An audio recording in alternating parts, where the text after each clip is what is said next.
Jun Lingyi, a quirky modern girl, unexpectedly transmigrated to ancient times. However, she ended up with a cliché and unlucky script. Not only does she have to marry to drive away bad luck, but she also has to become a stepmother. She didn't want such a great opportunity, so Jun Lingyi quietly escaped from the Jun Manor. To her surprise, she encountered a heavily injured man. As luck would have it, this man was none other than the person Jun Lingyi was supposed to marry. Jun Lingyi still couldn't escape her fate of marrying for luck. However, this cold-faced prince would get touchy-feely with her at the slightest provocation. He would either stroke Jun Lingyi's cheek or pin her down on the bed. This gave Jun Lingyi quite a headache. An unexpected marriage, for luck, bound Jun Lingyi's fate with Qin Ji's. A few days ago, the Jun Manor was decorated with lanterns and streamers. The servants were gossiping. It was said that Prince Pingxi joined the army at 10 and dominated the battlefield for 15 years, earning titles and glory. He was very formidable. The second miss of the Jun family, born of a concubine, marrying Prince Pingxi was like a phoenix rising to the top. If Prince Pingxi hadn't gone missing on the battlefield, and the Empress Mother hadn't sought someone to marry him for luck, such a good thing would never have fallen on Jun Lingyi, whose birth chart happened to match. However, Jun Lingyi didn't think so. At this moment, she had changed into servant's clothes and was sneaking out of the manor. She happened to run into a servant working outside. When he asked where she was going, Jun Lingyi wiped the sweat from her forehead and told them the steward had sent her out to buy things for the wedding. She complained that the wedding was too rushed, as they were getting married tomorrow, forcing them to work through the middle of the night. She said she'd buy some wine for everyone to drink later, and thus managed to escape.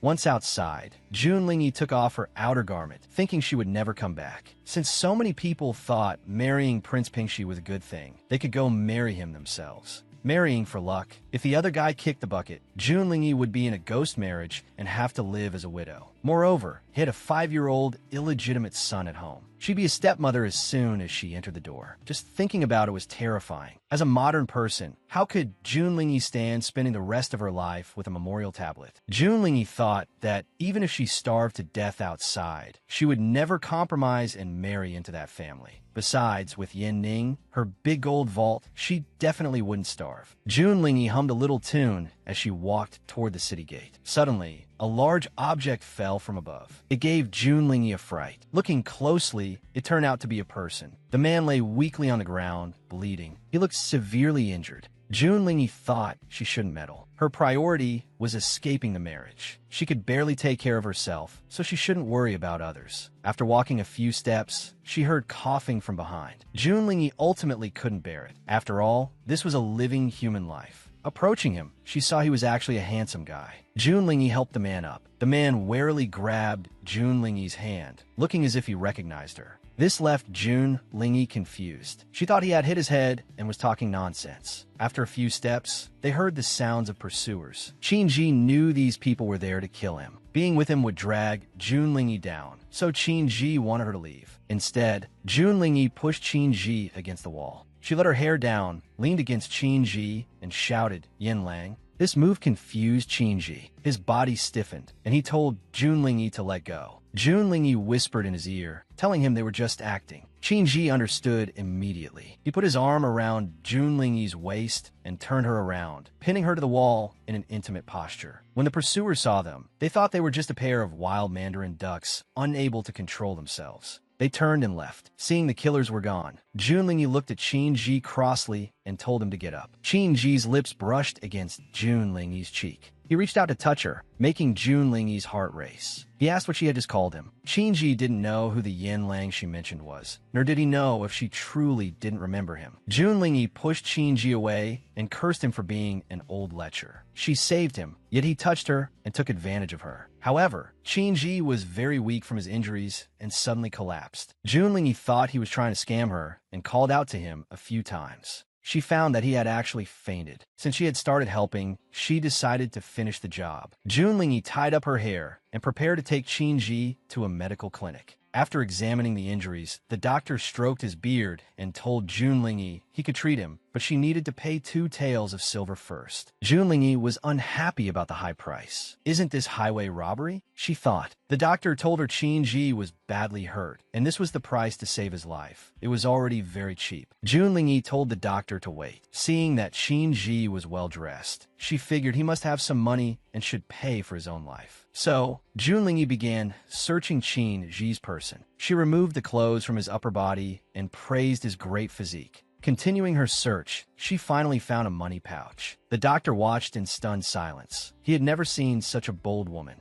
Junlingyi opened the pouch and was disappointed to find only 5 taels of silver. She had thought Qin Ji would be loaded. She handed 2 taels to the doctor, telling him to treat him well. She told the doctor to let him go home once he recovered. Junlingyi planned to keep the remaining 3 taels as her reward for saving him. Then, she happily set off to find Yan Ning. However, servants from a Jun family arrived and blocked her path. They forcibly took Junlingyi back to the Jun manor. Despite her resistance, it was all in vain. The next day, firecrackers sounded in front of the Prince Pingxi manor. With red sedan chairs and red decorations, it was very lively. The matchmaker lifted the curtain and handed a rooster to Junlingyi, telling her to hold her husband tight. Junlingyi was speechless. She never expected that in her lifetime, she would experience marrying a rooster. She was undoubtedly the most miserable transmigrator of the year, feeling very pathetic. Junlingyi held the wedding ceremony with the rooster and was then sent to the bridal chamber. Pushed inside, she stumbled and thought to herself, I can't just sit here and wait for death. She took off her headpiece, thinking that if Yan Ning couldn't find her, he would surely enter the city to investigate. She'd send him a message later and make another escape plan. Outside, she heard servants calling for the prince. Junlingyi thought news of Qin Ji's death had arrived. She leaned against the door to listen carefully. She thought if Qin Ji really was dead, she might be able to escape in the chaos. Suddenly, the door was pushed open. Junlingyi fell to the floor. Standing at the door was the man she had saved the previous night. Instinctively, Junlingyi asked, Qin Ji, you're not dead? Qin Ji closed the door and asked in an unreadable tone, do you want me dead? Junlingyi, flustered, stood up and pointed randomly, telling Qin Ji she was talking about a mosquito. There are too many mosquitoes tonight, and I can't kill them. It's such a headache. She smiled at Qin Ji while calculating in her head. So the man she saved yesterday was Prince Pingxi, Qin Ji. Since she saved his life, he probably wouldn't refuse if she asked for a divorce. So, Junlingyi looked at Qin Ji seriously and told him that this marriage was only arranged to drive away his bad luck. Now that he had returned safely, she should be able to bow out gracefully. After all, she and Qin Ji didn't know each other. Forcing them together wouldn't be harmonious, so it would be better to part ways and get a divorce early. Qin Ji was puzzled. If Junlingyi didn't know him, why did her appearance and voice match his memory? 5 years ago, it was definitely her, yet she didn't remember him. Junlingyi, suspecting she'd said the wrong thing, quickly changed her tune, saying they didn't know each other. They met yesterday. She saved him, so logically, Qin Ji should repay her. She didn't have any big requests. She just wanted to leave the manor.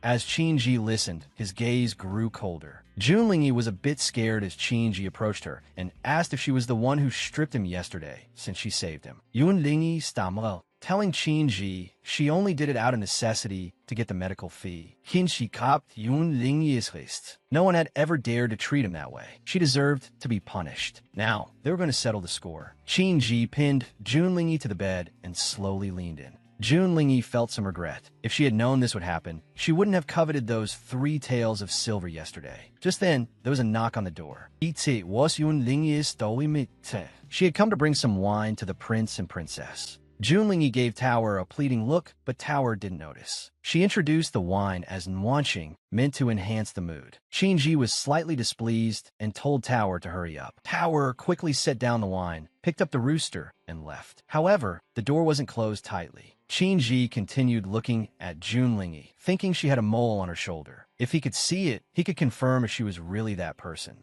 Junlingyi shyly turned her head to avoid Qin Ji, only to see someone sneaking a drink of the wine. Qin Ji thought Junlingyi wanted him to drink, but he didn't need wine to enhance the mood. Junlingyi couldn't take it anymore and quickly got up. Following Junlingyi's gaze, Qin Ji finally noticed Mu Yan. Mu Yan was gulping down the wine from a cup. Tipsy, he was about to fall off the chair. Qin Ji rushed over and caught Mu Yan, urgently calling for the imperial physician. In the room, Mu Yin was sound asleep. Qin Ji worriedly asked the physician about his condition. The physician told Qin Ji that the wine was potent, but fortunately, the little prince hadn't drunk much. He would prescribe some medicine to sober him up. Once the little prince rested and took the medicine, he would be fine. Tao was terrified nearby. It was because she had been taking the rooster out that she left the door and failed to watch the little prince. She didn't mean to let him sneak in and drink. Tower quickly knelt to admit her mistake. Qin Ji was furious and wanted to have Tower dragged out. Jun Lingyi stopped him and pleaded for her. Tower was her dowry maid and had only recently been bought by the Jun family, so she hadn't been properly trained yet. That was why she wasn't very thorough. Besides, she had only brought this one maid. Jun Lingyi looked at Qin Ji pitifully, wanting him to let Tower stay.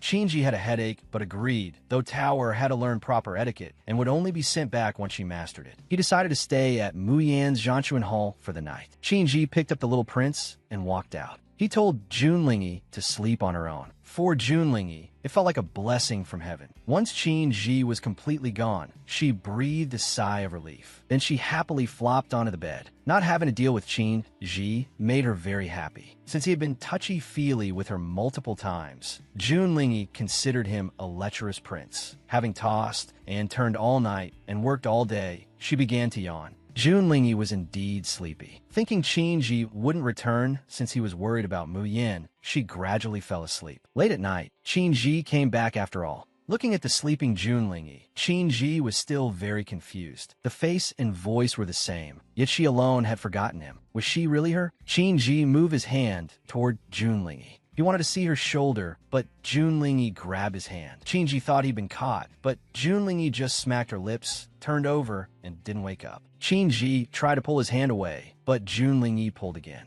Losing his balance, Qin Ji fell over her. Jun Lingyi grabbed Qin Ji's arm and took a big bite. She muttered, "Why does this KFC-style drumstick taste weird?" This left Qin Ji completely confused. Then, Jun Lingyi turned over and curled into a ball, feeling a bit cold. Qin Ji pulled the blanket over her and lay down on the outer edge of the bed. Looking at her, he thought she always said strange things, just like her. But if she was her, why would she forget him? The next morning, Jun Lingyi woke up. She had intended to just nap and sneak away in the middle of the night, but she hadn't expected to sleep so soundly. It was a miscalculation to wake up only when it was already light. She figured Qin Ji was still taking care of the little prince at Zhanshuan Hall and wouldn't have time for her. It wasn't too late to find a way to sneak out now. Jun Lingyi slipped into the laundry yard. Seeing no one there, she quickly grabbed a set of clothes. She put them on, but just as she finished, two maids spotted her. Seeing an unfamiliar back, the two maids asked who she was and why she was there. Jun Lingyi turned around, thinking things had gone south. However, one maid suddenly spoke, helping her come up with an excuse. The maid thought Jun Lingyi was the newcomer the steward said would be sent over. Jun Lingyi quickly nodded. The maid then pushed her aside and told her the rules. As a newcomer, she had to wash all the clothes on her first day. Jun Lingyi agreed obediently, though she was cursing in her head. She thought that once she dealt with them, she could run away. But to her surprise, the maid intended to watch her wash the clothes. Facing a mountain of laundry, Jun Lingyi was stunned. She had been too careless. Jun Lingyi sat on a stool, washing clothes, thinking that there were no difficult jobs, only people who didn't try hard enough to escape. The two maids found watching her wash clothes boring and figured she couldn't cause any trouble. They planned to leave together,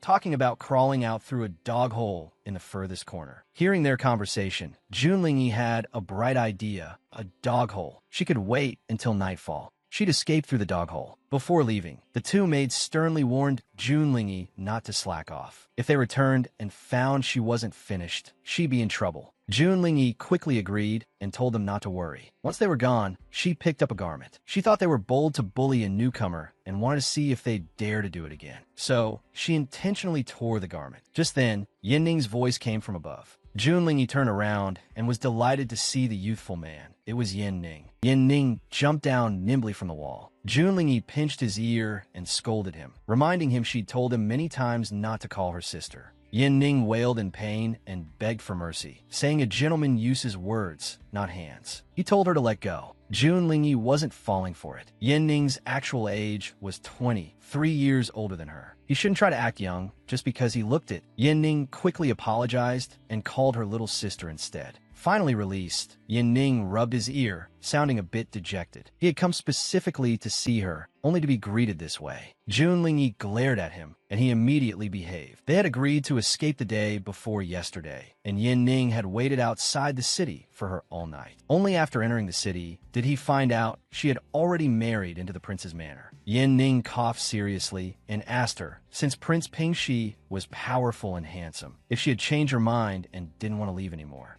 Jun Lingyi scoffed. How could that be? She hadn't escaped in time because of circumstances. She told Yin Ning to keep the fake identity he'd made for her, as she would sneak out in a couple of days. Yin Ning was skeptical. The manor was heavily guarded, and Jun Lingyi didn't know martial arts. How would she get out? Jun Lingyi thought that if she told him about the dog hole, he'd surely laugh at her, which would be embarrassing. So she vaguely told him. She had another way. Suddenly, the two maids returned. While Jun Lingyi was dazed, Yin Ning made his escape. His speed made Jun Lingyi very envious. If she knew martial arts, she wouldn't have to crawl through a dog hole. The maid pointed at Jun Lingyi and questioned her, saying she'd heard a man's voice and asked if she was tearing the prince's robes. Jun Lingyi naturally denied it. But the maid didn't believe her and gritted her teeth, furious that she dared to destroy the robes during work. She grabbed Jun Lingyi to take her to Nanny's son for punishment. Jun Lingyi also got angry and shook off the maid's hand. She questioned them if other activities weren't allowed during work. What were the two of them doing just now? Weren't they planning to sneak out through the furthest dog hole to play? Just then, Qin Ji and Du Yu arrived at the laundry yard. Qin Ji asked who they were saying was destroying his robes. The two maids quickly bowed.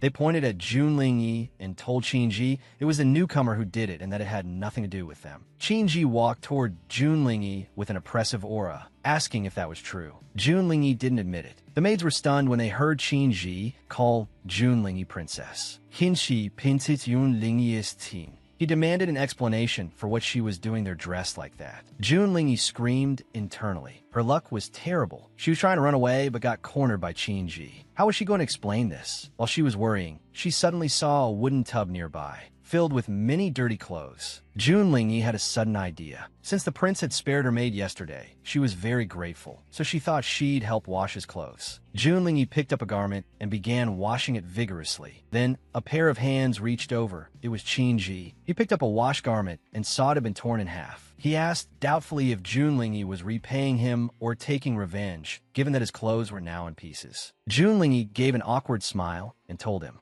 it was an accident. The maids had told her to wash everything in one tub, so she didn't realize his clothes were so delicate. They accidentally tore during washing. Jun Lingyi looked at Qin Ji pitifully. Qin Ji sensed something was wrong. He looked at the maids and scolded them for letting the princess wash clothes for them. He asked if they were also planning to sneak out through a dog hole. The maids were so terrified they knelt and begged for mercy, unable to say anything coherent. Qin Ji looked at Du Yu and told him to seal the dog hole and take the two maids for punishment. Du Yu immediately complied. At that moment, Jun Lingyi's heart went cold. Her heart was breaking. That was her dog hole, and it was being sealed just like that. It seemed her escape plan for tonight was ruined. Looking at Jun Lingyi, who was lost in thought, Qin Ji slowly approached her. Jun Lingyi didn't know what he wanted to do. She just thought, don't get so close to me. Maintain a proper social distance. So, she slowly backed away until she was cornered against a wall with no way out. Qin Ji pinned Jun Lingyi against the wall and asked if she had been seeing a lover. Jun Lingyi was stunned and strategically started fake crying. She told Qin Ji she didn't destroy his robes and that the maids were framing her. Internally, she was complaining.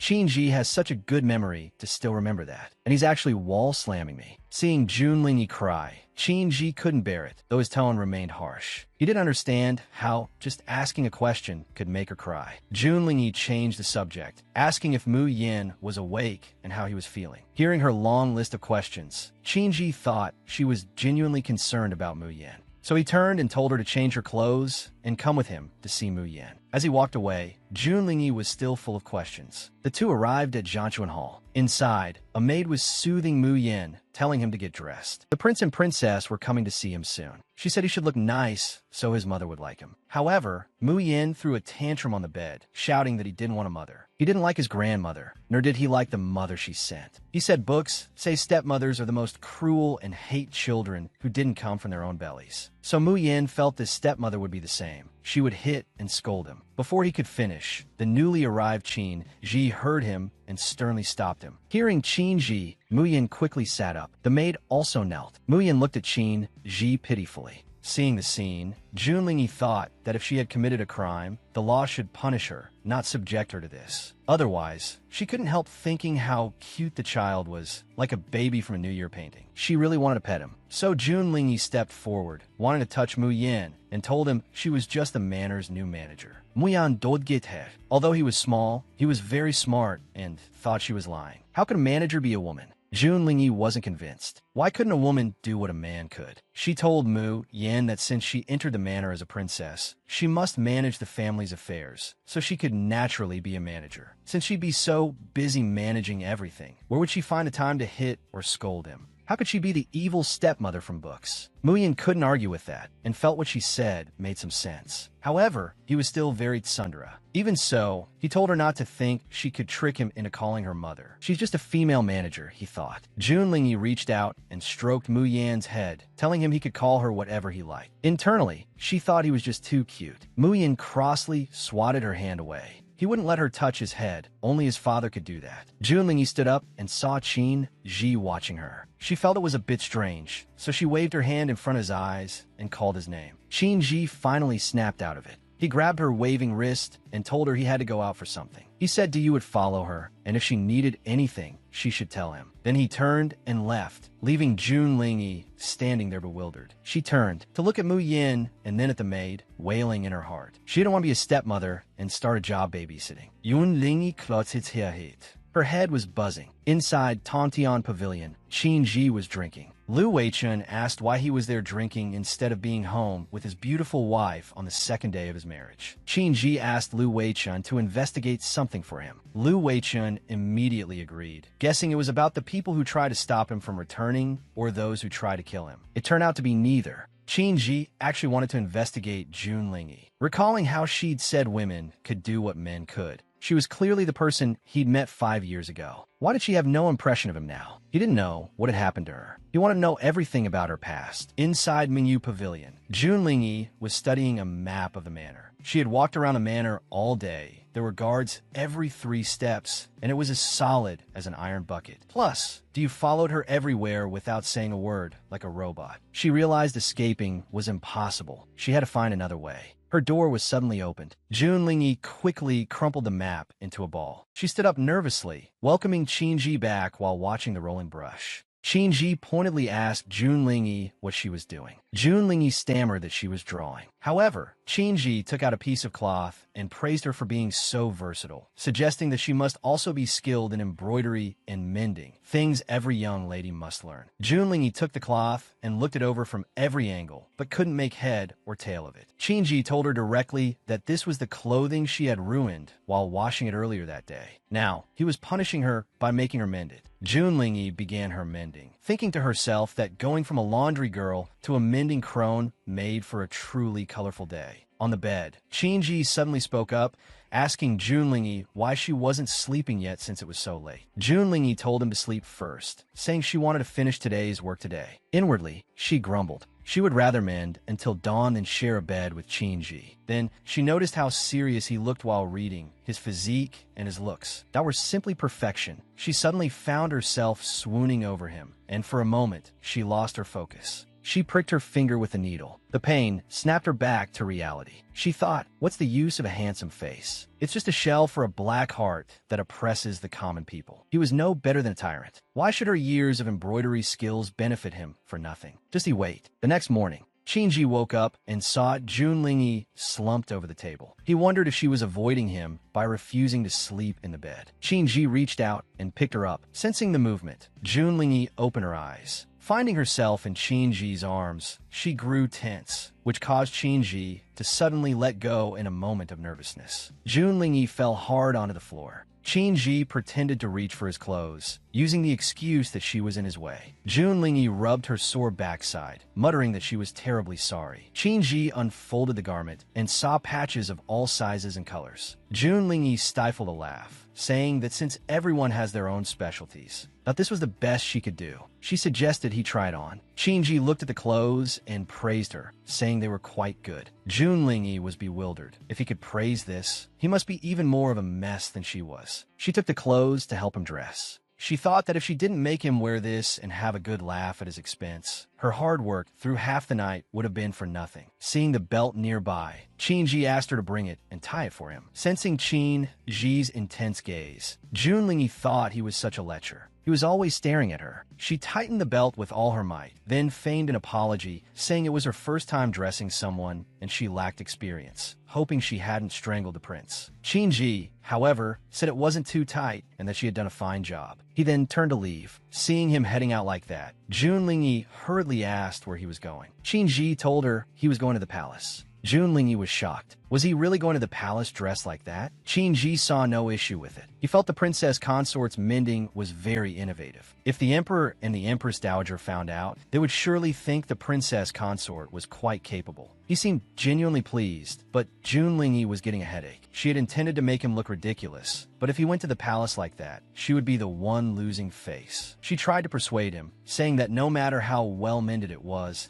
still patched clothing. How could he appear before the emperor in such a state? She urged him to change. Qinji insisted the emperor wouldn't blame him. Junlingyi eventually resorted to acting spoiled, begging him not to change quickly. Qinji finally agreed, though he said it would be a trouble for her to help him change again. Junlingyi realized she had truly sabotaged herself in this exchange. Qinji was probably sent by the heavens to torment her. Once he was changed, he praised her, saying the belt was perfectly adjusted this time. Seeing him finally leave, Junlingyi was overjoyed. Qinji turned back to tell her that he had allowed her maid to return to serve her. Junlingyi thanked him. After he left, she rubbed her neck, which was sore from mending his clothes all night. Just then, she heard Tower's voice from behind. Tower concernedly asked how she was feeling. Junlingyi replied that she was fine, just that she hadn't slept well and was aching all over. Hearing that the princess consort hadn't slept well, Tower recalled her mother saying that it was normal for a woman to have an aching back and sore limbs the morning after. She offered to give Junlingyi a massage using techniques her mother taught her. While massaging,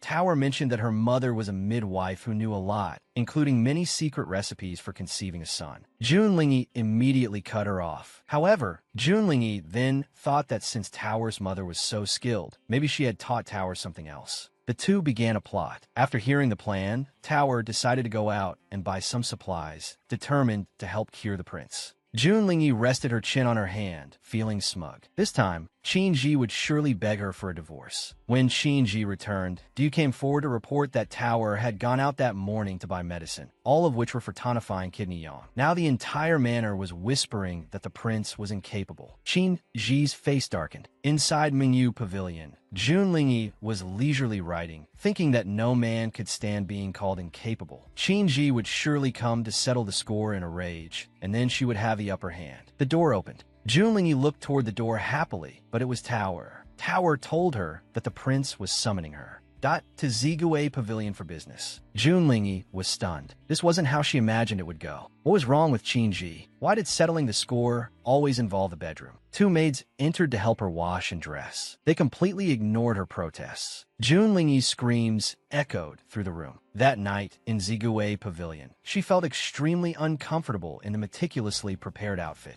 The clothes were far too sheer. Qinji told her to come over. Junlingyi tried to reassure herself that he was just trying to scare her and wouldn't actually do anything. Then, Qinji pulled her and dragged her onto the bed. Before she could react, he was pinning her down. Qinji demanded to know if she was telling everyone he was incapable. Junlingyi explained that she only sent Tower to get some medicine, and she had no idea the people in the manor had such vivid imaginations, leading to this misunderstanding. Qinji asked how she planned to resolve this misunderstanding. Junlingyi pulled out the divorce papers she had prepared long ago. She asked him to sign them and grant her freedom, promising to praise his heroic and mighty nature to everyone she met to clear his name. Looking at the divorce papers, Qinji realized that Junlingyi knew quite a lot. She claimed he was misunderstanding her and that she was as pure as a blank sheet of paper, but she would spare no effort to prove the prince's innocence. However, Qinji tossed the papers aside and told her there was no need for such trouble. He pinned her down again, saying he only needed to prove it through action to resolve everything. Seeing that he seemed serious, Junlingyi began to panic. She quickly turned her head away, her eyes filling with tears, and told him that if he truly wanted this, then so be it. She silently hoped that her fake crying would save her. Shinji finally stopped, wondering if she really wanted to leave him that badly. He eventually sat up and gave up. He grabbed a blanket and threw it over her, remarking that she really was a pure blank sheet of paper and still too naive. As she sat up, Shinji called for water. Yun Lingi suspected that he was going to take a cold bath. Then, Dia reported that news had come from Jianchuan Hall. The little prince was unwell and that had a fever. Shinji threw a cloak to Junlingi and told her to put it on and come with him.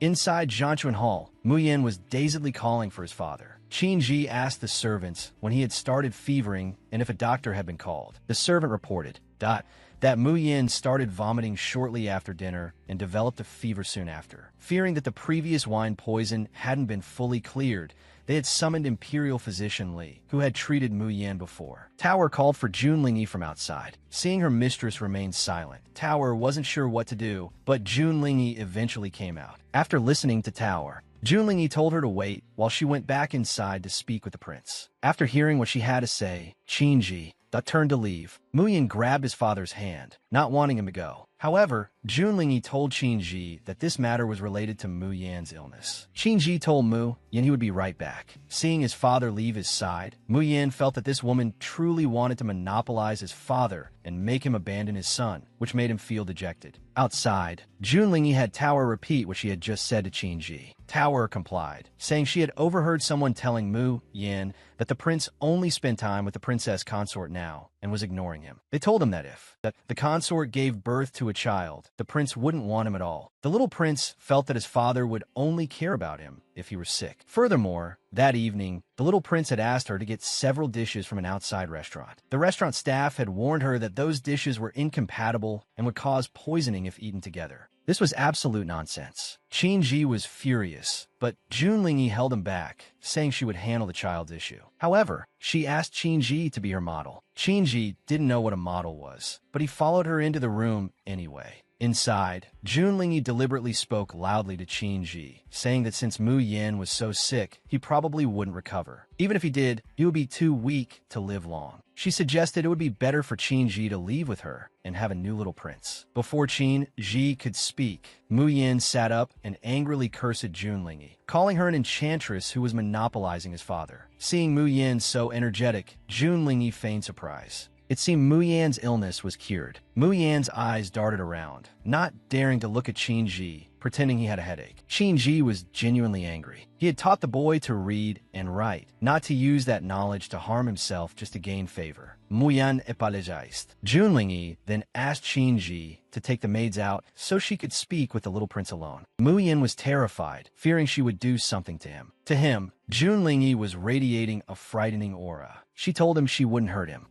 But if she wanted to, she had many ways to deal with him. She could even secretly bribe his maids to poison him, making his illness more permanent, from a coma to death, without anyone knowing. She told him to lie down. She earnestly told him to remember, never degrade yourself just to compete with others. She told him to sleep well and not give her any openings. Leaving the room, she instructed the maids to brew some sugar and salt water for Muyan, as his body would be weak after vomiting, to ensure he didn't develop actual health problems. Muyan watched her deep in thought. She was so strange. Outside, Kinshi was Junlingi, and felt she had quite a knack for raising children. Junlingi worried that he was mentally giving her extra points again. She hoped not. She explained that she only gave him those pointers because she didn't want to see a good child led astray. She noted that the little prince's behavior was less about seeking favor and more about seeking attention, which ultimately stemmed from Shinji not giving him enough care. She advised him to focus on the child and leave her alone. Shinji took her hand, saying he would see her back first and then return to watch over Muyan. As they walked, Junlingi remained unromantic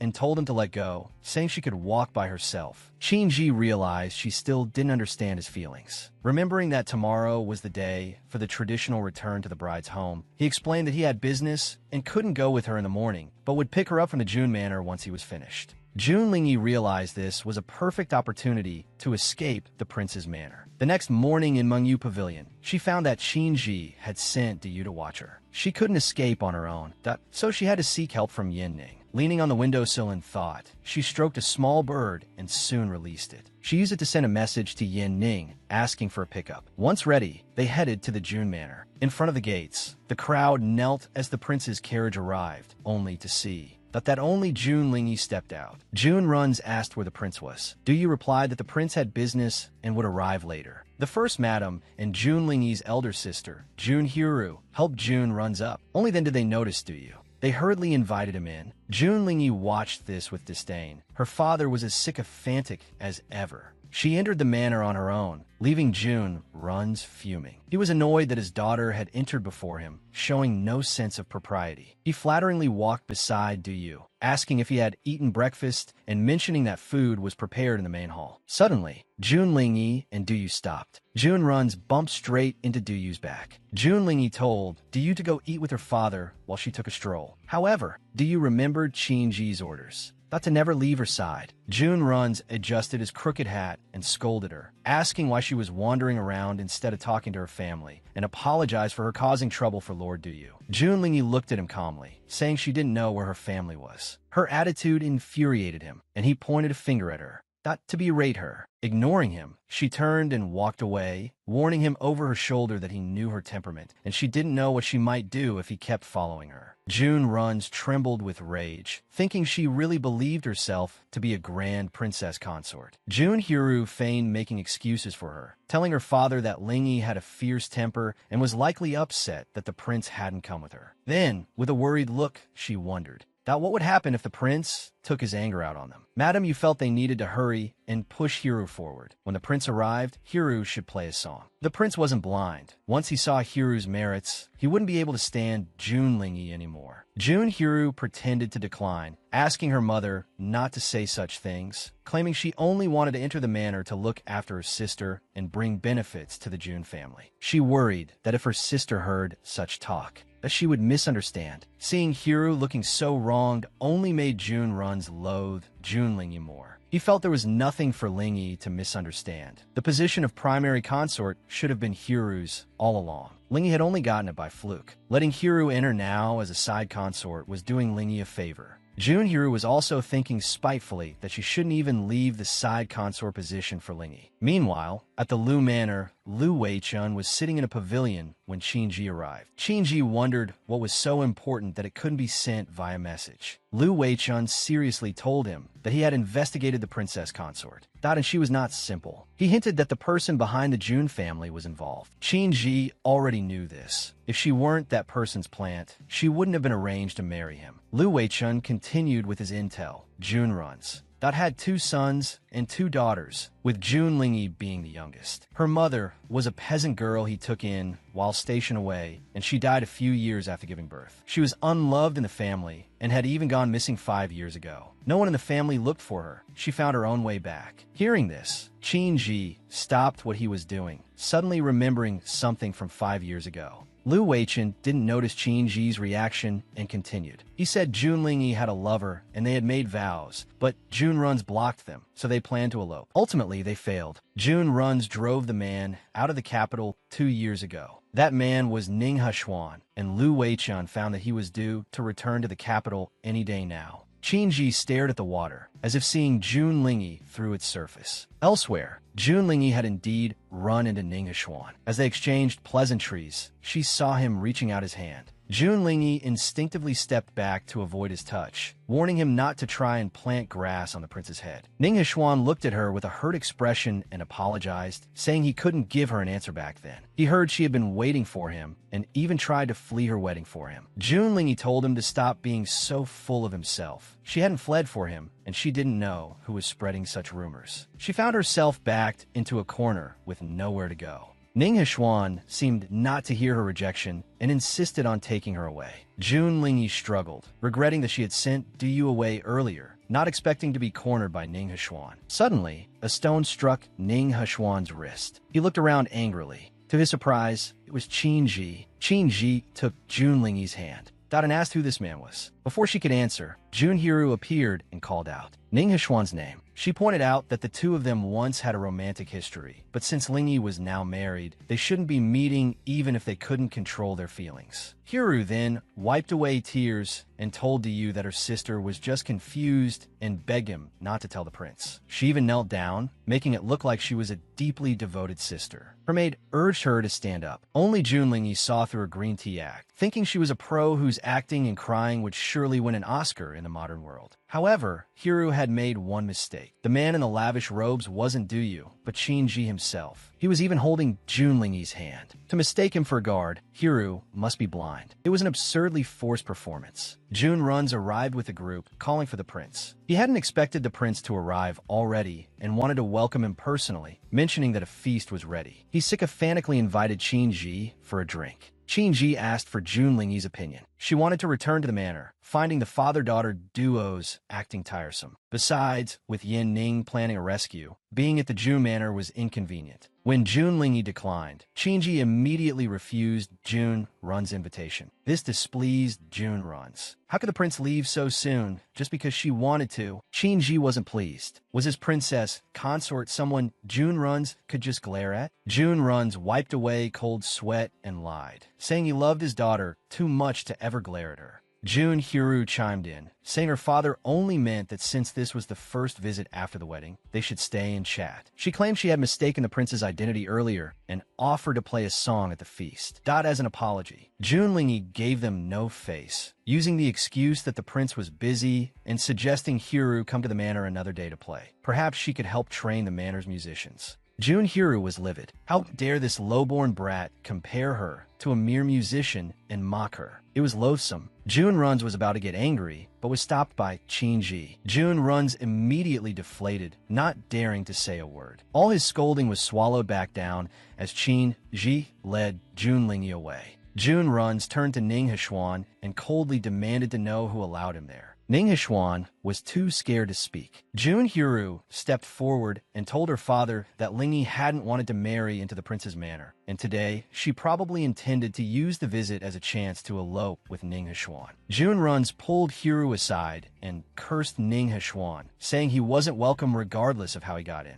He ordered him to get out and decided that Hiru's entry into the prince's manor must be arranged as soon as possible, lest Junling cause trouble that would bring the whole family down. In the carriage, Junling looked out the window, thinking Yin Ning should be arriving soon. Shinji asked her what had happened with Ning Hshuan 2 years ago. Junling recalled. 2 years ago, Ning Hshuan came to the capital for the exams and befriended the eldest Jun's son, staying at their manor. Eventually, he and Jun Hiru hit it off and were caught meeting in the middle of the night by the old man. Jun Hiru had pinned the whole thing on Lingy, claiming she had heard Lingy was planning to elope and had gone to stop her. Ridiculously, Jun Runs had easily believed her lies. Back then, if it weren't for the fact that Ning Hshuan was from a poor family and of no use to him, Jun Runs probably would have forced her to marry him. Junling then advised Shinji that since they knew each other, he should keep his eyes open if he ever took more consorts. He shouldn't marry someone like Hiru, who looked like a rabbit but was actually a venomous snake. Shinji looked at her deeply and said he already had a princess consort and wouldn't marry anyone else. Junling quickly pulled her hand away. They both knew this marriage was a joke, an arranged union for good luck that neither of them wanted. Being forced together without happiness was worse than being apart. Shinji looked down, not daring to meet her eyes, and asked, "What if I am willing?" Junling thought she misheard until he told her that he liked her. She was stunned. They had only known each other for days. He told her it was love at first sight, and it didn't matter that she was a concubine's daughter. Even if she had an incurable illness, he would find doctors to treat her, and even if she couldn't be cured, he wouldn't mind. Junling felt frustrated, wondering what he saw in her so she could change it. But he told her he liked everything about her. She didn't believe him for a second, suspecting he was just getting back at her. She knew she couldn't reason with him, so she decided to just wait for Yin Ning to save her. Just as she lifted the carriage curtain, an arrow flew in. Ji quickly pulled her into his arms and caught the arrow. Several more followed in quick succession. Ji was caught off guard and struck by an arrow, letting out a muffled groan. Junling was worried. She wondered if Yin Ning was behind this assassination attempt, but she had only asked him to create some chaos so she could escape, not to kill her and Shinji. Shinji slumped weakly onto her shoulder. Junling pulled the arrow out and called his name, but there was no response. The arrow was poisoned. Yu reported that the attackers outside had been dealt with. Junling urgently told Yu that the prince was injured and to hurry back to the manor to call for a doctor. The carriage sped away. Yun Lingi li kin shi flet. Looking at his wound, she realized it was on his shoulder and back. If it was too close to his heart and not treated immediately, the poison would spread through his whole body before they reached the manor. She wanted to treat him, but then she discovered a very long scar on his body, wondering when he had received such an injury. Looking at the various scars on Qin-ji's body, Junlingyi couldn't help but feel a pang of heartache. It really hadn't been easy for Qin-ji to survive. This time, she would do her best to ensure he didn't die. After bandaging him up, Junlingyi told him to hold on, as they would reach the prince's mansion soon and have the imperial physician rebandage him. As Junlingyi wiped away Qin-ji's sweat, she felt a sense of admiration. He hadn't made a single sound, even though cleaning the wound must have been incredibly painful. Di was about to call her, but seeing such a tender scene, he silently backed away. Junlingyi looked out of the carriage window, puzzled. Soon, they arrived at Zigue Pavilion in the prince's mansion. The imperial physician examined Qin-ji and found that the poison had been weakened and the wound treated promptly, so there was no great danger. He would recover in a few days. Junlingyi asked when he might wake up. The physician explained that the prince was unconscious because the poison contained mefizin. He had already written a prescription for someone to decoct. Once he drank the medicine, the prince would wake up before long. Junlingyi thanked the physician, and he took his leave. Junlingyi looked at Qin-ji with concern. She was relieved he was okay. Otherwise, she would have been worried sick. Tower brought the medicine into the room and handed it to Junlingyi, saying the physician had instructed her to brew it and told Junlingyi to feed it to the prince quickly. Junlingyi took it. She carefully tried to feed Qin-ji, but in his unconscious state, he couldn't swallow a single drop. Tower watched anxiously and suggested that Junlingyi try that method. Junlingyi was a bit confused. Tower pursed her lips and gestured for Junlingyi to feed him mouth to mouth. Junlingyi felt embarrassed. How did a native ancient person know more than she did? But this was her first kiss. Junlingyi looked at the medicine and then at Qin-ji. He had been injured to protect her. How could she hesitate when it came to saving him? Thinking of this, Junlingyi told Tower to step out first. Tower understood instantly. She walked out with a grin. Junlingyi took a large gulp of the medicine and pressed her lips against Qin-ji's. Seeing him from this close, Qin-ji really was quite handsome. Tower peeked through the crack in the door, quietly observing the room. Muyin arrived at the room at some unknown point as well. Seeing Junlingyi so close to his father, Muyin suddenly became wary and questioned her about what she was doing to him. He grabbed Junlingyi and tried to push her out. Muyin didn't want Junlingyi touching his father. Junlingyi was helpless, but fortunately, her task was complete. She followed Muyin out. Muyin looked at Qin-ji with tears in his eyes, stroking his cheek. Seeing this, Junlingyi sighed. No matter how fierce Muyin was to her, he was just a child worried about his father. A maid arrived from outside with a food box, urging Mu Yin to eat something. Mu Yin, radiating a cold aura, told the maid to leave. The maid was very worried. He had been sick yesterday and hadn't eaten much today. She feared his body wouldn't hold up. Junlingyi told the maid to give her the food box and let her go. Mu Yin sat on the bed looking at Junlingyi, thinking she was going to persuade him to eat. Junlingyi opened the box and saw the dishes. She thought the mansion chef had put in a lot of effort to get Mu Yin to eat, but these dishes were too sweet and greasy. In Mu Yin's current state, he probably wouldn't have an appetite. He had an upset stomach last night and hadn't eaten properly today, so he must be very weak. At this rate, by the time Qin-ji woke up, he might faint. Seeing how cute Mu Yin was, Junlingyi decided to help him. She picked up the box and walked back in.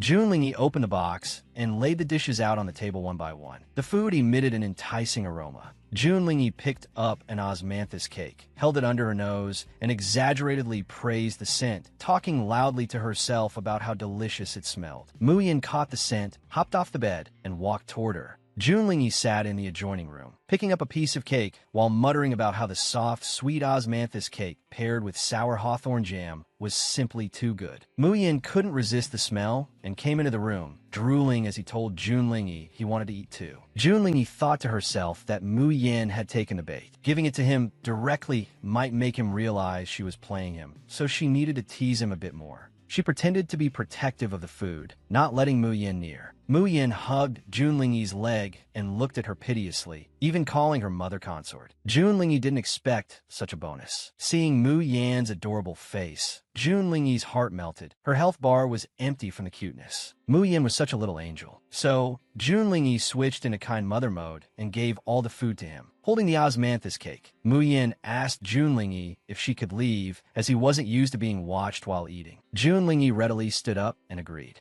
Junlingyi looked outside and asked Mu Yin if the prince had woken up while she was gone. Mu Yan answered obediently. Qinji hadn't woken up. Junlingyi was puzzled. Logically, he should have. After taking the medicine and all this time passing, why wasn't he awake? Could there be a problem with Yin Ning's poison? She thought she should contact Yin Ning to ask about the antidote. Junlingyi walked out. Mu Yin quickly closed the door and wiped his forehead. Being a double agent was so hard. Mu Yin brought the osmanthus cake to Qinji. Qinji slowly opened his eyes and sat up. He praised Mu Yin for doing a good job. Mu Yin seriously told him that his father had said this was a secret between them. He would definitely not tell that woman that Qinji had woken up. Qinji corrected Mu Yan, telling him to call her mother consort. Mu Yin reluctantly agreed and told him to eat the cake. Qinji looked at the cake, finding the cooking style somewhat familiar. Qinji wanted to make a bet with Mu Yin, and the boy was immediately lured in. Junlingyi knocked on the door to see if Mu Yin had finished eating. Mu Yin came to open the door, obediently telling Junlingyi that he was full. Junlingyi insisted. Seeing the table licked clean, she was surprised Mu Yin had eaten so much on his own. She had brought enough food for 2 adults.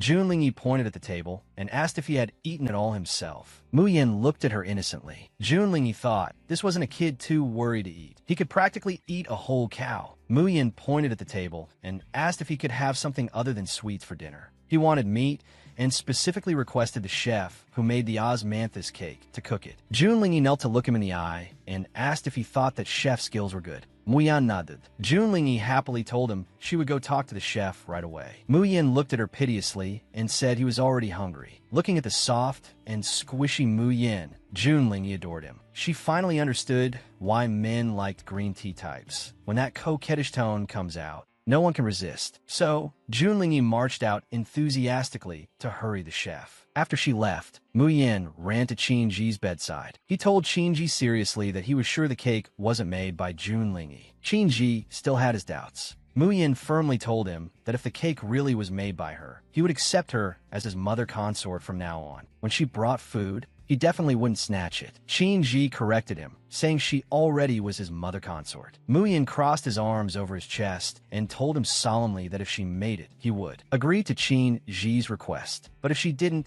Qinji was never allowed to snatch his food again. He wanted to eat sweets, not meat. Qinji readily agreed. Du followed Junlingyi to see if she was really the one cooking. In the kitchen, Du stood seriously by the side, acting as a human surveillance camera. Many people gathered in the kitchen, drawn by the aroma. Tower was cooking, and they were all praising her skills, saying she was amazing and should be transferred to the kitchen full-time. They couldn't let a talent like Tower go to waste. Their eyes sparkled, and they were practically drooling. Tower politely declined, saying she was the consort's dowry maid and had to stay by her side. How could she become a chef? Soon, a meal perfect in color, aroma, and taste was ready. Junlingyi brought the food to Zigue Pavilion. She served the sweet and sour ribs to Mu Yin, telling him that the great chef who made the cake made this specifically for him and urged him to try it. Mu Yin hesitated for a moment. Junlingyi thought he didn't like it, but Mu Yin pressed his fingers together and praised her, saying she looked very beautiful today. Junlingyi was both surprised and delighted, feeling a bit bashful. She praised Mu Yin for being very well behaved today. Mu Yin told her he was going to eat.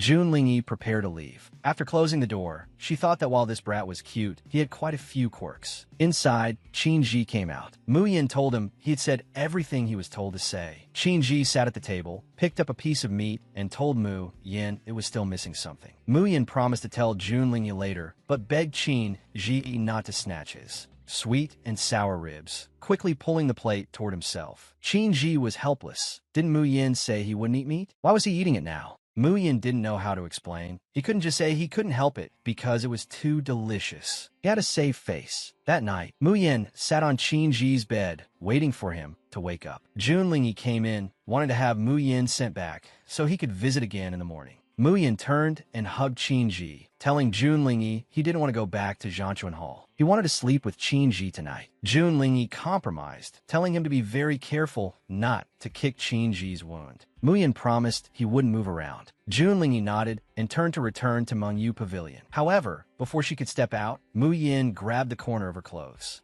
Mu Yin blushed and shyly told her he was a bit afraid of the dark and wanted her to stay and sleep with them. Junlingyi was surprised that Mu Yin wanted all three of them to sleep together. Mu Yan's sincere gaze made it impossible for her to refuse. Junlingyi gave in, thinking she would sleep on the floor, but Mu Yin wanted her to sleep on the bed, fearing he might step on her if he got up at night. Junlingyi thought about it and agreed it was a bit risky, so she accepted. Mu Yin sternly told her he would sleep in the middle, between her and Qin Ji, and warned her not to cross the line. Junlingyi was helpless, thinking about how proud and stubborn this child was. What would happen when he grew up? At night, as the three huddled together, Qin Ji quietly opened his eyes. He tucked the blankets around Junlingyi and Mu Yin, but Junlingyi suddenly kicked him. Luckily, Qin Ji dodged quickly, but she remained restless. Qin Ji had to sit up and catch her unruly feet. He carefully moved Mu Yin to the inner side, so he could be next to Junlingyi. But as soon as he lay down, Junlingyi started kicking again. Qin Ji pinned her down with his legs and pulled her into his arms, telling her to be good. In her sleep, Junlingyi felt the posture was uncomfortable and struggled. Qin Ji looked at her sleeping face and thought he was truly suffering the consequences of his own actions. In the morning, Junlingyi opened her eyes to see Qin Ji's face right in front of her and was startled. She muttered, "Form is emptiness. Emptiness is form to herself," reminding herself not to be seduced by beauty. Thinking she was dreaming, she wondered if she could delete this dream. Her chattering gave Qin Ji a headache. He pulled her harder into his embrace. Feeling the pressure, Junlingyi realized this wasn't a dream, but reality. She carefully asked him if he was awake and mentioned it was quite hot sleeping like this. But Qin Ji didn't react. Junlingyi guessed he was still unconscious. She tried to push him away, thinking that even while unconscious, he was being fresh with a woman, clearly an old hand at flirting. A voice came from above her head. Junlingyi looked up to see Mu Yin squatting next to her with a pair of scissors. He sternly told her not to take advantage of Qin Ji. Junlingyi had a grievance she couldn't voice. It was clearly Qin Ji who started it. Mu Yin didn't believe her and pointed out her hand was still on Qin Ji. Junlingyi realized her hand was resting between his legs. She scrambled up in fright and restored Qin Ji's position. Mu Yin, acting like a little adult, warned her not to get ahead of herself, as he wouldn't. Give her another chance like this. Junlingyi was helpless. She didn't know where Mu Yin saw joy. She was practically about to cry from fright. Seeing Mu Yin yawning repeatedly, she told him to sleep a bit more if he was tired and left. As soon as she stepped out, she saw Tower, who was asking Diyu about the prince's condition.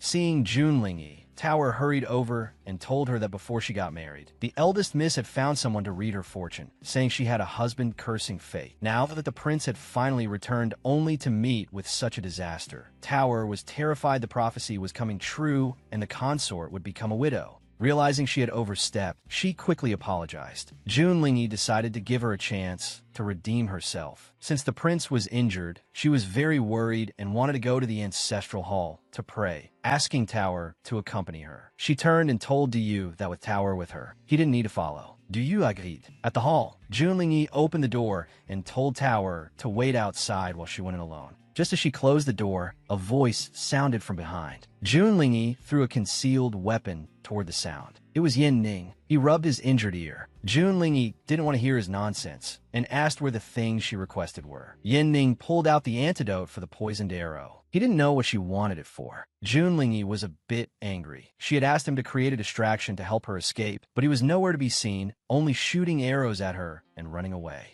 Yin Ning clutched his heart and told her that Qin Ji was simply too brutal. His elite troops were discovered from miles away. If not for his training, he'd be a bear commander by now. He then pulled out a set of servant's clothes, telling her that although he failed last time, he definitely could this time. He noticed that the mansion's security was very lax. If she were the clothes, they could leave together. But Junlingyi told him, not today. Yin Ning was confused. Hadn't she always? Want to leave? Why not today? Junlingyi took the medicine and said the prince was injured because of her. She couldn't leave until his injury was healed. Yin Ning became serious, suspecting she had fallen for Qin Ji. Junlingyi just didn't want to owe him a favor. However, she was curious why Yin Ning cared so much about her feelings for Qin Ji. She came up with a bold guess. Before she could speak, Yin Ning immediately denied it. Junlingyi patted his chest and told him not to be shy. She had long known he liked men. Yin Ning was full of question marks. Junlingyi thought, Qin Ji is indeed good-looking, but she didn't expect him to appeal to both men and women. She wondered when Yin Ning started liking him. Could it have been that one glimpse while shooting arrows? Yin Ning frantically denied liking Qin Ji, but Junlingyi didn't believe him and whispered for him to rest assured she would keep his secret. She would also hide the fact that he kept male favorites in his backyard from their master and his father. Then, with a sincere attitude, she advised him that from her current contact with Qin Ji, the possibility of Yin Ning making him a male favorite was not high. Although she would be staying by Qin Ji's side for a while, she told him not to worry. She and Qin Ji were innocent before and would remain so. After all, she understood the principle of don't covet a friend's partner. In the future, she would even create more opportunities for them to meet. Yin Ning clenched his fists and thanked her through gritted teeth. Junlingyi, acting as if she didn't hear the tone, turned to leave, thanking him for the antidote and promising to cook something for him later. Yin Ning watched her leave with a fond smile. Inside Zigue Pavilion, Diyu told Junlingyi that Lord Lu and Master Bai had arrived. Junlingyi entered the room to see Qin Ji lying on the bed with Bai Rusheng sitting by his side. Lu Weichun and Mu Yin stood nearby. Lu Weichun asked Bai Rusheng why Qin Ji hadn't woken up after so long. Bai Rusheng told him that a moment later, and he would have been beyond help. He had already needled Qin Ji's acupuncture points, and he would wake within 2 days. With medicine and rest, 70 to 80% of the toxins would be cleared within 6 months, though total clearance would take longer.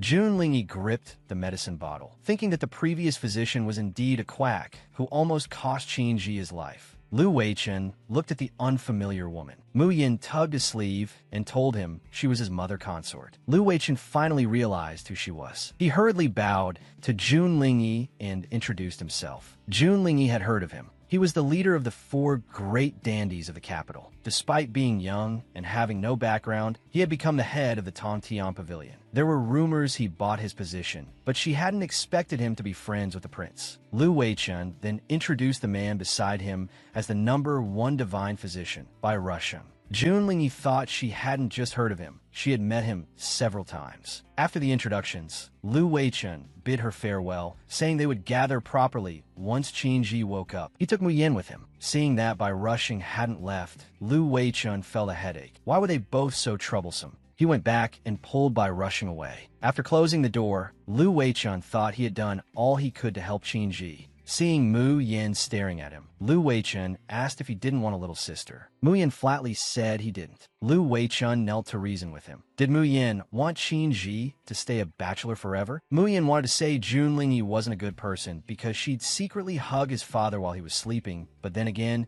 she was quite good at making delicious food. He was conflicted. Lu Weichun patted his head and agreed to let him stay outside the door, but not go in to disturb them. He told Diyu to watch Mu Yin, as it was Qin Ji's command. Diyu immediately agreed. Lu Weichun knew Qin Ji was worried that Junlingyi would be hunted by those above if she left his sight. He had sent an entire elite team to protect her during the visit to her family home. Now, even though he was perfectly fine, he insisted on having them help him put on this act. Lu Weichun guessed the iron tree was finally blooming. Last time he asked, Qin Ji said he didn't like her. Looking at the silent Bai Rusheng, Lu Weichun found it strange. Since leaving Zigue Pavilion, Bai Rusheng looked as if he had lost half his soul. It was very odd. Seeing Junlingyi seemed to have dazed him. Could it be that Bai Rusheng liked her? Before Lu Weichun could speak, Bai Rusheng told him that he had loved before. A mountain of gossip suddenly weighed on Lu Weichun. Outside the door, Mu Yin asked Diyu to let him in. Diyu, remembering his orders, didn't budge. Mu Yin tugged his sleeve and begged to go in, saying he was worried. He feared what Junlingyi might do to Qin Ji while he wasn't there, and since Qin Ji was bedridden, he was at her mercy. Diyu availed. Mu Yin took the chance to open the door and slip in. Diyu was about to apologize, but he saw Junlingyi sitting by Qin Ji's side in a very intimate manner and quickly covered Mu Yin's eyes. Junlingyi was helpless. She was just applying medicine. Mu Yin broke free from Diyu and ran to Qin Ji, telling her not to touch him. Then he hugged Qin Ji. Junlingyi quickly got off the bed, wondering why he looked at her with such defensive eyes, as if she were some predatory flower thief. She explained she was just applying medicine and wasn't doing anything strange. Diyu added that Master Bai had already treated the prince, so the consort shouldn't overwork herself. Junlingyi threw up her hands. She knew explaining was useless. That night, she lay in bed happily, thinking that being misunderstood by Mu Yin had its perks. For instance, she finally didn't have to spend the night in Zigue Pavilion. Hugging her soft bed and blankets, she thought she'd get a good night's sleep. However, she ended up with insomnia. In the morning, she was exhausted, having tossed and turned all night. This was unscientific.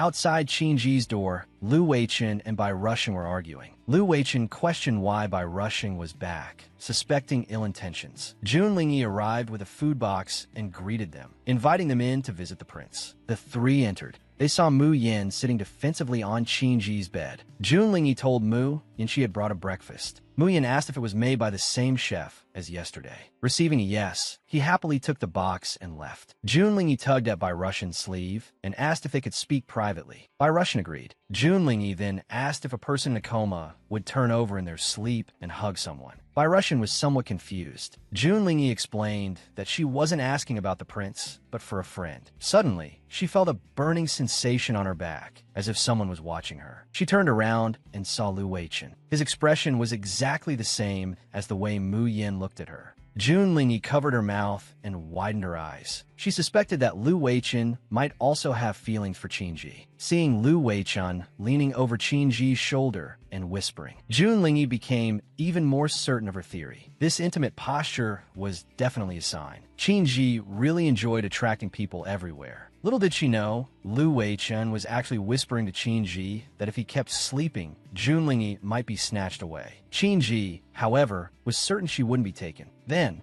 Qingji slowly opened his eyes and weakly asked for water. Hearing his voice, Junlingyi was shocked that he had actually woken up. Could this be the power of love? Junlingyi carefully helped Qingji up. He lay weakly in her arms. Junlingyi asked Lu Weichen to hand her the water. Seeing Junlingyi treat Qingji so tenderly, Lu Weichen thought to himself that Qingji was truly winning while lying down. Junlingyi handed the water to Qingji. Watching this heartwarming scene, Lu Weichen felt like he was being forced to eat dog food. Qingji took the water and drank it all. Watching this, Bai Russian abruptly turned and left. Lu Weichen tried to call out to him, but didn't make it in time. Lu Weichen explained that Bai Russian had likely gone to prepare medicine and said he would follow to check on him. In his heart, he grumbled that Bai Russian, though a divine doctor, was courting death by pining for someone else's wife and acting so obviously jealous. As his brother, Lu Weichen could only help him cover it up this much. Just as Lu Weichen stepped out, he bumped into Little Persimmon at the door. At this moment, Little Persimmon was glaring at Junlingyi, angry that this woman was taking another chance to lean on his father. Seeing the stubborn Little Persimmon, Lu Weichen picked him up to take him away, but the boy grabbed the doorframe, determined not to leave. He wanted to see exactly what Junlingyi was going to do to his father. Lu Weichen felt helpless. This child had such low awareness since he was young and deserved to be teased. Lu Weichen gave up on taking Little Persimmon and set him down. Inside the room, after drinking the water, Qingji felt he had slept for a long time and was getting hungry. Junlingyi took the cup and prepared to call someone to prepare a meal. Qingji watched Junlingyi's departing figure and called her back, asking if she had learned to cook as part of her lady's upbringing. Junlingyi knew Qingji wanted her to cook for him. She was about to refuse, but before she could finish, Qingji clutched his wound and put on a look of pain. Junlingyi immediately asked about his injury with concern, only to find nothing was seriously wrong. He was just hungry. Feeling a bit helpless, Junlingyi promised Qingji she would try her hand in the kitchen. Only then did Qingji let her go. Junlingyi walked out quickly without greeting Little Persimmon, who was hiding behind the door. Little Persimmon watched her leave. Qingji got out of bed and saw Little Persimmon outside. He patted the boy's head and told him it was time to go back, as he hadn't attended his lessons for several days. Little Persimmon was worried. He couldn't stop worrying about Junlingyi. He felt she was always being overly physical with his father. He asked his father if he also disliked her touching him. Qingji gave a perfunctory answer. Little Persimmon was speechless. After a while, Junlingyi returned with the food. Not seeing Little Persimmon, she asked where he was. Qingji replied that the tutor had called him back to do his homework. Junlingyi didn't say more, but felt a bit embarrassed as she took out the food containers. She explained that she really didn't know how to cook, but since Qingji wanted to eat, that she had made a simple dish of scrambled eggs. Junlingyi presented the decent-looking dish and asked him not to be picky, saying she had truly tried. In her heart, she thought about how she had tried by adding 2 pounds of salt. Qingji looked at the scrambled eggs and stated plainly that Jun Lingyi's culinary skills were indeed poor. He hesitated to pick up his chopsticks. Jun Lingyi intentionally put on a hurt expression, using a tactical retreat, saying she would have the chef cook something else since he was injured and needed to watch his diet. As Jun Lingyi was about to take the eggs away, Qin Ji grabbed her hand. He felt that since she had gone to the trouble of cooking, it shouldn't be wasted. He suggested letting Yu take it to Mu Yan. Hearing this, Jun Lingyi didn't know what to say. This Qin Ji, that was ruthless enough to even prank his own son. Little Persimmon was quite unlucky to have such a father. Jun Lingyi pulled her hand away and politely said that little Persimmon was still growing, so eating her cooking might be inappropriate. If it was wasted, so be it. But Qin Ji insisted on giving it to Mu Yan. He felt that there was no issue and that Mu Yan should be taught to endure hardship from a young age. Jun Lingyi couldn't bear it and kept refusing, not wanting the boy to eat her food. She'd rather eat it herself. She secretly cursed Qin Ji for being so cruel to such a small child. To her surprise, as soon as she spoke, Qin Ji immediately agreed. The speed of his response left her bewildered. She felt like she had fallen into a trap. Jun Lingyi picked up a piece of the egg, feeling regretful. Had she known, she wouldn't have put so much salt in. Qin Ji suddenly had a change of heart and stopped her from eating more. Jun Lingyi looked at him in confusion. Qin Ji calmly told her that she was preparing for pregnancy and shouldn't eat this. Jun Lingyi was stunned. That night, Qin Ji and Jun Lingyi each lay on a bed. Jun Lingyi held a book to hide her face, but her mind was racing. Qin Ji had fought on many battlefields and had a strong constitution. Now that he was awake, he should be out of danger. There was no need for her to stay and help anymore. She hallucinated images of Qin Ji wanting to have children with her and felt a chill. She thought back to the afternoon when he mentioned preparing for pregnancy. She feared that if she didn't leave soon, she would be the fish on the chopping block. So, Jun Lingyi made up her mind to check Qin Ji's current state. If he was fine, she would consider leaving. She sat up. She asked if his wound still hurt. Qin Ji was lying on the bed, leisurely reading a book. Though she asked, Jun Lingyi felt a bit uneasy. Qin Ji told her to come to his side. She put on her shoes and obediently walked over, standing by his bed and waiting for him to speak. Instead, Qin Ji told her to sit beside him. She complied.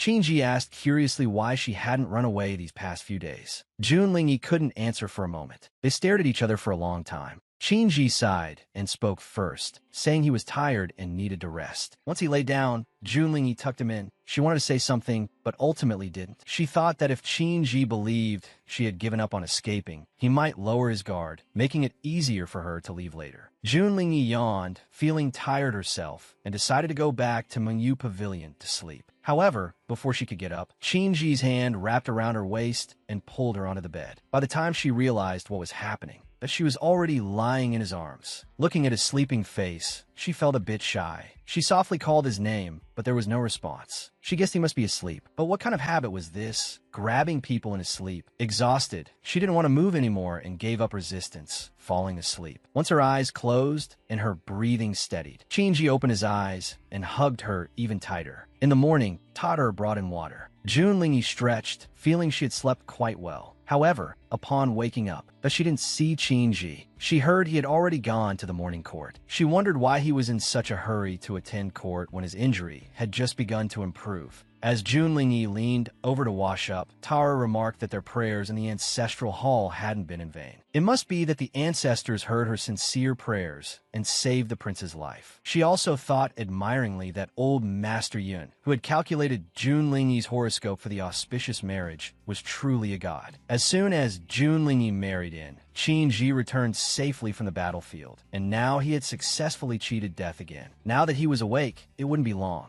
Not before the household added another little persimmon. Hearing this, Jun Lingyi choked on the water. Tater worriedly handed her a handkerchief and asked if she was okay. Jun Lingyi thought, I was startled by you. You're in such a hurry. Have you considered the prince's physical condition? Choking on the water made her feel nauseous. She wiped her mouth with the handkerchief. Tater thought Jun Lingyi's coughing was due to the exhaustion of caring for Qin Ji. Seeing her look like she wanted to vomit, Tater covered her mouth, having a bold guess. Just then, Bai Russian entered and saw that Jun Lingyi had been choked by the water. He apologized for the unannounced visit. Jun Lingyi wiped her face and told him Qin Ji wasn't here, asking him to wait in the front hall. However, Bai Russian told her he had come specifically to see her. Though she didn't know why, she accepted his invitation. They went to the garden. Junlingyi told Tara not to follow and to keep watch nearby. Do nisi Tara that did as she was told. Once Tara left, Bai Russian took Junlingyi's pulse. Junlingyi asked him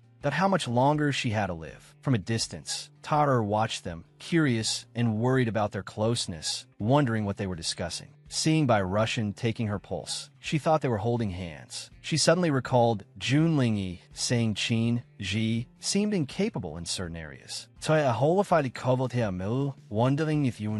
That was planning to graft a branch. Yun suddenly appeared, startling to. She curiously asked why Tara was standing there instead of serving Junlingyi. Tara prepared to tell Junlingyi about her arrival, but Junrohue stopped her. She had already seen Junlingyi and told Tara not to worry. As sisters, she would look out for Junlingyi. Seeing Junrohue's ill intentions, Tara had a bad premonition. This woman was up to no good. She had to tell Junlingyi quickly. But as soon as she went to speak, she was restrained by Junrohue's maids, who covered her mouth. She could only make muffled sounds. They tied Tari up. Junrohue looked at her arrogantly, telling her to watch the show. This was Junlingyi's own fault for being unfaithful and giving her an opportunity. Junrohue plotted with her companion. Junlingyi heard a strange noise in the distance and asked Bai Russian if he heard it. Bai Russian hadn't. Junlingyi assumed she was mistaken and told him to go first. The wind was picking up. Bai Russian told her to head back soon as it was cold by the pond and she was thinly dressed. Before they could leave, Junrohue appeared. She blocked their path and made insinuating remarks, asking Junlingyi to introduce the man.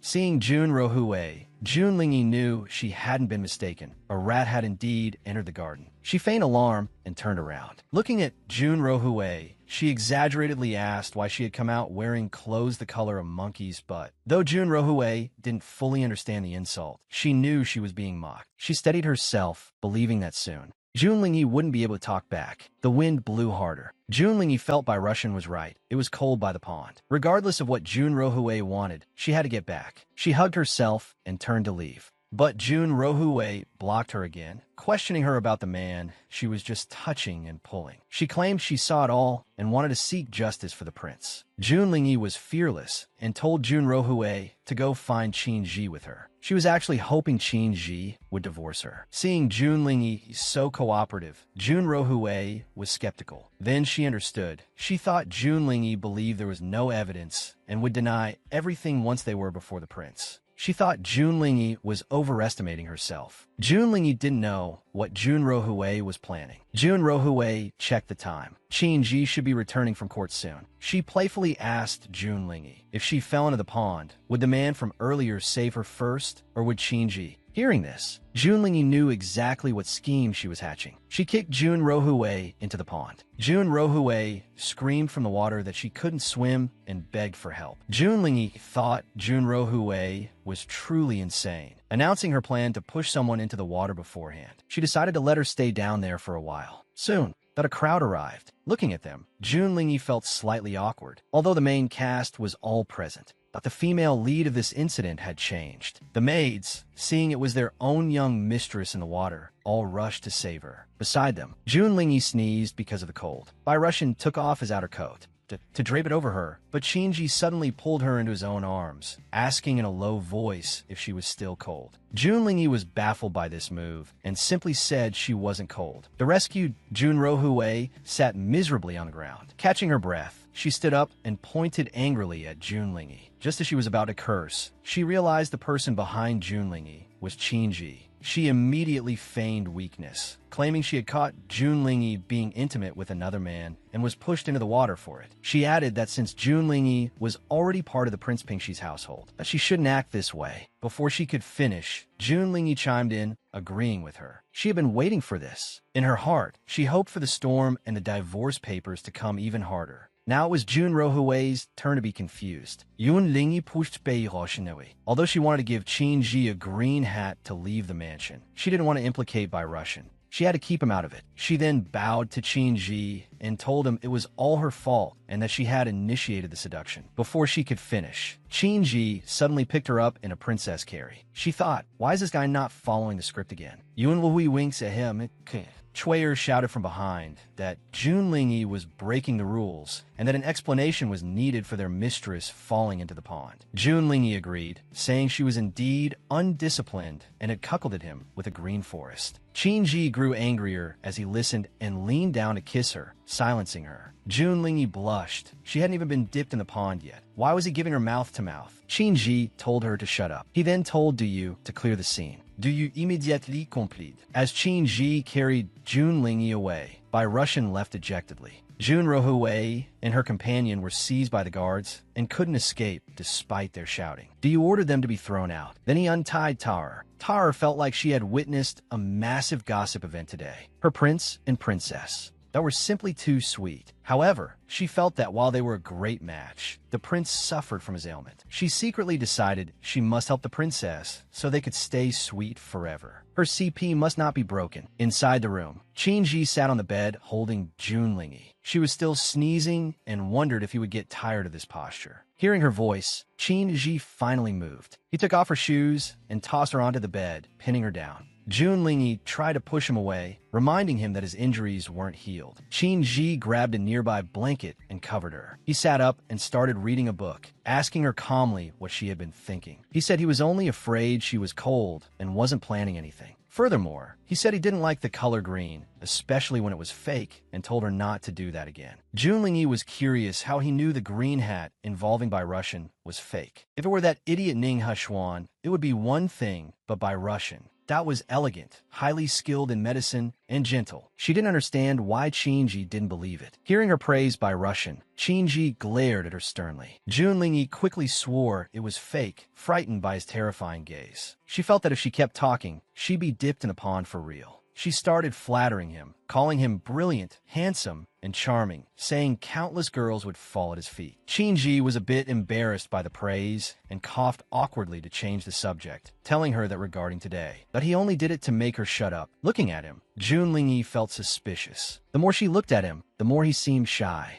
She wondered if that had been his first kiss. Qin-ji coughed even more violently, which deepened her suspicion. She thought that since he was always dragging her to bed, he was an experienced stud, but it turned out he was a pure little puppy. Qin-ji was a bit annoyed, saying he certainly couldn't compare to her vast experience. Junlingyi accepted the praise with a smile. Although they were both about the same in that department, she had lived 2 lifetimes and couldn't let her secret out. She was curious. With his status, he should have plenty of maids. So how could he still have his first kiss? Could it be he had a girl he loved? Mentioning a beloved woman, the image in his mind overlapped with Junlingyi. Junlingyi was lost in her own fantasies. She had long suspected Mu Yan's origins. If she wasn't mistaken, it must be like this. One was a war god prince fighting for the country, and the other was a heroine of the battlefield, and they had a tragic love story amidst the flames of war. What a pity. Now one was a pure single father keeping his chastity, and the other didn't even have a child anymore and never got a kiss. Junlingyi shared her theory, thinking the woman he loved was now missing. She said if he trusted her, he could tell her the details. For the sake of her brother's happiness, she would help him find her. But she also hoped that once he found her, he would let her go. Qin-ji flicked her forehead to stop her fantasies. He told her he'd been fighting since he was young, rarely saw women, and didn't like them. Hearing this, she didn't believe him. Did Mu Yin just pop out of a rock? Suddenly, she thought of something. Yin Ning liked him, and Lu Wei-chun was intimate with him. If he didn't like women and still had his first kiss, could he be short-sleeved? If that were the case, Yin Ning still had a chance. She wondered who would be on top. Seeing her return to unrealistic fantasies, Qin-ji woke her up just in time. There was a knock at the door. It was Tater with ginseng soup. Once allowed in, Tater brought the freshly stewed black chicken ginseng soup. She walked in with a shipping smile and placed the soup on the table. Smelling the aroma, Junlingyi was delighted and asked Qin-ji if he wanted some. But Qin-ji refused and continued reading his book. As Junlingyi was tasting the soup, she felt the flavor was a bit heavy. Suddenly, there was a loud clang. Qin-ji rushed to her side, concerned. Junlingyi's face was flushed. She realized Tar had drugged the soup. Seeing her,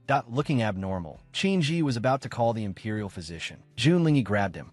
and fell into his arms, telling him she had been given an aphrodisiac. In his arms, she felt burning hot all over. The Qingji before her looked very delicious. Her hands instinctively pulled at his sleeves. Qingji was moved, and just when he thought she was going to do something, that she suddenly pinched her own arm. The pain snapped her out of it. Qingji let go of her. Junlingyi fell back and held onto the table. Though weak, she felt a bit better. After a moment of thought, Qingji turned and left. He went to get some cold water. When he returned, that he saw her slumped over the table, pulling at her clothes and crying out that she was hot. He picked her up in his arms. She felt a sense of salvation, finding him cool and comfortable. Qingji looked down, thought at her state, feeling helpless. He walked to the water barrel and dropped her in. Junlingyi was shocked and stood up, shouting his name. Qingji looked innocent. Did she not want cold water? Did she want to solve it herself? Junlingyi looked at him, pulled at her wet clothes, and hurriedly sat back down, telling him to stay calm. She didn't need a human antidote at all. Watching him leave, that she finally relaxed and sighed, thinking that one shouldn't covet a friend's wife. She hadn't betrayed Yin-Ning.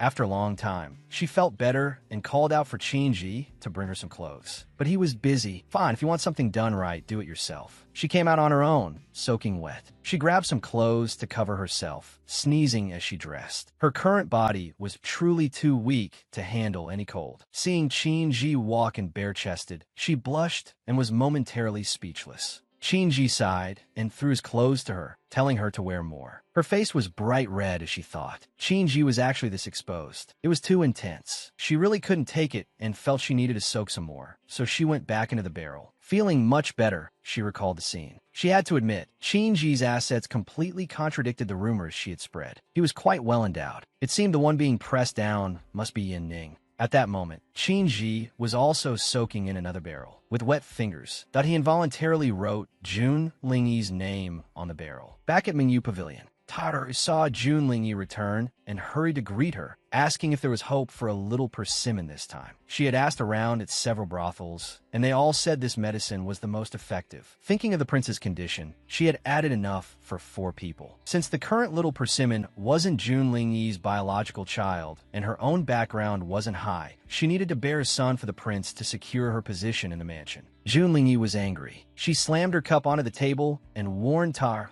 never to do that again. Seeing her anger, Tar knelt down in fear. Junlingyi felt somewhat helpless. Although she knew Tower meant well, some things simply couldn't be rushed. Even if Qingji had some deficiencies in certain areas, this wasn't the way to fix them. Tower explained that she had asked about the medicine before buying it. It was safe to use even for someone newly recovered from a major illness. Moreover, she heard that under the influence of this medicine, the chances of conceiving a boy would be much higher. If Junlingyi didn't believe her, she could even ask an imperial physician to examine the ingredients. Tower knew a bit of medical theory herself, and truly believed this was for the best. Junlingyi lowered her head, thinking that Tower really didn't realize she had done anything wrong. However, hearing that her mother was a midwife, it was no wonder Tower had such a mysterious obsession with childbirth. Junlingyi leaned in and told Tower that the prince had experienced some discomfort from that medicine. Tower thought for a moment and was just about to speak. Junlingyi knew Tower was about to come up with another bad idea. She quickly stopped her, telling her that no other medicines were allowed. If she dared to use drugs again next time, she would kick her into a basin of cold water and leave her there for 2 hours. Seeing Junlingyi's ecstasy was tense, Tower was terrified. On the other side, Dia knocked on Junlingyi's door, sent by Qingji. He had come to deliver some soup. Tower went to open the door. Du Yu entered and handed the bowl of brown sugar stewed with dates to Tower, telling her that his prince had ordered it specifically. Furthermore, Lord Liu was hosting a birthday banquet at the Liu Manor in 3 days, and the prince wanted Junlingyi to accompany him. Junlingyi listened from the side and apologized to Du Yu, telling him she understood. Once Du Yu finished his task, he turned and left. The two returned to the room. As Junlingyi sat in a chair, Tower brought the brown sugar and date soup to her, feeling a bit puzzled. She didn't know why the prince would suddenly send her lady soup, especially brown sugar stewed with dates. Wasn't that usually drunk after catching a cold? Junlingyi didn't explain, but in her heart, she felt Qingji was being quite thoughtful. However, she wondered why Qingji hadn't told her about Lord Liu's birthday himself just now. Instead, he sent Du Yu to deliver the message. Suddenly, the image of Qingji's bare upper body from earlier flashed before her eyes. She realized that in a situation like that, it really wasn't appropriate to discuss much of anything. 3 days later, at the Liu Manor, Qingji and Junlingyi arrived. arrived. The two entered the manor hand in hand. Junlingyi found Qinji's actions a bit strange, but she didn't say anything. The guards and maids outside bowed one by one. Junlingyi understood perfectly. Qinji was putting on a show for others. Seeing Qinji and Junlingyi holding hands, the guards and maids couldn't help but blush, their hearts racing. The two entered the manor, and everyone inside knelt to greet them. Qinji majestically told them to rise, then went with Junlingyi to take their seats. Shun Mao, the son of Minister Shun, looked at Junlingyi and stroked his chin thoughtfully. Junlingyi truly did have some beauty. Su Ran, the eldest daughter of Minister Su, didn't think so. She felt Junlingyi was just a girl who hadn't fully matured yet. What beauty could she possibly have? Wu Yin, the daughter of a vice minister, chimed in agreement. If it weren't for Junlingyi's auspicious horoscope, she would never have had the chance to marry into the prince's manor. Even her elder sister wasn't worthy of carrying the prince's shoes.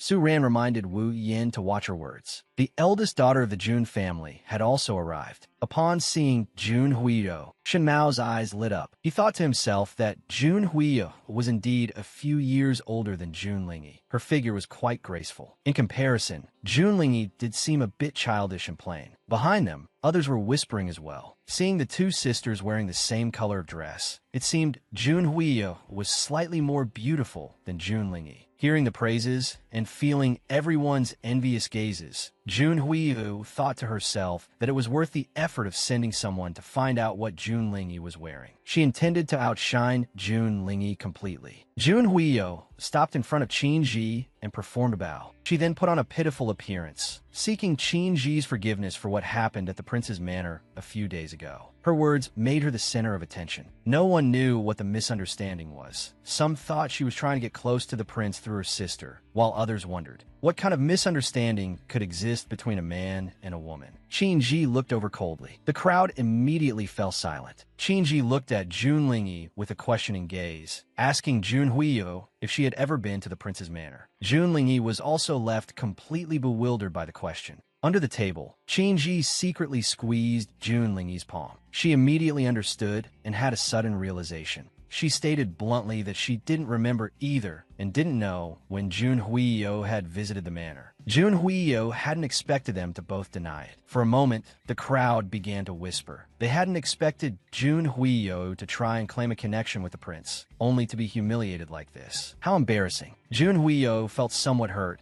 and said she had only gone to deliver some things to Junlingyi, suggesting they might have forgotten. Giving herself a way out, she bid farewell to Qinji and Junlingyi, preparing to leave. Wu Yin, however, complained to Su Ran from the side, saying that the elder sister truly wasn't worthy of carrying the prince's shoes. Su Ran felt that the younger one seemed to have captured the prince's favor. Wu Yin had already looked into that younger one. In the Jun household, she was just a noisy fool. It was even more impossible for the prince to see anything in her. He was likely just using her as a pawn among his many admirers. She had also heard that someone had prepared a big show for today to make Junlingyi lose face. By then, the prince wouldn't be able to stand her anymore and would surely divorce her. She flattered Su Ran, saying that if Su Ran became the princess consort in the future, she must invite her for wine. These words were very pleasing to Su Ran. Her face turned bright red, but she was extremely satisfied. Wu Yin saw Lord Lu arriving and told Su Ran that the good show was about to begin. Lord Lu arrived with a group of people and first bowed to Qinji. In his heart, he was thinking about the scene he had heard about at the manor gate. Truly, a man who has just married a new bride is different. He had to hold her hand wherever they went. To Junlingyi, this look in his eyes didn't seem so innocent. She thought Lu Weichen was sending secret signals of affection and became even more convinced that the relationship between him and Qinji was not simple. It was just a pity that her friend Yin Ning's sincere feelings were misplaced. Lu Weichen took his seat and raised his wine cup, thanking everyone for attending his birthday banquet. He declared they should drink until they were drunk today. After 3 rounds of wine, everyone was feeling tipsy. Wu Wei looked at the dancers on stage and felt their dancing was good, but the music was lacking. So he spoke up,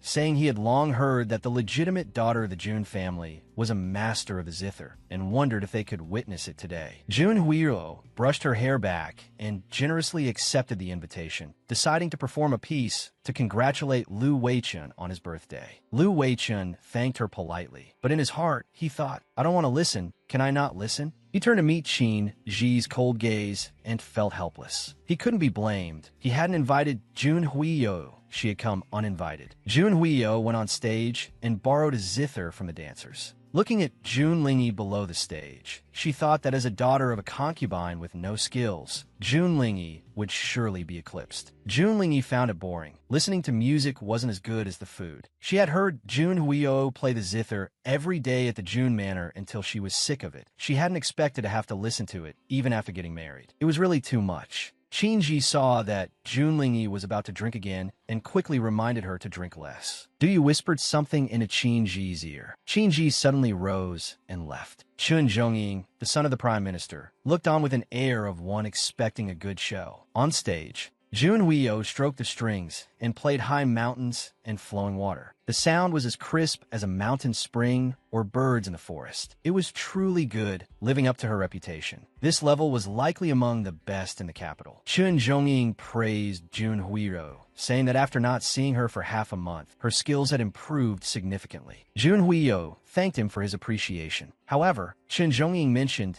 that Qin probably didn't enjoy her music. After all, he had left before the piece was finished. Hearing this, the hand Jun Lingyi was using to pour wine trembled slightly. She quickly put on a fake smile. Chun Zhongying deliberately made things difficult for Jun Lingyi, suggesting that since she was from the Jun family, she must also be a fine zither player. Otherwise, the prince wouldn't have left so suddenly. He must have heard the princess's superior playing so often at home that he didn't care for this performance. The crowd below also joined in, wondering if they would be lucky enough to hear Jun Lingyi play today. Now that Prince Pingxi wasn't here, the princess couldn't let everyone down. Jun Huiyo also chimed in, saying she hadn't heard Jun Lingyi play for many years and wanted her to perform a piece. Jun Lingyi lowered her head in silence. Lu Weichun screamed internally. If Qin doesn't come back soon, his wife is going to be eaten alive. Someone even started slamming the table, feeling that Jun Lingyi was wasting everyone's time by not moving. If she couldn't play, she should just say so. At worst, she could drink as a penalty. If she couldn't play the zither, could she not even drink? He complained about her dawdling and putting on airs. This person was truly bold, likely drunk. Suddenly, there was a moment of silence.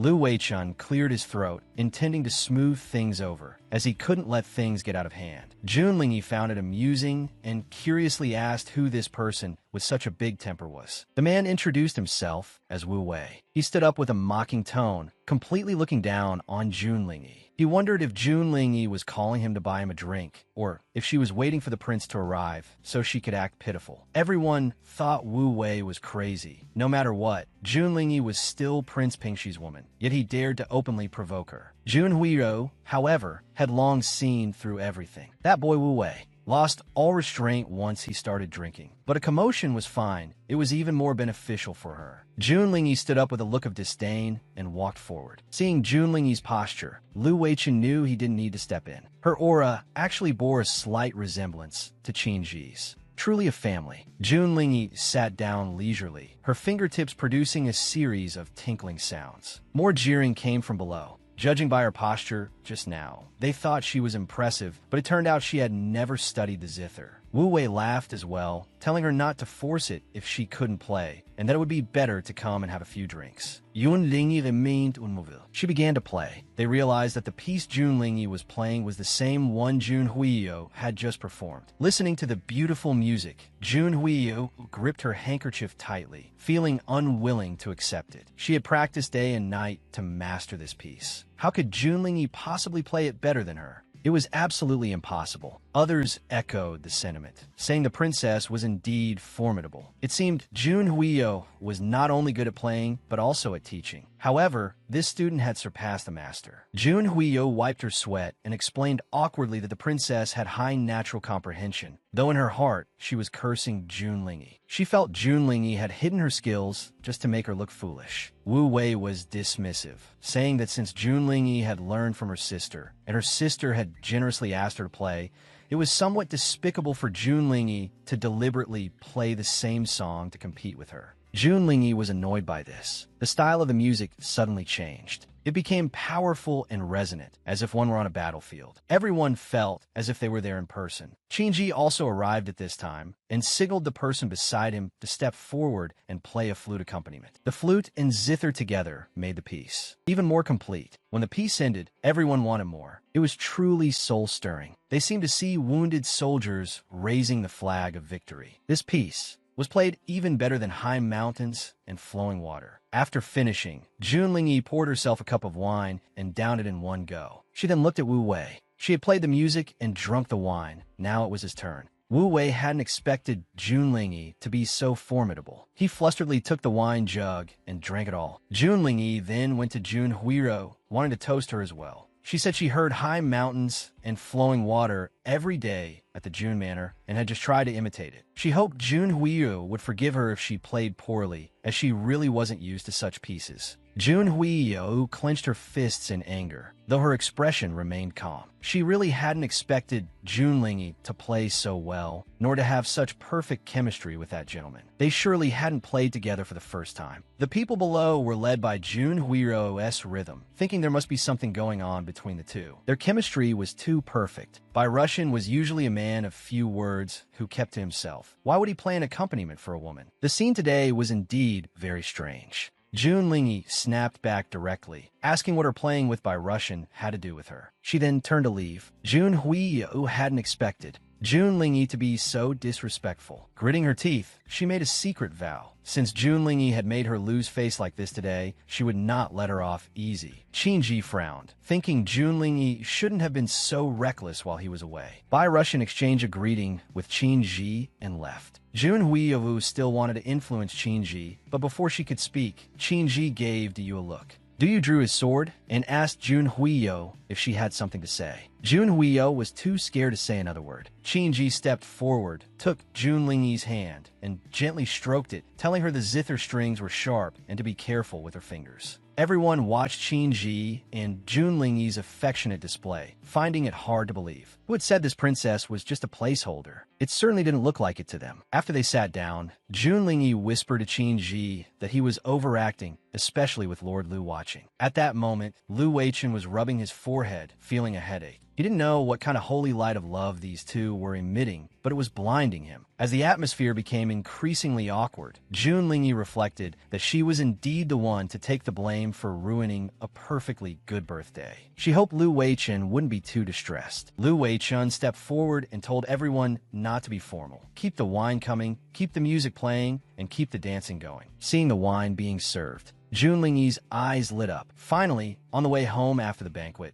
Jun Lingyi was dead drunk and feeling very unwell. Qingji ordered the attendants to stop the carriage and help Jun Lingyi out to vomit. He didn't know how much wine Jun Lingyi had managed to drink while he was away to end up vomiting like this. Qingji wanted to get her back into the carriage, but she refused. The people nearby saw how fierce Jun Lingyi was acting and all looked over. Qingji suppressed his anger and spoke again, but Jun Lingyi said she wouldn't get in no matter what. The carriage made her want to throw up, so she wouldn't sit in it. As she spoke, Jun Lingyi started to fall toward the ground. Qingji caught her and pulled her into his arms. Jun Lingyi hugged Qingji, thinking he was a horse, and wanted to ride him home. The passing attendants and maids all pretended not to see or hear anything. Qingji, annoyed, sternly called out Jun Lingyi's name. Jun Lingyi looked at Qingji with a wronged expression. Helpless, Qingji called Duyu over and told him to take the servants back to the manor. He then made Jun Lingyi stand straight, while he himself bent down as a compromise, letting her climb on his back. Jun Lingyi was overjoyed and happily hopped on. Qingji felt he must be crazy to actually act as a horse for Jun Lingyi. Because she was drunk, Jun Lingyi became even more reckless. Lying on Qingji's back, she sang the theme song of The Legend of the White Snake haphazardly, hearing the lyrics about growing old together with one heart. Qingji was touched and repeated them to himself. Jun Lingyi stroked Qingji's cheek and curiously asked how his skin could still be so good despite spending years on the battlefield exposed to the wind and sun. She wondered how many face masks he had to use every day. Qin was confused by Junlingyi's strange words. He didn't know what a face mask was. Junlingyi looked at Qin face and started talking to herself. Qin was handsome, skilled in martial arts, and of high status. No wonder so many people liked him. She had blocked many people for him and taken so much blame, so she wanted to ask for some benefits. Qin didn't know what she wanted. Junlingyi felt that even if she asked, Qin might not give it to her. Qin shrewdly guessed that she must want a letter of divorce. Junlingyi played with Qin hair and said she wanted to introduce him to a boyfriend. That buddy of hers was quite young and cute, and his family had some money. She had always seen his feelings for Qin, so she wanted to play matchmaker for Qin and her good buddy. She suggested that if Qin was interested, she could invite both of them to dinner someday and cook for them herself so they could get to know each other. Qin didn't respond at all, which made Junlingyi a bit troubled. She guessed that since Qin remained silent, he probably already had a boyfriend, so it wasn't convenient. Qin placed Junlingyi on the bed. She was still thinking to herself that if Qin really did have a boyfriend, she would have to tell her buddy not to keep thinking about Qin. Qin pinned Junlingyi beneath him and told her that he didn't like men. Junlingyi was drunk and extremely bold at this moment, not finding their current position inappropriate at all. She even used her hand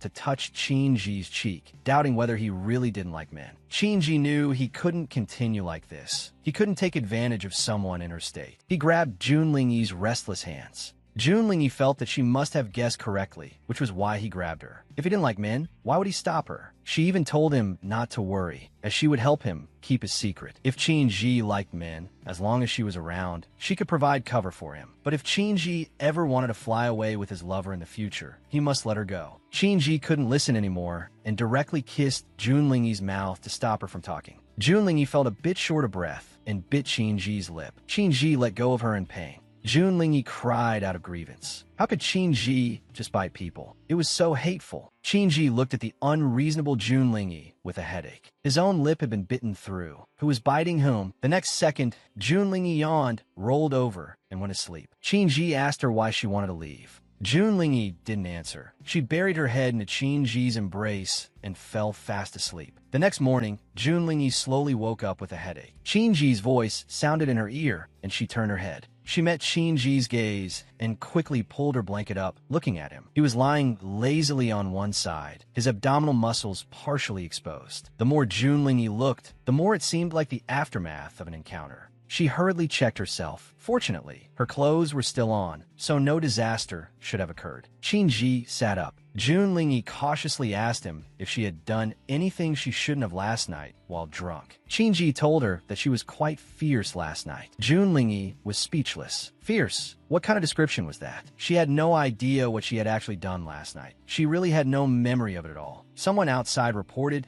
that Lord Lu had arrived to see the prince. Before they could even see him, Lu Weichen's voice drifted in. Qin thought about how Junlingyi was still there. He wanted to have the servant tell Lu Weichen to come back later. But Junlingyi was eager to leave and told Qin there was no need to wait. She would return to Manhwa Pavilion first. As soon as Junlingyi stepped out, she ran into Lu Weichen. They passed each other. Junlingyi thought Lu Weichen's expression was a bit strange, assuming he was unhappy to see her coming out of Qin's room. Inside, Lu Weichen was holding gold bars. He had come to offer a humble apology. He really hadn't expected things to turn out like that last night, so he had come to admit his fault to Qin. He then knelt with a thud, his face full of regret, took off his outer garment, and told Qin to hit him. Junlingyi happened to walk back in just as she saw Lu Weichen with his upper body bare. Seeing his distressed face, her imagination ran wild. Perhaps if she had entered a bit later, she would have seen Qin disciplining Lu Weichen with a small wooden stick. At this thought, Junlingyi covered her mouth and giggled, thinking that Qin actually had such heavy tastes. Junlingyi's jade pendant had been left there, so she had come back for it. She searched around and found it on the bed. Fearing Lu Weichen would misunderstand, she specifically explained to him that she was drunk last night and nothing happened between her and Qin, then fled in a panic. Qin felt somewhat displeased. He told Lu Weichen to put his clothes on and get up. Lu Weichen dressed and stood up, feeling rather smug. Even if he had made a mistake, he felt he had done Qin the big favor. He then teased Qin about his bitten lip, saying it looked like a tooth mark and that last night's battle must have been intense. At the mention of this, Qin Ji's anger flared, and he told Lu Weichun that Jun Lingyi had actually tried to introduce him to a man yesterday. This left Lu Weichun somewhat stunned, since Jun Lingyi thought Qin Ji liked men. Qin Ji was completely helpless. Lu Weichun was speechless, thinking that the woman Qin Ji liked was indeed extraordinary. Inside Mingyu Pavilion, Jun Lingyi was taking a bath. Suddenly, the image of her trying to introduce a man to Qin Ji last night flashed through her mind. This caused her to panic. This was a total social death. She had actually said she'd introduce him to a boyfriend. She couldn't help but feel annoyed. He already had Lu Weichun, so she really should have kept her mouth shut. She thought to herself that alcohol really was a terrible thing. She vowed to quit drinking. A small bird squeezed through the gap in the window and flew onto Jun Lingyi's finger. The bird brought a message for Jun Lingyi. Yin Ning had arranged everything. Tonight, she would disguise herself as an attendant and leave through the side gate of the prince's manor. Knowing this, Jun Lingyi let the bird go. She thought that since Qin Ji's health was mostly recovered, it was time for her to leave. That night, Jun Lingyi packed the belongings she wanted to take. She also had to find a way to send Tower away to prevent her from discovering the escape. Just then, Tower arrived at the door and asked Jun Lingyi if she had finished her bath. Jun Lingyi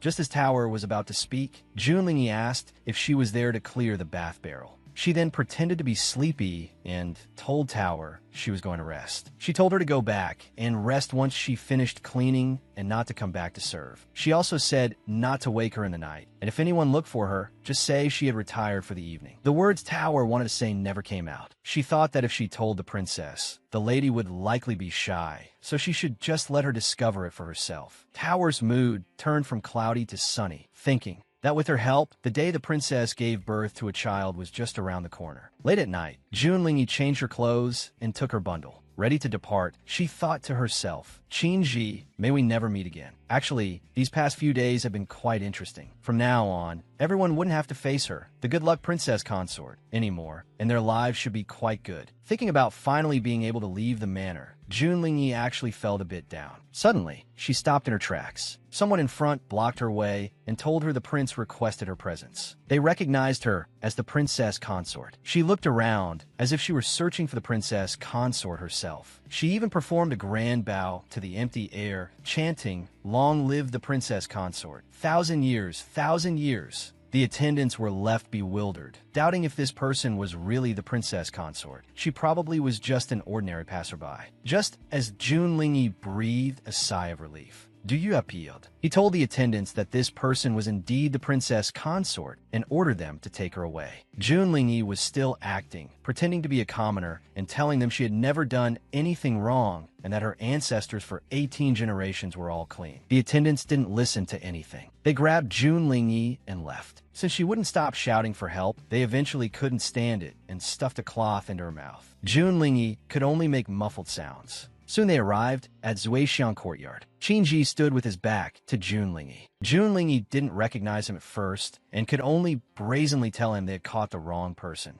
Qin Ji turned around and looked at her sternly. He threatened her, asking if she wanted him to strip her to prove her true identity. Qin Ji approached Jun Lingyi, radiating an oppressive aura, and questioned her. When asked where she was going, Jun Lingyi told him that the moonlight was beautiful tonight. She said she felt a bit bored staying in the prince's manor, so she changed her clothes to come out, stroll the streets, and experience the hardships of the common people to help the prince empathize with them. Internally, however, she thought, Qin Ji is standing so close. I have no idea what he's up to. Could he be trying to seduce me? Qin Ji picked up the bundle beside her, clearly not believing Jun Lingyi's explanation. Does one really need to carry a bundle just to go for a stroll? Jun Lingyi continued to spin her lies, using the excuse that the night was deep and the weather was freezing. She claimed she brought the bundle because she was afraid of catching a cold outside. Qin Ji ignored her excuses and directly untied the bundle. The items inside spilled all over the ground. There wasn't a single piece of clothing among them. Jun Lingyi was momentarily speechless. Looking at the contents of the bundle, she was also having a bit of a breakdown. What on earth were these things? Qin Ji picked up a book. After flipping through it, his expression turned quite sour. He asked Jun Lingyi if she really used this to keep warm in the freezing cold. Jun Lingyi blushed, thinking to herself that the women in these books certainly had impressive flexibility. Just as her imagination began to wander, she suddenly snapped back to reality. She had some questions too.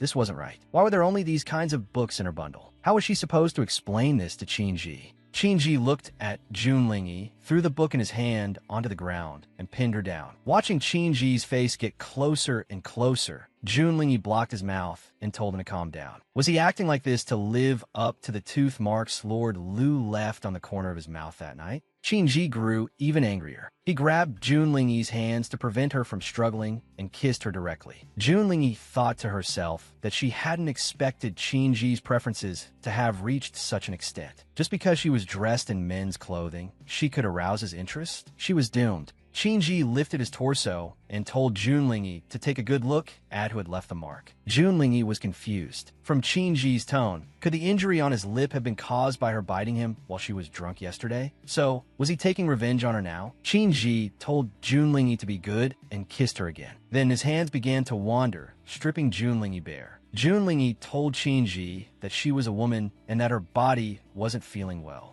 Qingji didn't listen at all and bit Junlingyi's neck. Junlingyi was terrified. She couldn't say Qingji was incapable. How could a prince be incapable? Even if just for the sake of his pride, he would surely execute her on the spot. Just as Qingji's hand was about to touch Junlingyi's waist, Junlingyi had a sudden flash of inspiration. She used the excuse that her period had arrived and she was feeling embarrassed. Qingji immediately got out of bed and told her to go change. Only then did Junlingyi discover that her period had actually arrived. She thought to herself that her Annie was like Chow Chow, showing up as soon as she was mentioned. She was so obedient to arrive right on cue. Qingji told Junlingyi that the maid was outside and would take her to change. Seeing Qingji leave so quickly, Junlingyi thought, this Qingji sure runs fast. There's no need to avoid me like I'm the plague, right? On the other side, Qingji started taking a bath. Junlingyi also came here to change her clothes, unaware that Qingji was right behind the screen. Junlingyi walked in with her clothes and closed the door, thinking that Qingji shouldn't be here. Just as she was about to take off all her clothes, she suddenly heard Qingji's voice. He told Junlingyi to find another place to change. This gave Junlingyi a fright. She grabbed her clothes and ran out as fast as she could. She thought to herself, what kind of layout is this room? Why put such a tall mirror there? It made me not see. Thought that someone was already in there. My luck has been terrible lately. Mercury must be in retrograde. That night, while Junlingyi was lying in bed, Qingji came again. Looking at Junlingyi's sleeping face, he also got into bed and kissed her, looking at her with a touch of helplessness. He asked himself in a whisper why she insisted on running away. In Junlingyi's dream, there was a giant teddy. It was coming right at her. Although it was big, it was very warm, until she felt a bit too hot and wanted the teddy to let go, wondering curiously why this teddy felt so much like a furnace. Junlingyi gradually woke up and saw Qingji sitting nearby reading a book. He even greeted her. Li stolzet Junlingyi. She thought, there really is a teddy here. Qingji didn't understand and didn't know who Teddy was. Junlingyi coughed awkwardly and asked Qingji if he didn't need to attend the morning court session today.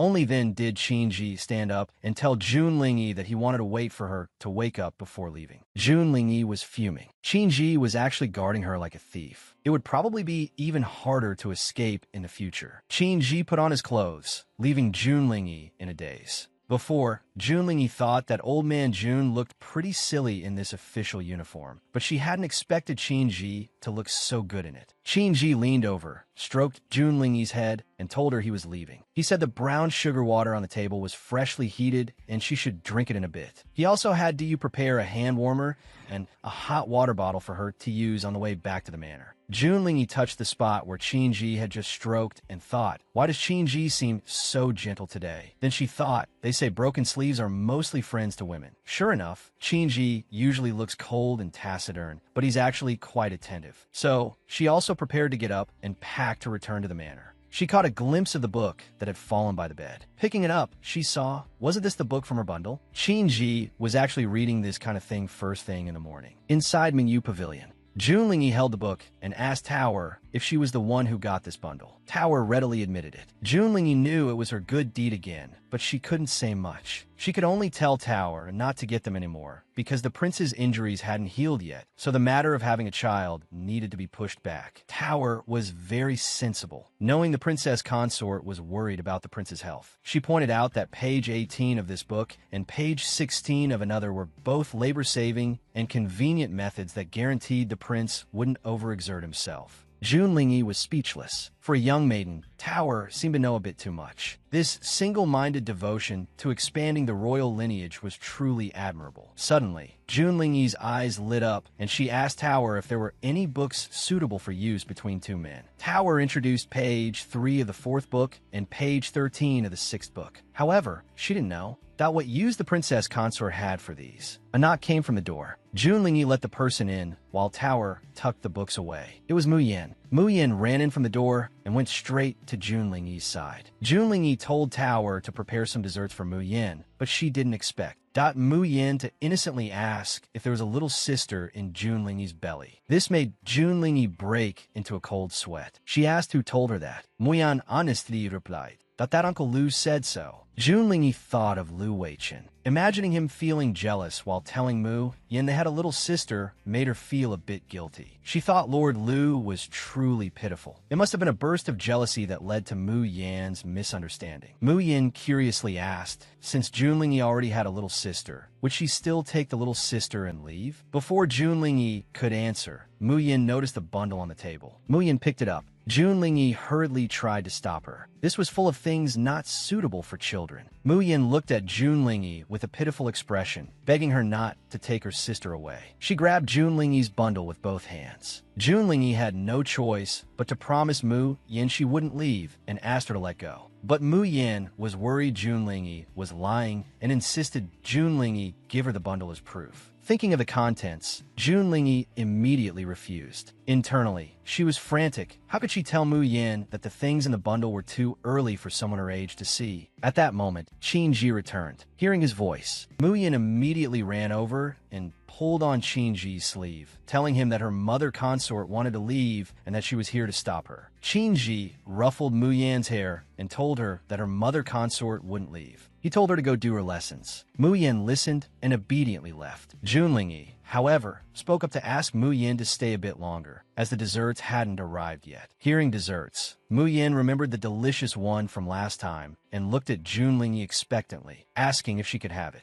Junlingyi was in a bit of a bind. Qin Ji was here, and she couldn't get away, so she could only tell Mu Yin they'd have it next time. She claimed the chef had been bitten by a dog, and was at home recovering. After all, when she woke up this morning, Junlingyi found that her neck had been gnawed into a mark by Qin Ji. Saying he was bitten wasn't exactly a lie. Mu Yin happily agreed. Seeing Mu Yin leave, Junlingyi thought, children are so easy to coax. Once Mu Yin was out the door, Qin Ji pinched Junlingyi's chin, his face close to hers. In an ambiguous tone, he asked her, about being bitten by a dog. Junlingyi backed away guiltily, telling Qin Ji that a chef in the manor was the one bitten. Internally, she wondered if Qin Ji had figured something out. Du came in and told Qin Ji that Lord Lu had arrived and was waiting for him in the study. Hearing this, Qin Ji immediately stood up and took Junlingyi's bundle. He told Junlingyi that he was confiscating the bundle. Junlingyi wasn't disappointed. Instead, she told Qin Ji that page 3 of the 4th book and page 13 of the 6th book would be quite practical for him. Qin Ji was puzzled, wondering what bad idea Junlingyi was cooking up now. Junlingyi looked at Qin Ji with a grin, thinking that confiscation was just his excuse. He actually wanted to read the books to explore some mysterious male-to-male positions, so she had helpfully marked the important parts for him. Junlingyi felt she was truly a considerate and kind person. She saw Qin Ji and Du out and watched them walk away. She thought that since Lu Weichun had just been here yesterday, coming again today likely meant he was here to settle scores. If the two of them argued because of her, she would feel very guilty. So, she decided she had to go see for herself. Inside the room, Lu Weichun criticized Qin Ji. He said Qin Ji was far too unfair last night. A thief had broken into the manor, and he was asked to help catch him, but Qin Ji was only concerned with being sweet with his girl. Qin Ji looked at Lu Weichun sternly and told him to get to the point. Lu Weichun told Qin Ji that he had chased the person all the way to Mufing Tower last night, where the trail went cold. But his Tongtian Pavilion wasn't famous for nothing. In the end, he lived up to expectations and found token. Lu Weichun handed the token to Qin Ji. Qin Ji took a look. The token was inscribed with Zixiao sect. He guessed the person belonged to Luo Xiao.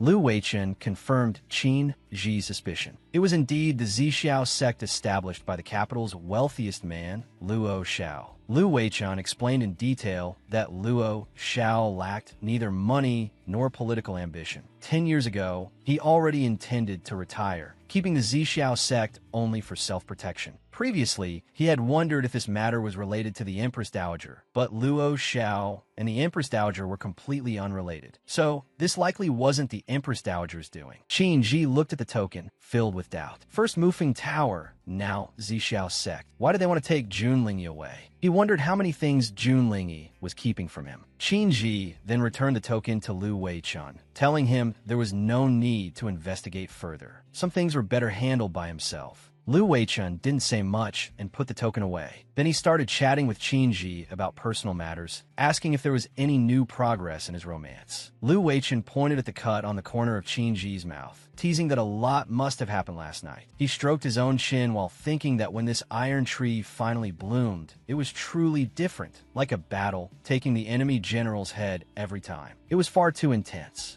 Last time, Qin Ji told Lu Weichun that Junlingyi misunderstood him for liking men. Lu Weichun had been a bit worried, but he hadn't expected Qin Ji to win her over so quickly. Besides, to be honest, Prince Pingxi's manor should have had a mistress long ago. Even if Qin Ji didn't consider himself, he should think of Mu Yan. Mu Yan couldn't go on without a mother forever. This manor needed a mistress. Moreover, humans have hearts. Mu Yan is a good child, and he believed Junlingyi. That would eventually accept Mu Yan. Hearing this, Qin Ji was deeply inspired. He felt he knew how to make Junlingyi stay. Outside the study, as Lu Weichun stepped out, he noticed someone hiding in the shadows. He asked sharply, "Who's there? Stop being sneaky and come out." To his surprise, it was Junlingyi at the corner. Junlingyi shuffled out and walked up to Lu Weichun. With a solemn expression, she apologized to him, telling him it was all a misunderstanding. She said she and the prince were just putting on an act, and there was nothing else between them. She hoped the two of them that wouldn't let their relationship suffer because of her. Her words reminded Lu Weichun of what Qin Ji had told him, that Junlingyi misunderstood Qin Ji as liking men. Could it be that Junlingyi still thought he and Qin Ji were a thing?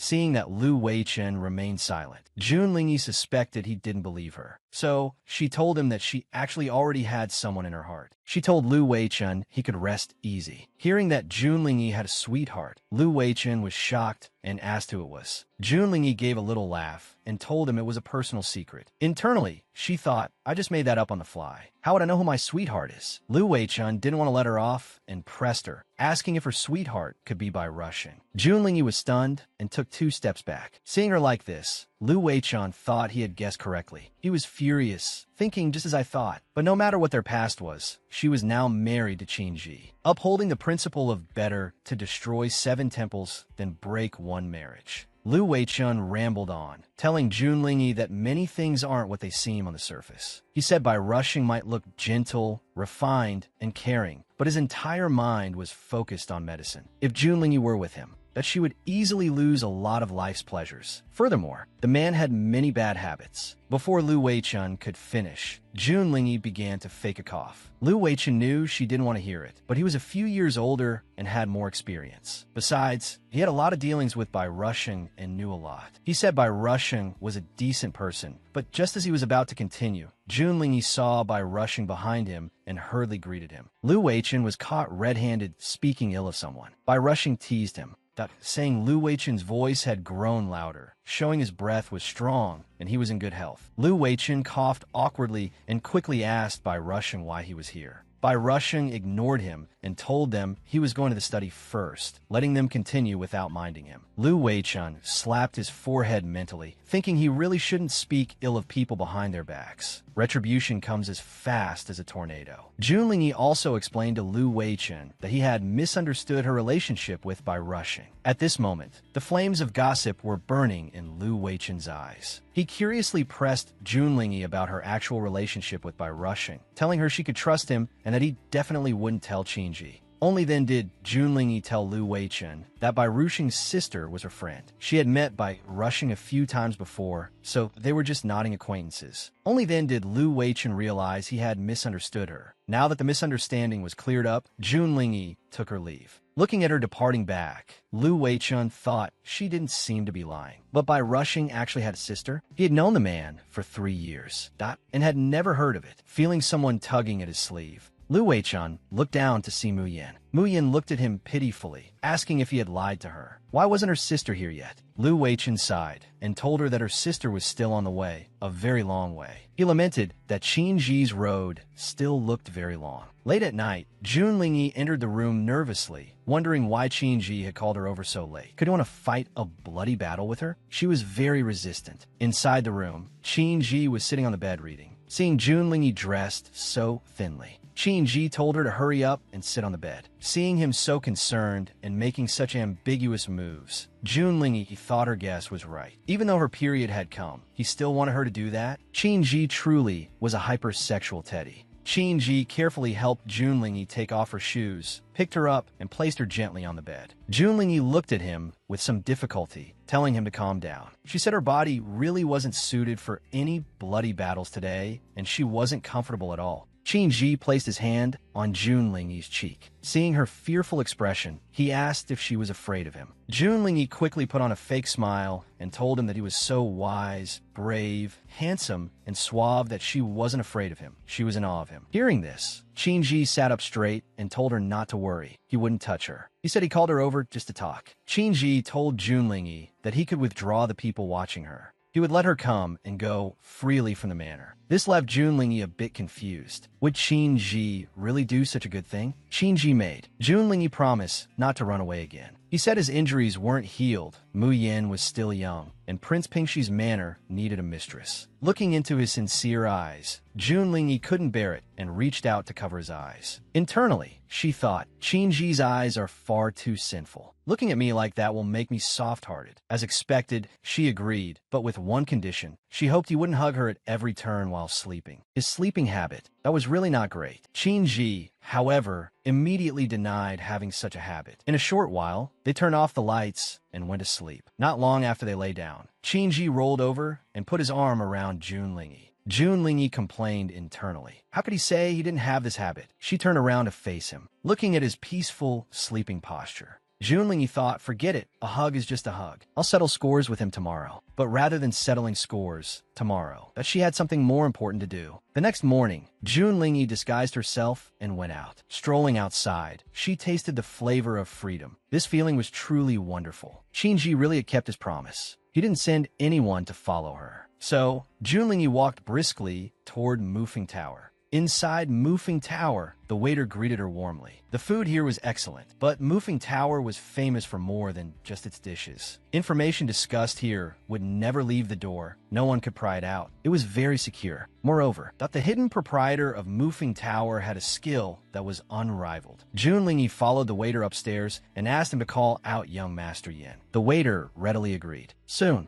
Yin Ning came over. Seeing that Jun Lingyi didn't have a single person with her, he praised her for her skill in actually getting out on her own. Jun Lingyi came to see Yin Ning today mainly to tell him that she planned to stay in Prince Pingxi's manor for a while and wouldn't be escaping. Yin Ning took a sip of tea, his gaze a bit downcast as he gave a faint reply. Jun Lingyi was curious that Yin Ning wasn't angry. Yin Ning, however, wondered why he should be. Even if she didn't give up, he was going to advise her to do so. If this continued with Qinji, he feared his own fur would be plucked clean. Every time he helped her escape, he was chased and beaten by that man. Although they hadn't succeeded, Yin Ning felt she couldn't break her promise. 2 years' worth of Mufing Tower's profits that were all his. Jun Lingyi generously let him take them. Her identity as the proprietor of Mufing Tower couldn't be exposed to Qinji, so for this period, she left the tower in Yin Ning's management. Jun Lingyi herself was happy to be rid of the worry. Yin Ning told her to stay away from Qinji. Jun Lingyi looked enlightened, thinking Yin Ning was still pining for Qinji. But Yin Ning told her irritably that he didn't like Qinji. Jun Lingyi thought he was just being insincere and casually said, if you don't like Qinji, could it be you like me instead?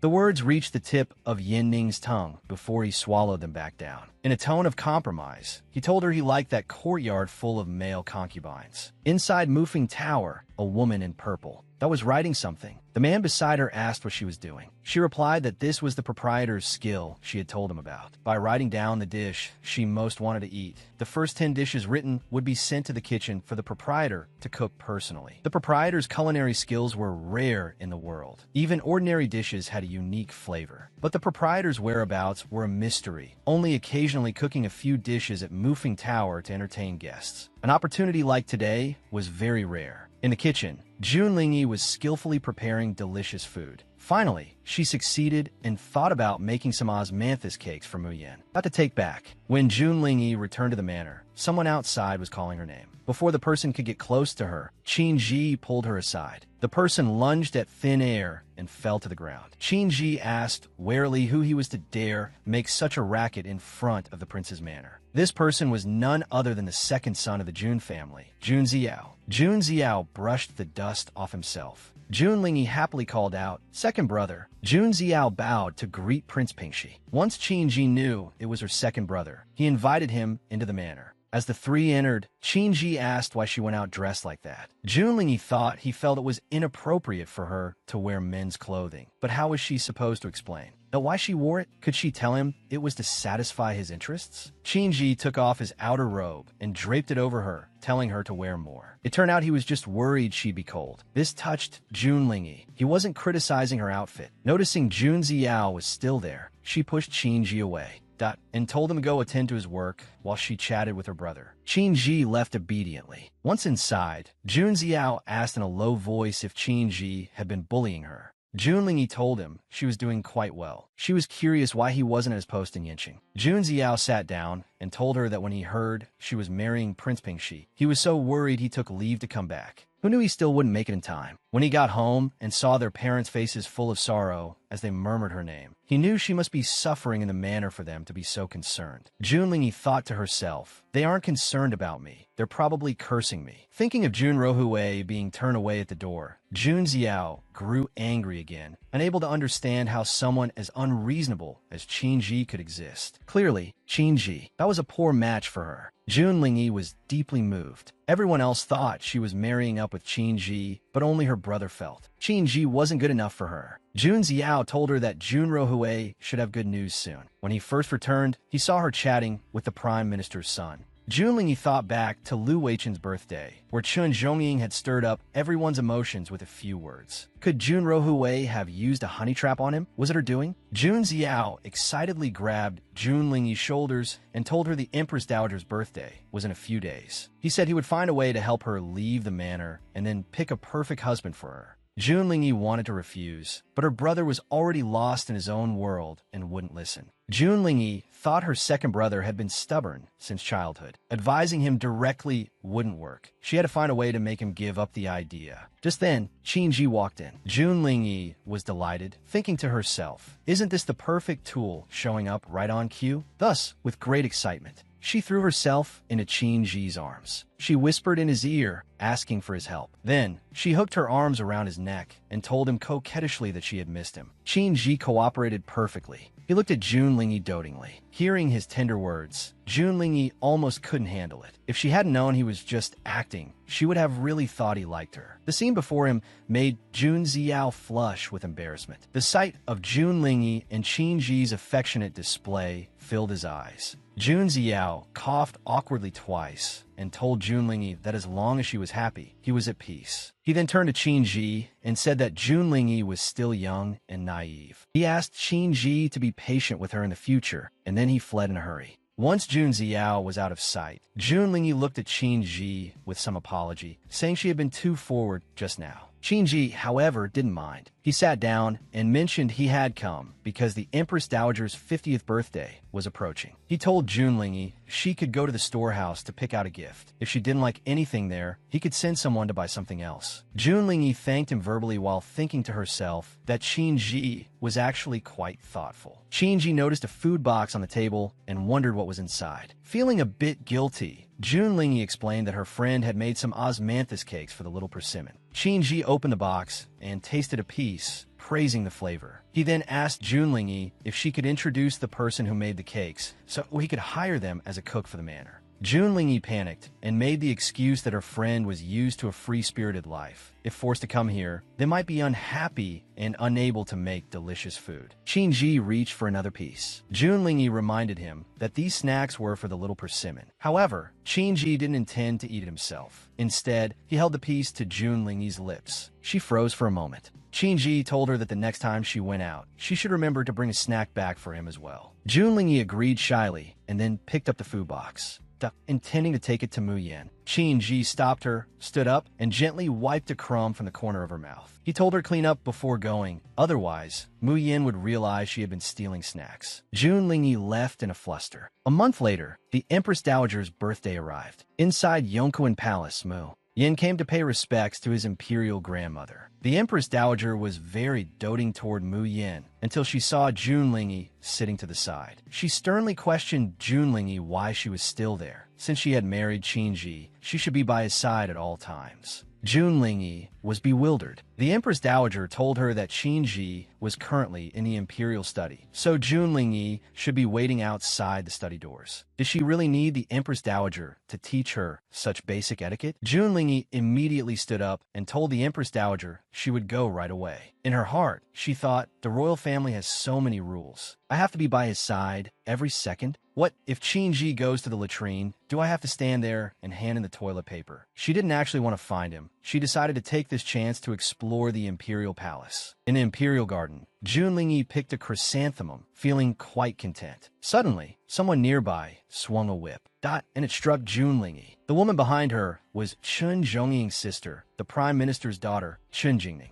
Jun Lingyi asked her angrily why she had attacked her. Chen Jingning claimed that Jun Lingyi had stolen her things. Jun Lingyi was confused. Chen Jingning told her that she and Qin Ji were childhood sweethearts, and it was only because of Jun Lingyi's interference that she stole Qin Ji away. She called Jun Lingyi a thief. As soon as she finished speaking, Chen Jingning swung the whip at Jun Lingyi again. While lashing out with the leather whip, she continued to curse Jun Lingyi as a thief. Jun Lingyi wasn't about to stand there foolishly and take the beating. She nimbly dodged the whip and told Chen Jingning helplessly that if she wanted the man, she could just say so, and Jun Lingyi would gladly give him to her. She added that brandishing weapons in the palace was improper. However, hearing this, Chen Jingning thought Jun Lingyi was mocking her for not knowing how to use real weapons like swords and spears, only a whip. Jun Lingyi felt exhausted by this logic. She thought to herself that Chen Jingning's reading comprehension was terrible. Which of her words was a mockery? Ignoring Jun Lingyi's reaction, Chen Jingning swung the whip even harder. Just as the whip was about to land on Jun Lingyi, a large hand caught it. It was Qin Ji. He arrived and asked Jun Lingyi with concern if she was all right. Jun Lingyi, touched, told him she wasn't hurt. At that moment, Chen Zhongying also arrived from the side to pay his respects to Qin Ji and Jun Lingyi. He apologized for Chen Jingning's unreasonable behavior and told his sister to apologize. However, Chen Jingning refused, feeling she had done nothing wrong.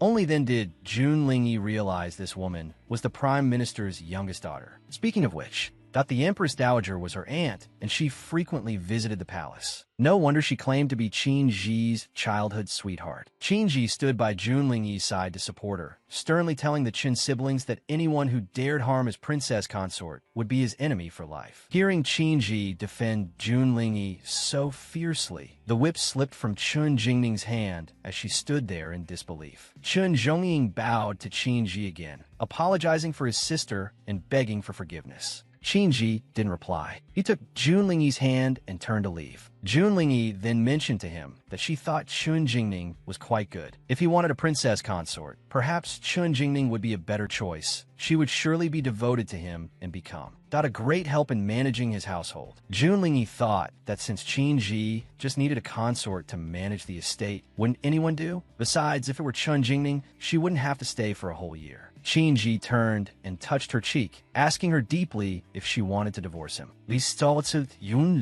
She hadn't expected him to say such a thing. The surrounding eunuchs and maids gathered nearby, whispering in curiosity. Jun Lingyi thought, Qin Ji is setting me up again. These eunuchs and maids were the Empress Dowager's ears. They would surely report back that she wanted to divorce Qin Ji, and then the Empress Dowager would find more ways to punish her. Qin Ji had no intention of letting her off. He leaned in closer, tilting her chin up, and asked again if she wanted to divorce him. Jun Lingyi dodged the question, telling him he was overthinking. She claimed she had fallen for him at first sight, and her love was as solid as gold. How could she want to divorce him? She acted as if she were afraid he was the one who didn't want her anymore, which would break her heart. Hearing this, Qin-ji took her hand and told her affectionately that he felt the same way. He led her toward the banquet. Junlingyi felt a bit annoyed. Today was another day she failed to get rid of the princess consort title. Arriving at the banquet, she was curious why the decorations were so plain. The venue wasn't even as grand as Lu Weichen's birthday party. Qin-ji seemed to read her mind and told her that since the border was only recently settled, the Empress Dowager was being considerate of the people's hardships and didn't want a lavish display. Junlingyi realized then that the Empress Dowager was building her public image. If word of this reached the commoners, she would be seen as a benevolent leader who cared for the nation. The emperor and empress that soon arrived. They walked to the highest seats, looking down at everyone. Junlingyi felt that the empress had a more powerful aura than the emperor. Seeing Junlingyi, the emperor asked Qin-ji if this was indeed his consort. He remarked that his brother was usually as cold as a block of ice and told Junlingyi that if Qin-ji ever bullied her, she could tell him, and he would definitely set things right. The empress chimed in, saying she felt the prince of Pingxi treated his consort very well. Earlier, while the emperor was chatting, someone reported a misunderstanding between the consort and the Chun family's daughter. He had rushed off immediately, showing how deep his feelings were. Junlingyi also explained that the prince was very good to her, though she thought to herself that she was just a scapegoat for the trouble Chun Jingning caused. The emperor was delighted to hear they were so close, and hoped he would soon become an uncle. Qin-ji told the emperor he would work hard at it. Only Junlingyi was left speechless, thinking such hard work wasn't necessary. Then, the Empress Dowager arrived. Everyone knelt once more. Junlingyi thought,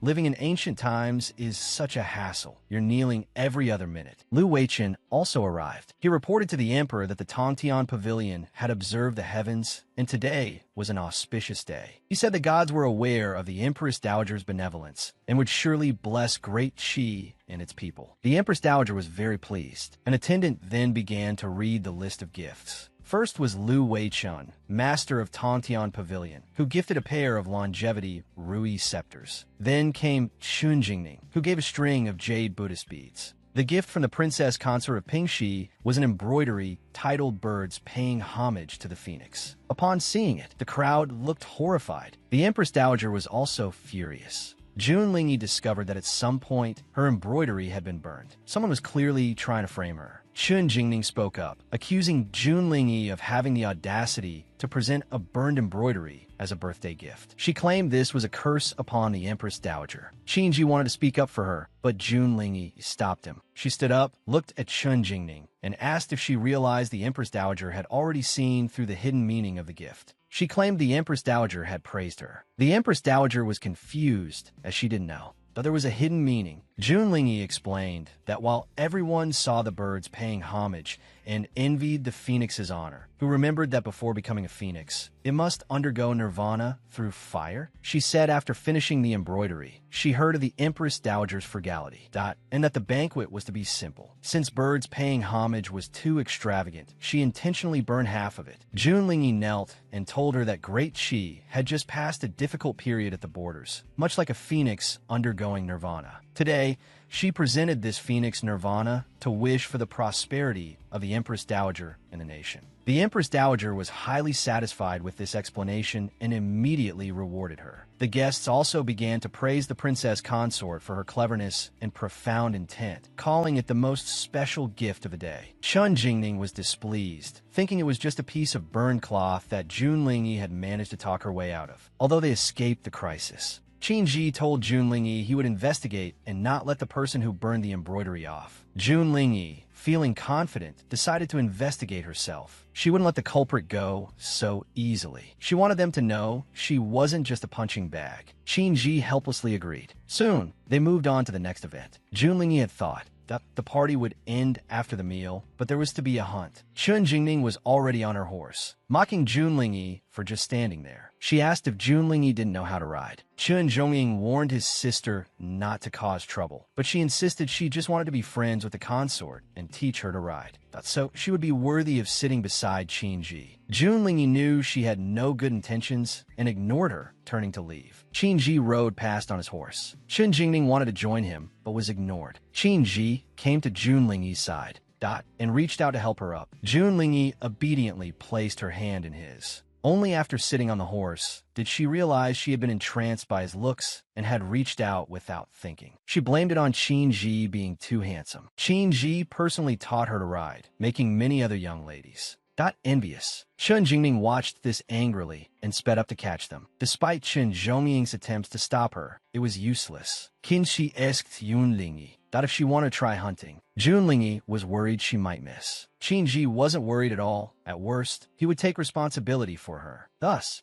Junlingyi boldly fired an arrow. That arrow went straight toward Chun Jingning. Chun Jingning couldn't dodge in time and fell off her horse. She looked at Junlingyi in a rage. Junlingyi leaned weakly into Qin Ji's arms, telling him she didn't do it on purpose and that bows and arrows were far too dangerous and scary. Qin Ji cooperated, telling Chun Jingning that his consort was a bit playful and asked her not to take offense. Chun Jingning didn't believe it and told Qin Ji not to be fooled. But before she could finish, Qin Ji led Junlingyi away on the horse, leaving Chun Jingning behind to curse them. Junlingyi felt much better after venting her frustration and couldn't help but praise Qin Ji for being cool just now. Qin Ji was curious what shui meant. Junlingyi thought about how to explain it and told him that shui meant crushing the competition at high speed, just like he did. Qin Ji felt a bit disappointed, realizing she didn't mean she liked him. He praised Junlingyi's archery as also being quite shui. Junlingyi was very proud and almost said something she shouldn't have, but stopped herself in time. She told him she didn't really know archery. It was just that as a child, she liked throwing stones, so her aim was better than most. Qin Ji saw through her, but pretended to believe her, asking if she had ever tried hitting 3 targets at once while throwing stones. Junlingyi Qin Ji prepared to teach her with the bow. He held her hand and fired 3 arrows simultaneously. Those 3 arrows hit 3 different prey perfectly. Junlingyi was shocked. It was like magic. Behind them, Lu Weichen and Mu Yan were fed more public displays of affection. Mu Yan asked Lu Weichen how much longer until his sister arrived. Lu Weichen was curious. The little persimmon usually disliked the consort, so why was he anxious for his sister now? Mu Yin told him that after much consideration, he felt his mother was sensible, understood state affairs, and was different from those pretentious, pampered ladies. She was barely worthy of his father. He figured a sister born from her would be very cute. Lu Weichun praised Mu Yin for his progress in using so many idioms. Mu Yin sighed, saying once his sister was born, he'd play with her, and Lu Weichun would be left all alone. Lu Weichun was speechless, thinking he needed to have a talk with Mu Yan's tutor about what kind of nonsense he was teaching the boy. A few days later, in the prince's manor,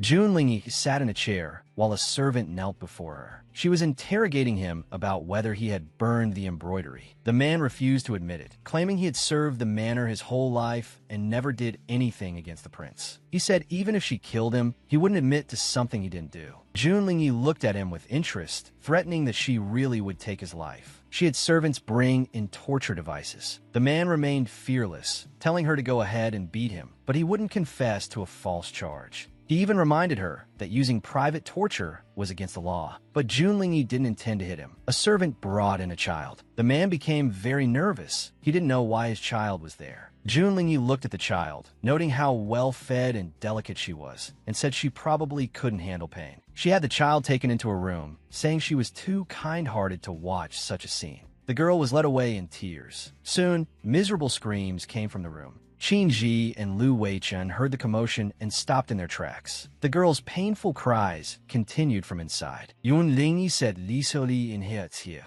Lu Weichen watched all this, and mocked her sarcastically, saying Junlingyi was truly merciful. Qin Ji, acting as if he didn't catch the sarcasm, nodded in agreement, feeling that she was indeed very merciful. Lu Weichun mentally slapped himself for speaking up and inviting more dog food. The man in the courtyard finally couldn't take it and admitted he burned the embroidery. Junlingyi waved her hand to stop the noise inside. She asked why he did it and who ordered him. She said if he couldn't give a good reason, she'd suspect it was a forced confession.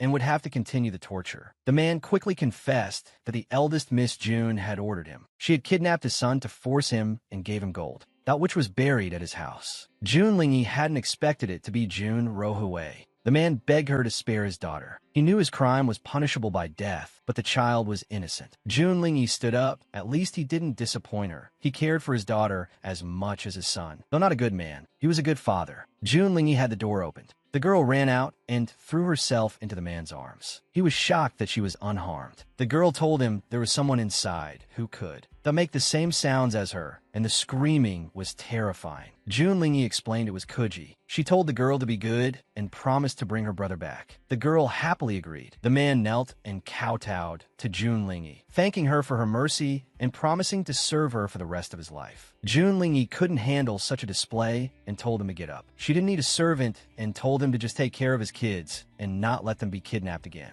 Liu Weichun praised her methods, getting information and evidence without hurting anyone and winning over an enemy. Even the officials at the Court of Judicial Review would be impressed. Qin Ji thought the free-spirited June Lingy was even more stunning. Liu Weichun pulled Qin Ji aside, telling him June Lingy was coming and they should hide. But before they could move, they ran into her. Their posture was a bit ambiguous. June Lingy's mind went to the wrong place, thinking Liu Weichun was claiming his territory. She decided to leave quickly and not get in their way. She made an excuse about visiting the June Manor and ran off. Liu Weichun asked if she needed company, but she refused. At Manshun Pavilion, she went to confront June Rohue. She asked if June Rohue was the one who burned the embroidery. June Rohue denied it, telling her not to talk nonsense. She added that since the embroidery was burned, June Lingy had committed the crime of deceiving the emperor. June Lingy told her not to be afraid. Since the matter was settled, she just wanted the truth. June Rohue stood up and admitted it. She said June Lingy was born of a concubine and was beneath her, yet she got to attend the banquet. She wanted to make June Lingy a laughingstock. June Lingy lide kind. And without a word, threw it onto June Rohue. She wanted to settle the debt in kind. June Rohue's clothes caught fire, and she screamed for help, rolling on the floor. June Lingy walked out leisurely, surprised at how good she was at getting revenge. Seeing the beautiful moonlight, she decided not to go back to the manor yet and take a walk. Suddenly, that she was knocked unconscious from behind. When she woke up, she found herself in what looked like a presidential suite at Mufing Tower. Her hands were in wooden erotic handcuffs meant for special needs guests. The room and the cuffs seemed custom-made for her. Yun Lingy looked utterly hopeless. A man walked in, someone she didn't expect, Ning Hshuan. He was trembling with fear. He said he didn't want to do this. June Lingy suspected June Rohue sent him to kill her, but if that were the case, he wouldn't have bothered. Tying her up in such an expensive room. Could it be June Rohue wanted him to do something unspeakable to her? The next second, Ning Hshuan began to pull at her clothes. He said although his heart belonged to June Rohue, he would do whatever she asked. June Lingy kicked him away and screamed for help. Ning Hshuan looked at her with a sinister expression, saying he had already checked. This room was at the end of the hall. No one ever came here, and the soundproofing was excellent. Screaming was useless. June Lingy knew that, but she was just stalling for time. She had once built a secret passage under the bed. If she could find the switch, she could escape. With a bang, Qin Ji kicked the door open. Ning Hshuan looked at the intruder nervously. Qin Ji grabbed him by the neck, filled with killing intent. He threw him against the door and then went to unbind June Lingy. As Qin Ji sat down, he accidentally hit the switch. June Lingy thought, oh no. The switch she couldn't find after struggling for so long was triggered by him just sitting down. She fell through. Qin Ji jumped in after her. Inside the secret room, he lit a candle, seeing him down there with her. June Lingy was a bit annoyed. The mechanism to open this place was on the outside. They were trapped unless her maid, Xiaoxi, noticed something was wrong. Qin Ji stepped forward, full of self-blame, saying it was his fault, but he couldn't bear to leave her alone. June Lingy blushed, seeing him so devoted. Qin Ji leaned in to help her with the handcuffs. He asked with concern if her hands hurt. June Lingy felt a warmth in her heart. Her maidenly heart, which had been dormant for years, was actually being moved by a cut-sleeve prince's tactics. It was embarrassing. The environment was too gloomy and cold. June Lingy let out a sneeze. Qin Ji had her hold the candle, that while he took off his outer robe and draped it over her. Seeing him undress, she had thought he was going to do something improper. He told her to sit for a while he looked for a way out. He took the candle and searched the room, only to find it really could only be opened from the outside. Qingji turned back to tell her they'd have to wait for Xiaoxi in the morning, but he found Jun Lingyi silent. Coming closer, he saw her eyes were closed. He thought she was asleep and knelt down to pick her up, only to find her body burning up with fever. He dropped the candle and wrapped his clothes tighter around her, comforting her. Jun Lingyi snuggled in his arms, mumbling "Big brother." The next morning, that sound came from outside. It was Yin Ning scolding the servants for only just noticing that Jun Lingyi was missing, saying he wouldn't forgive them if anything happened to her. Qingji saw the exit open and jumped out immediately. Yin Ning stopped him. He asked Qingji to hand the person over to him, but Qingji did not comply. He simply told Yin Ning to prepare a carriage and clothes, as he and the princess consort were returning to the manor immediately. Despite his reluctance, Yin Ning did as he was told. Ning Heshuan was still tied up on the ground, and Qingji left him for Yin Ning to deal with. Yin Ning uneasily urged Qingji to have Bai Rusheng examine Jun Lingyi. Then he looked at Ning Heshuan with a fierce gaze. He ordered the servants to beat him. Ning Heshuan let out whimpers of fear. Back at the Prince Pingxi Manor, Jun Lingyi lay on the bed with the others gathered around her. Lu Weichen asked what kind of illness Jun Lingyi had and why she remained unconscious. Bai Rusheng stood up angrily and grabbed Qingji's collar, his tone agitated. He threatened Qingji, saying that if he couldn't take care of Jun Lingyi, he would take her away himself. Before he could finish, Lu Weichen stopped him, telling Bai Rusheng he was overstepping. After calming him down, Lu Weichen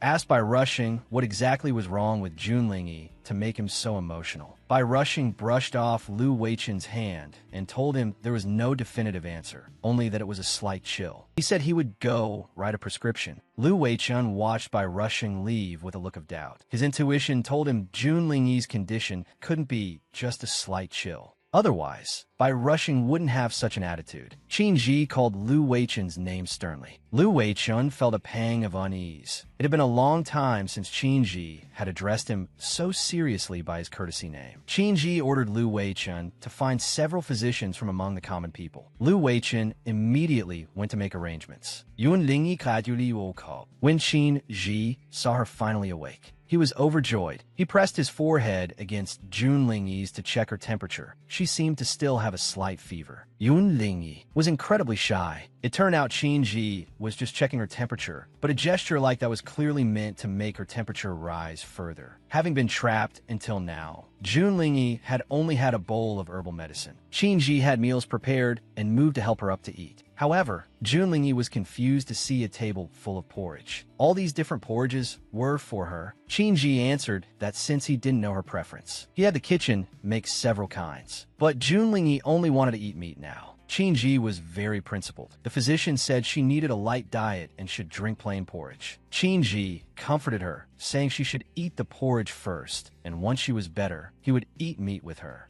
Jun Lingyi picked the bowl closest to her, but Qingji took it instead. Jun Lingyi wondered if she wasn't allowed to choose that one. Qingji's next move was even more unexpected. He actually wanted to feed her the porridge. This left Jun Lingyi feeling a bit overwhelmed. She tried to take the bowl to feed herself, but Qingji used the excuse that the physician ordered her to rest because her body was weak. Jun Lingyi flexed her muscles for him to see, insisting she wasn't so weak that she couldn't even hold a bowl. She said her muscles were quite firm, and she was fine. Qingji remained unmoved, so Jun Lingyi had to compromise. However, watching Qingji feed her porridge, she thought he looked quite cute. While eating, Jun Lingyi asked about Ning Heshuan's whereabouts. Hearing he was with Yin Ning, she asked if Qingji had met Yin Ning yet and what he thought of him. Qingji didn't want to say much and told her to focus on the porridge. She was trying to talk and eat at the same time, which made it easy to choke. Qingji blew on the porridge to cool it. Jun Lingyi worried about Qingji. His own health hadn't fully recovered either. She asked if he had caught a cold last night. Qingji told her he was fine. Suddenly, the sound of hurried footsteps came from outside. It was Mu Yin rushing in. He had heard that Jun Lingyi had eloped with some wild man last night. Jun Lingyi spat out the porridge she had just swallowed. Qingji patted her back and asked with concern why she had choked. While coughing, Jun Lingyi thought to herself, doesn't Qingji realize why? Qingji told Mu Yin that Jun Lingyi had been with him all night. Jun Lingyi chimed in to agree. Mu Yin was then relieved. It turned out she wasn't with a wild man, but with his father.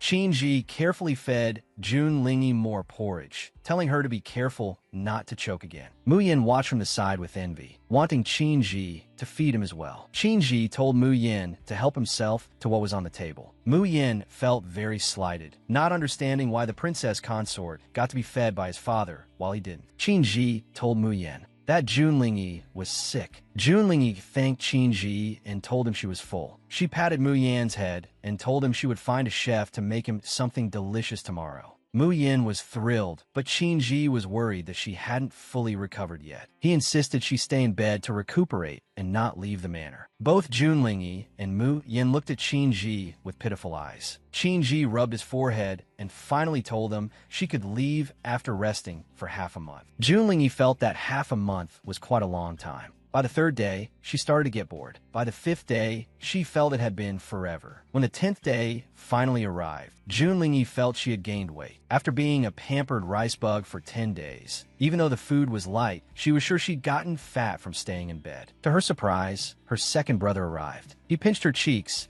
and said she looked thinner, thinking Qin was mistreating her. Jun Lingyi broke free from her brother's grip, thinking he still remembered her as a 5-year-old with baby fat. She hadn't lost weight these past few days. If anything, she'd gained some. She insisted she and the prince were doing great. Her brother had seen their affectionate display last time. However, her second brother had seen through it. He knew Jun Lingyi had been clever since childhood and suspected she had lied to him last time. Jun Lingyi wondered if she'd been caught, but she had acted quite seriously and assured him she wasn't lying. Qin was truly good to her, so he didn't need to worry. She told him he could return to Yun City with peace of mind. But her brother felt that if she wasn't lying, why would she have tried to flee the manor? In that day, Qin had acted that way toward them. Seeing her brother hesitate to speak, Jun Lingyi thought Qin had done something to him. Her imagination began to run wild. In reality, her brother secretly took out a draft because he'd forgotten his lines. He knew he could never win an argument with her. This time, he was determined to convince her to leave this den of trouble. Jun Xiao told Jun Lingyi that Qin was very cruel to her, speaking harshly to their father and Hui'er. Judging by his actions that day, he could only imagine how he treated Jun Lingyi daily. But Jun Lingyi misunderstood, thinking Qin had wall-slammed Jun Xiao. She asked when this happened. Jun Xiao told her it was the day he came looking for her. Qin arrived later. The whole household was kneeling, and when their father invited him to step down from the carriage, he ignored him and demanded to know where Jun Lingyi was. Later, he even ordered someone to hit their father and pinned everything on Jun Lingyi, accusing their father of insulting her. But Jun Xiao didn't believe their father would insult her. He thought Qin was making her the scapegoat. In her heart, Jun Lingyi was cheering. Qin was so formidable. It was a pity she hadn't seen this epic scum-crushing scene with her own eyes. Jun Zhao heard Jun Rohue mention that Lingyi had argued with Qin and ran home, and he didn't expect Qin to chase her to the house to interrogate her. Jun Xiao grew angrier as he spoke, calling Qin a bastard and an animal. Jun Lingyi agreed, thinking that prejudice isn't formed or erased in a day. She decided to soothe Jun Xiao first, patting his back to tell him not to be angry. As luck would have it, Qin walked in and asked what they were talking about. Jun Lingyi didn't react in time and almost blurted out that Prince Pingxi was an animal. Seeing him, she quickly shifted gears and asked why he was back so early. Qin gently tapped Jun Lingyi's forehead and told her he missed her. Yun Lingyi Lahots. Qin was just acting. She then told Jun Xiao she was fine and urged him to go back. Since her second brother was so stubborn, it would be trouble if he clashed with Qin. Jun Xiao just wanted her to be happy. He said he couldn't stay in the capital long and would return to Yun City in a few days. He invited her to a small gathering at Zuichuan Court tomorrow as a farewell. Jun Lingyi looked at Qin seeking his permission. In the study, Lu Weichen heard that Qin was finally letting Jun Lingyi go out. These past few days, Qin had consulted many physicians, and they all said she was fine, just weak after recovering from cold. Perhaps they were overthinking it. She wasn't seriously ill. Maybe by rushing was just too concerned about her. Hearing this, Qin gave Lu Weichen a cold look. Lu Weichen realized he'd misspoke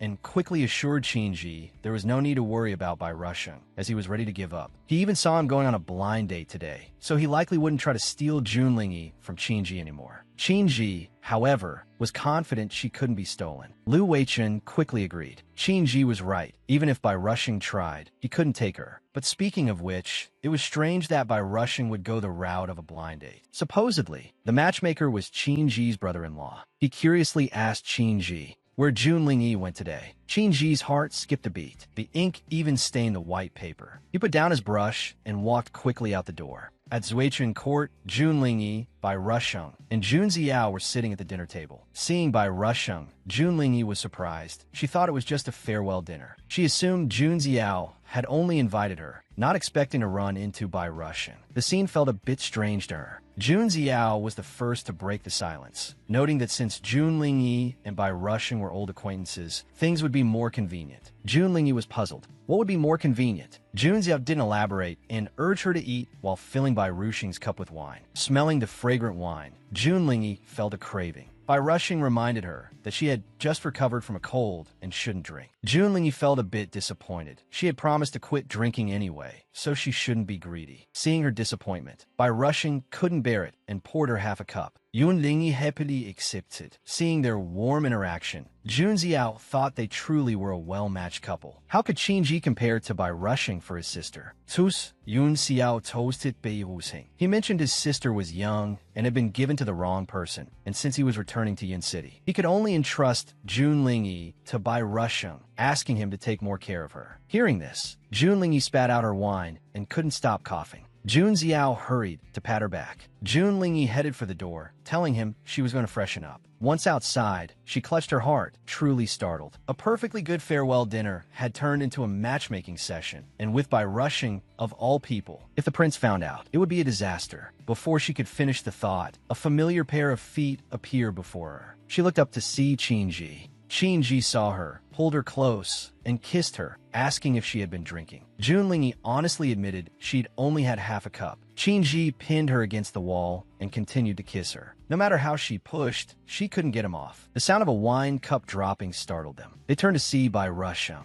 Jun Ziao didn't know what was happening and came out of concern. The four of them stared at each other. Qin Ji picked Jun Lingyi up, wanted to take her back. Jun Lingyi wanted to argue, but seeing Qin Ji's gaze, she had to pretend to be drunk and collapsed into his arms. Qin Ji took her to the carriage. Upstairs, Lu Weichen covered Mu Yan's eyes, telling him this was see no evil. Mu Yan was unwilling, not understanding why Lu Weichen didn't cover his own eyes. Lu Weichen tried to argue, but was seen through, so he lied, saying he gave Mu Yan the chance to have his eyes covered, and that he himself had his eyes closed the whole time. Only after Qin Ji left did Lu Weichen let go of Mu Yan. Mu Yan curiously asked where they went. Lu Weichen told him they left in a carriage. Mu Yan felt Lu Weichen must be lying and that he had definitely peeked. Inside the carriage, Qin Ji was concerned that she drank while still recovering from a cold and asked how much she had. Jun Lingyi told him it wasn't even half a cup. Fearing he wouldn't believe her, she told him to ask the others. She said she wanted to go back and have a hangover soup prepared. Jun Lingyi thought she'd drink whatever he wanted as long as he wasn't angry. Suddenly, the carriage jolted. Qin Ji and Jun Lingyi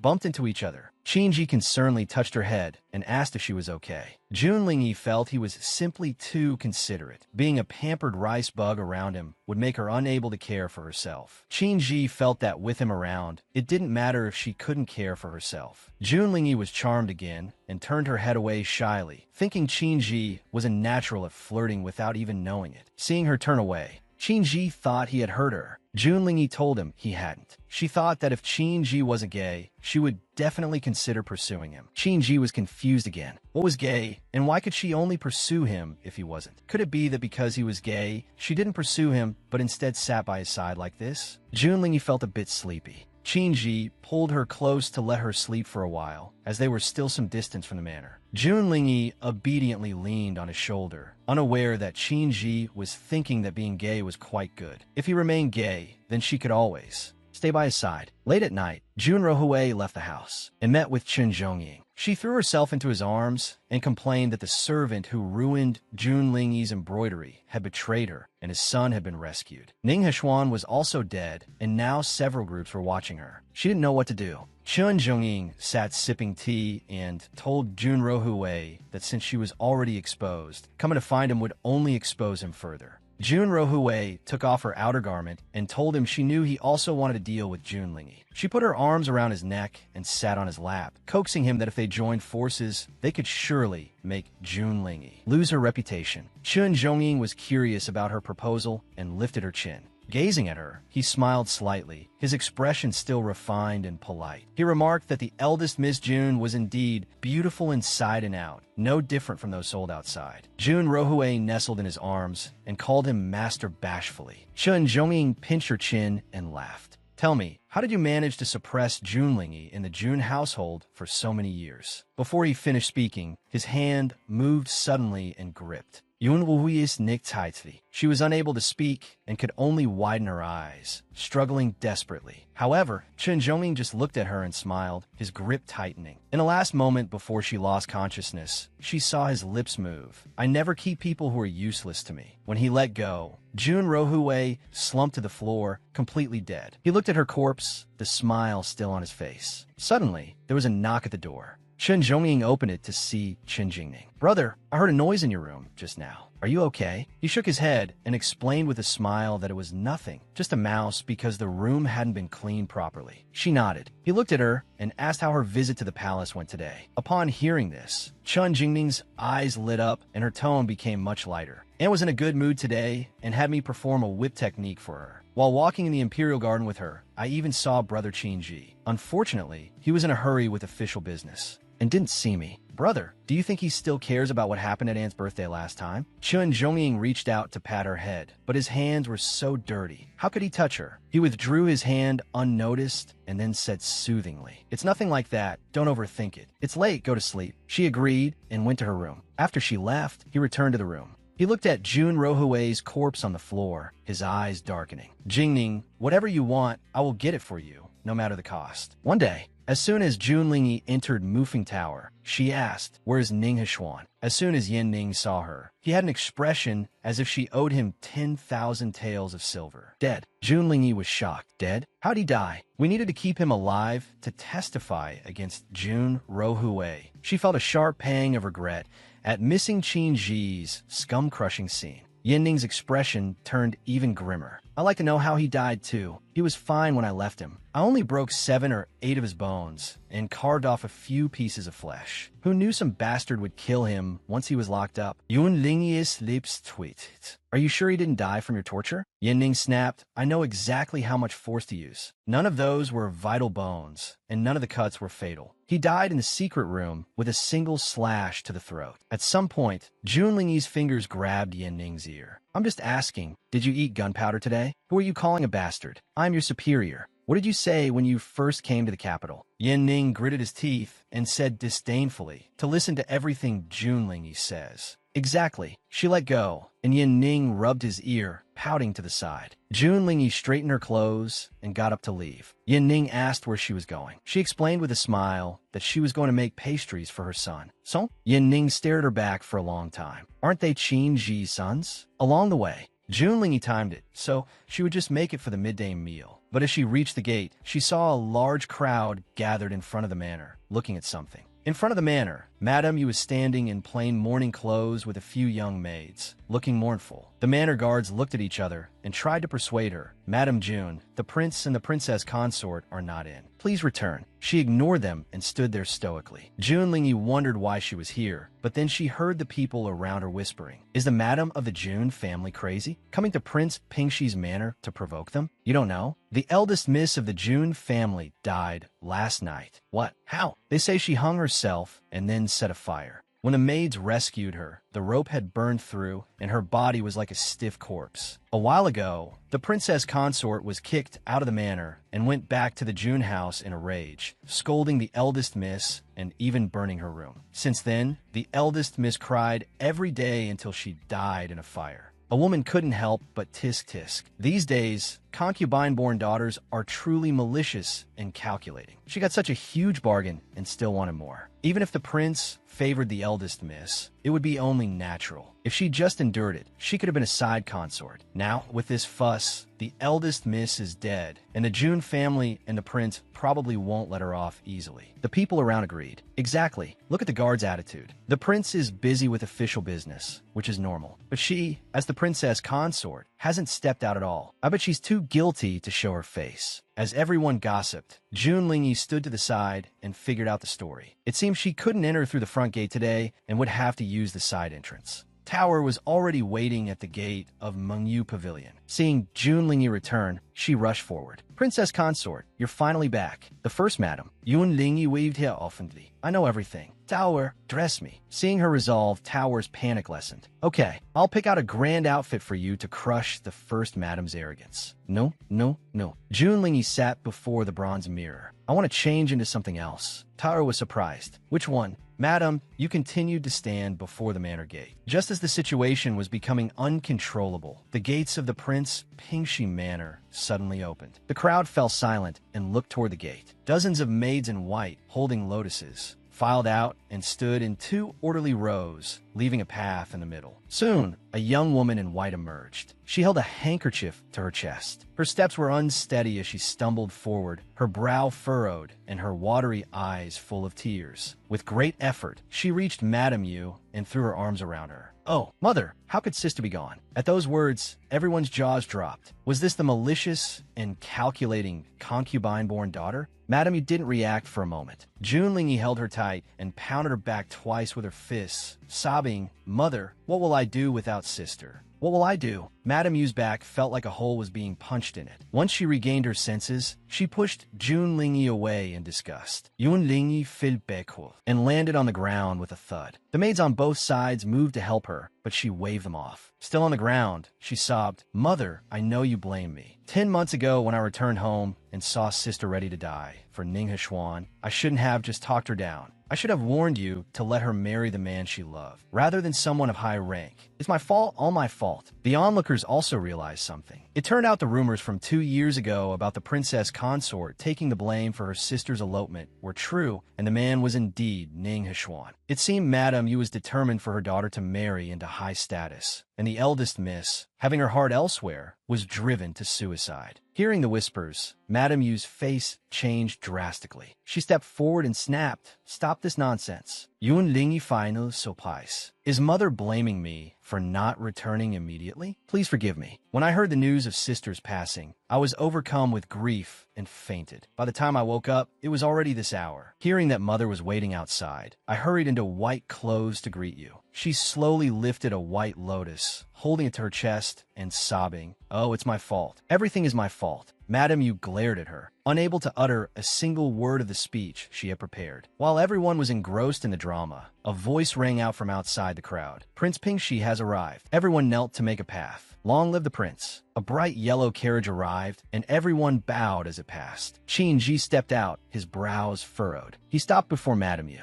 What's the matter? The air seemed to turn icy. Everyone's heads were pressed to the ground, their bodies trembling. June Lingyi threw herself into Qin Ji's arms. Oh, your highness, sister is dead. Qin Ji's eyes softened. He reached out to stroke her hair as if to comfort her. June Lingyi thought with satisfaction, not bad. After several lessons from me, Qin Ji can now get into character in a second. He picked her up and glanced at the kneeling Madame Yu. The princess consort needs rest. Madame June, please return. June Lingyi poked her head out from his arms and wiped her tears. Mother, I am currently overwhelmed with grief. Once I recover, I will surely visit the manor to see sister. These white lotuses, consider them my final gift to her. I hope people will remember her as she once was, as beautiful as a white lotus. After saying this, June Lingyi, she dove back into Qin Ji's arms, gritted her teeth, watching their departing figures with resentment. Meanwhile, June Lingyi and Qin Ji returned to the courtyard. Qingji set her down on a stool. Then, with an aching heart, he cupped Jun Lingyi's face and examined it closely. Her eyes were red from crying. Jun Lingyi hurried to comfort him. "My lord, I was only fake crying." Qingji's hands froze in place. He looked at her and said, "When this prince returns, you won't even have to fake cry." Jun Lingyi puffed out her cheeks. "Great, I'm being looked down upon by the master of face slapping." She curled her lip, then looked up and smiled. "My lord, last time I promised the little heir that I'd treat him to a meal made by my friend. I want to find my friend today. Let's call the little heir and eat together." Qingji nodded, although they were delayed for a while. Fortunately, the food box was well insulated. The food inside was still delicious. It was a rare occasion for the family of 3 to dine together. Jun Lingyi picked up a morsel with her chopsticks and placed it in Mu Yan's bowl. "Try this one next." A moment later, she saw Qin Ji place his chopsticks on the table. Jun Lingyi was startled. "My lord, is the food not to your taste?" Qin Ji knit his brows. This prince has been feeling quite a bit of soreness in his hands lately. Jun Lingyi immediately expressed concern. "Are you all right, my lord? Do we need to call a physician?" Qin Ji didn't speak, his expression looking a bit troubled. Mu Yan, who had just finished a meatball, curled his lip and said while eating, "Father's hand is broken. It's the kind that only heals if he's hand-fed." "What?" Jun Lingyi turned her head, clearly unable to believe it. Mu Yan turned his head with a serious expression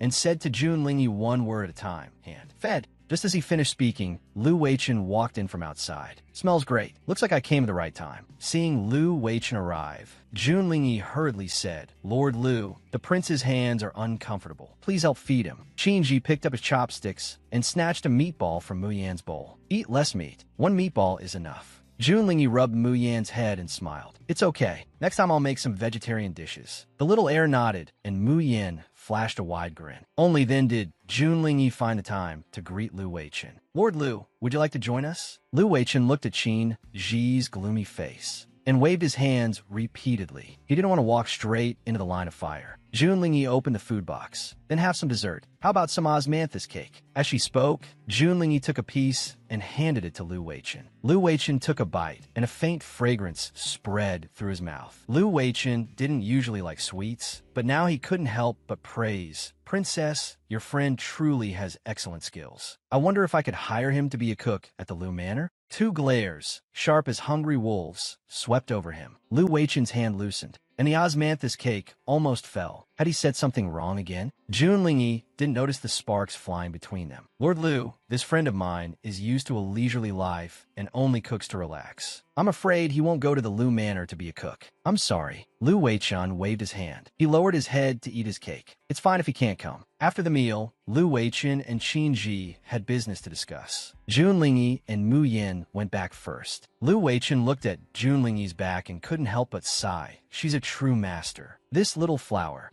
is actually training these 2 wolves into little lambs. After a short rest, Jun Lingyi took a carriage to the Jun Manor. Upon seeing Jun Lingyi arrive, Yusher immediately showed a fierce expression and cursed. "You still have the face to come back. You jinx. If it weren't for you, Rohue wouldn't have left." Jun Lingyi feigned fear and shrank back. "Yes, it's all my fault. If my fortune hadn't been a bit better, sister could have married into the Prince Pingshi's manor, while enjoying her love with Ning Hechuan. Oh, sister, you died such a tragic death." More and more onlookers gathered to watch the drama. Old Master Jun walked out from the manor and shouted, "What is all this noise? Get inside." Several of them entered the Jun Manor together. Old Yun glared at Jun Lingyi. "Do not cause trouble today." Jun Lingyi didn't bother to look at him, waving her hand as she turned to leave. "I don't have the heart for that." Her reason for coming to the Jun Manor today wasn't to cause trouble. She just wanted to see exactly how Jun Rohue died. If someone said Jun Rohue committed suicide, Jun Lingyi wouldn't believe it for a second. She made her way to the morning hall and slowly approached Jun Rohue's body. She observed Jun Rohue's corpse meticulously, not missing a single detail. But before she could finish, someone stopped by her side and said, "Greetings to the princess consort Pingshi." Jun Lingyi was startled and looked up. It was Chen Zhongying. Chen Zhongying said slowly, "Princess,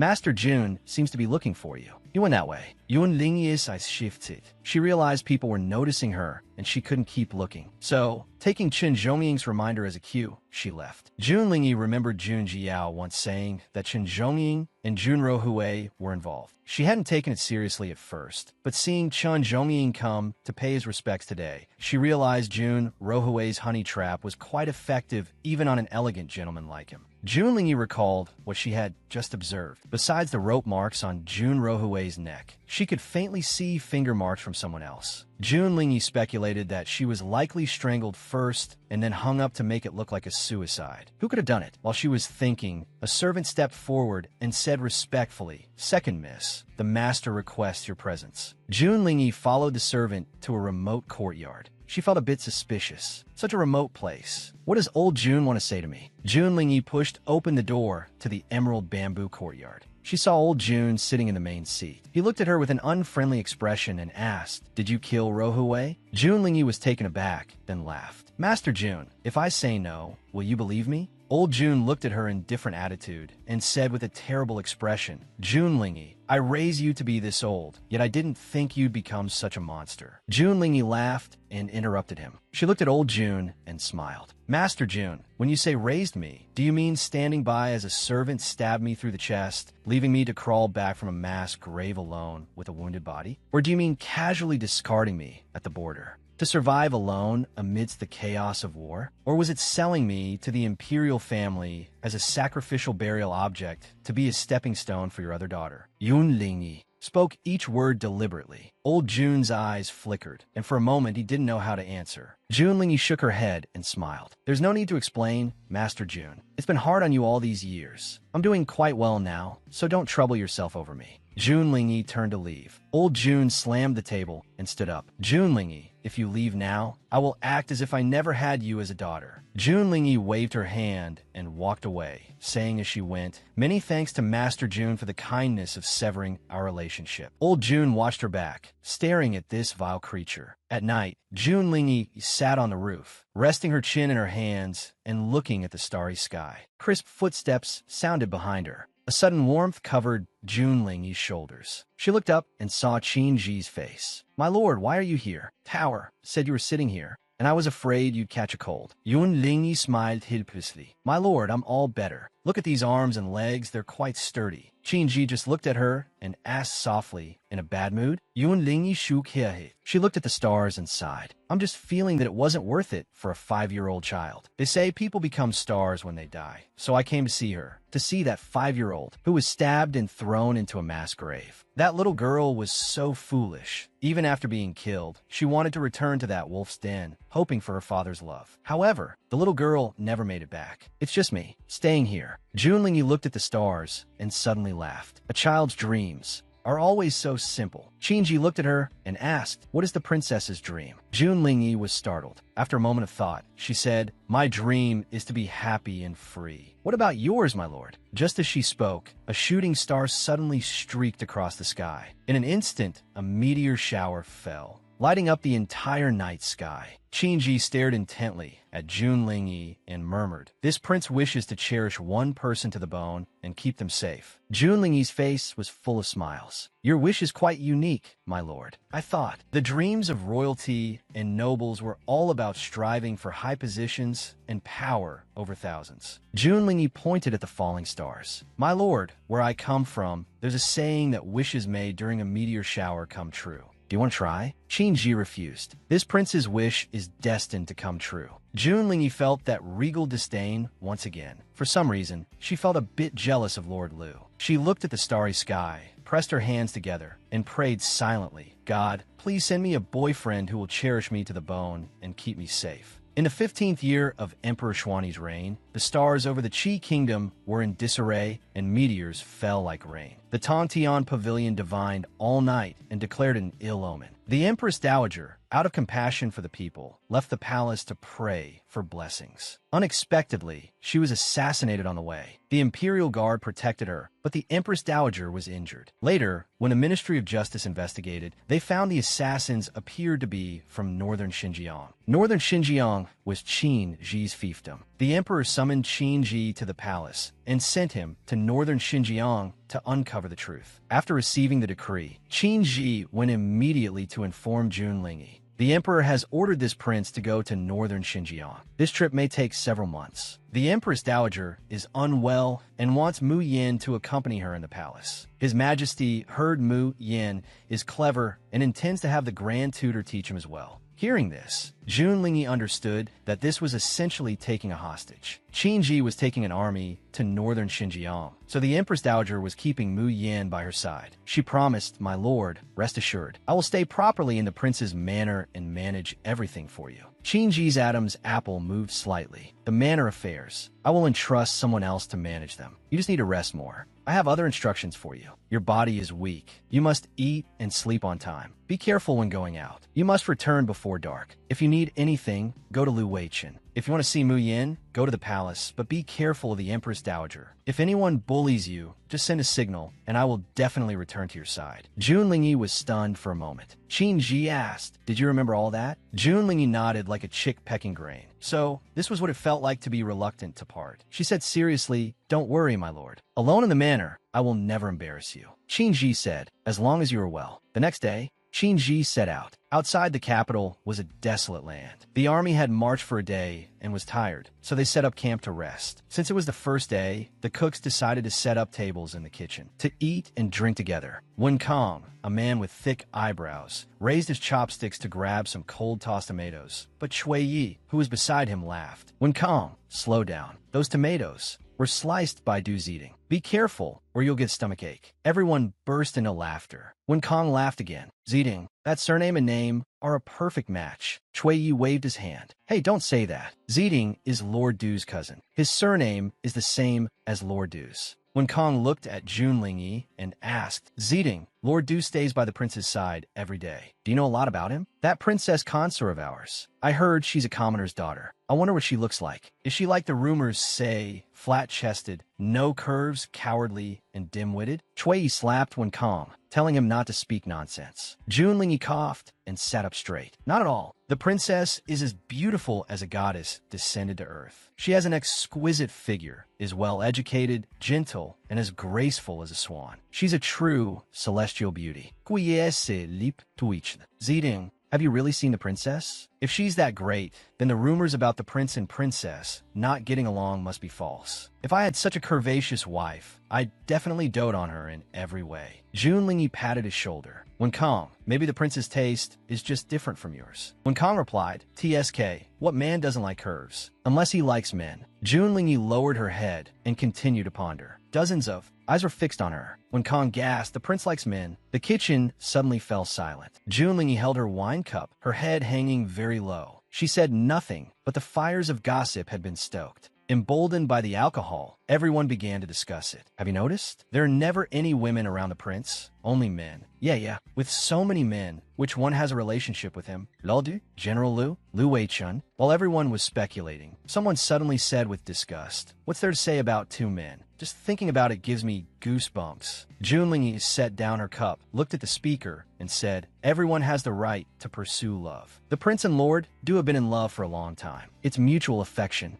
They've overcome many difficulties to be together. Such love should be blessed, not mocked. Chui Yi looked ahead, and a moment later, he hurriedly knelt. Greetings, my lord. And the others also stood up and knelt. Greetings, my lord. Junlingyi was startled, feeling the wind behind her turn cold. Her neck instantly became stiff. It took a lot of effort to turn around and hurriedly kneel. This humble one greets the prince. On her very first day, she had run into Qin Ji on an incognito inspection, right as she was expressing her deep thoughts. She cautiously looked up to check Qin Ji's expression. The room was terrifyingly quiet. Junlingyi kept her head down. But Qin Ji stepped forward and, like picking up a little chick, grabbed her by the collar and hauled her out. She was shocked, her limbs flailing. My lord, spare me. Seeing this, Chui Yi hurriedly knelt and pleaded, my lord, Ziding was just speaking out of turn while drunk. Please forgive him. Being dragged by Qin Ji, Junlingyi couldn't help but cough a few times. My lord, no, it's too tight. Ow, I can't breathe. Hearing this, Qin Ji let go. Junlingyi hurriedly adjusted her collar and prepared to run for the door. Qin Ji was faster. He scooped Junlingyi up and threw her over his shoulder. Jun Lingyi cried out in surprise. Qinji didn't say a word, carrying Jun Lingyi out of the kitchen with large strides. Inside the kitchen, everyone looked up, wanting to see more, but Diyu stood tall in front of the door, completely blocking their view. Diyu's gaze was cold. If a single word about today's events is mentioned, you will be executed. Qinji carried Jun Lingyi forward with an expressionless face. Jun Lingyi's palms beat against his back, but Qinji didn't seem to feel it, his every step steady. Jun Lingyi was helpless. "My lord, if you keep this up,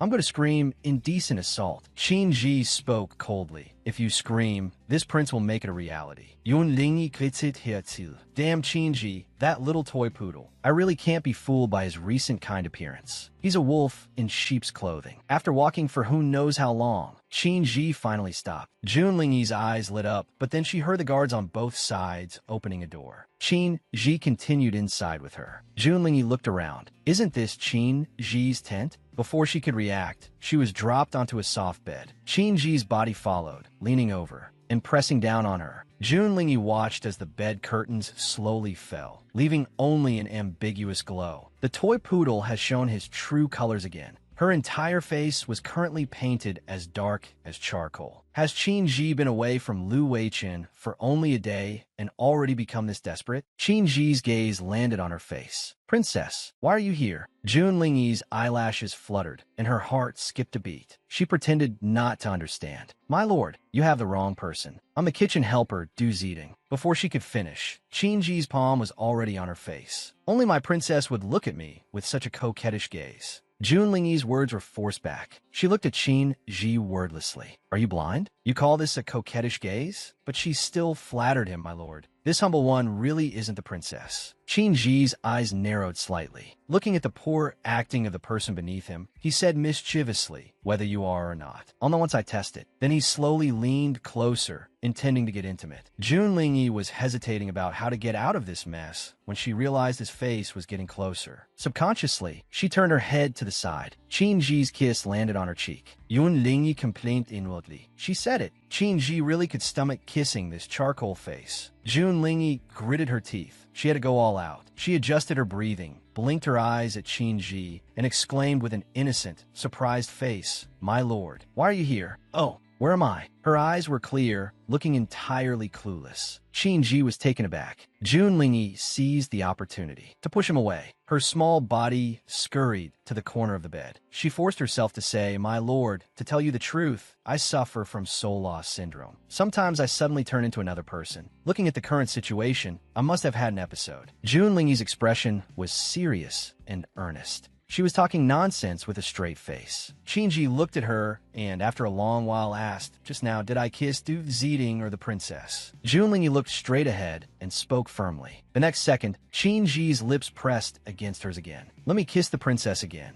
Jun Lingyi covered her lips and closed her eyes in embarrassment. "You toy poodle, this big bad wolf is using his gay status as a cover to flirt with girls." Qinji's expression remained as calm as ever. He reached out to brush away a stray hair from Jun Lingyi's forehead. "Tomorrow, I'll have Diyu send you back." Back. Upon hearing those words, a flash of wariness appeared in Jun Lingyi's eyes. She hurriedly said, "My lord, let me go to northern Xinjiang with you." Qinji knit his brows and refused. "No." Jun Lingyi klotzt his. "My lord, during the day you were gone, my heart was aching with longing. It was because of this that my soul loss syndrome flared up." Qinji was silent for a long time before speaking helplessly. "Why do you want to go to northern Xinjiang?" "Because I can't bear to be away from you." Qinji looked at her without speaking. Jun Lingyi's eyes darted around, and she added, "Because I want to see the exotic scenery of northern Xinjiang." Qinji continued to stare at her, waiting to see what other lies she could spin. Jun Lingyi sighed and finally confessed, "Fine.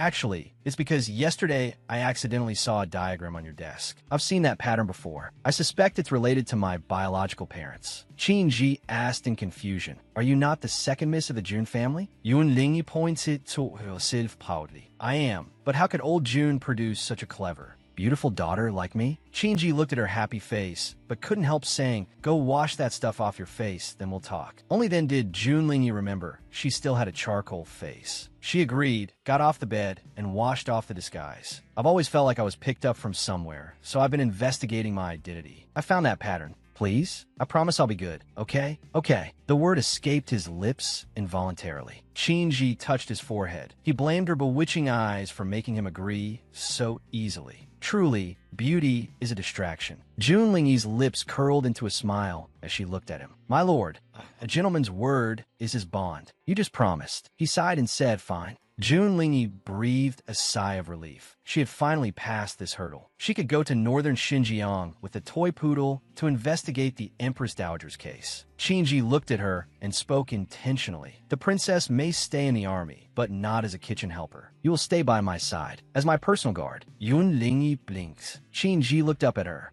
Following me closely. And that name, Du Zitong, should be changed. How about Junlingyi? Junlingyi looked at Qinji with a hint of disdain. Isn't that just changing the surname? The name Lingyi is too obvious. How about Jun Zigue? Lord Du is Du Yu, and I'll be Zigue. Both are types of cuckoos, and both are by your side. When he first heard the name, Qinji thought it was okay, but hearing her explanation, his expression stiffened. Not good. Why must you match with Du Yu? Junlingyi curled her lip and continued thinking. The cuckoo's cry is like smoke in the rain. How about Junrian? As the words fell, Qinji's eyes trembled for a moment. He looked at Junlingyi, his heart full of sorrow. You can remember this name, but why can't you remember me? Seeing his expression, Junlingyi couldn't help but wave her hand in front of his eyes. What's wrong? Is the name not good? Qinji snapped back to reality and squeezed Junlingyi's hand. It's good. Ruyan. Junlingyi Smythe. I think it's a good name, too. Qinji sat down beside her. He caught the scent of alcohol on her. Junlingyi tugged at her clothes and explained, Ning gave these to me. I heard the kitchen helpers all dress like this. Qinji frowned. Take them off. Junlingyi's lip tweeted. My lord, I'm a personal guard, not a courtesan. Qinji tapped her forehead with his fingertip. What are you thinking?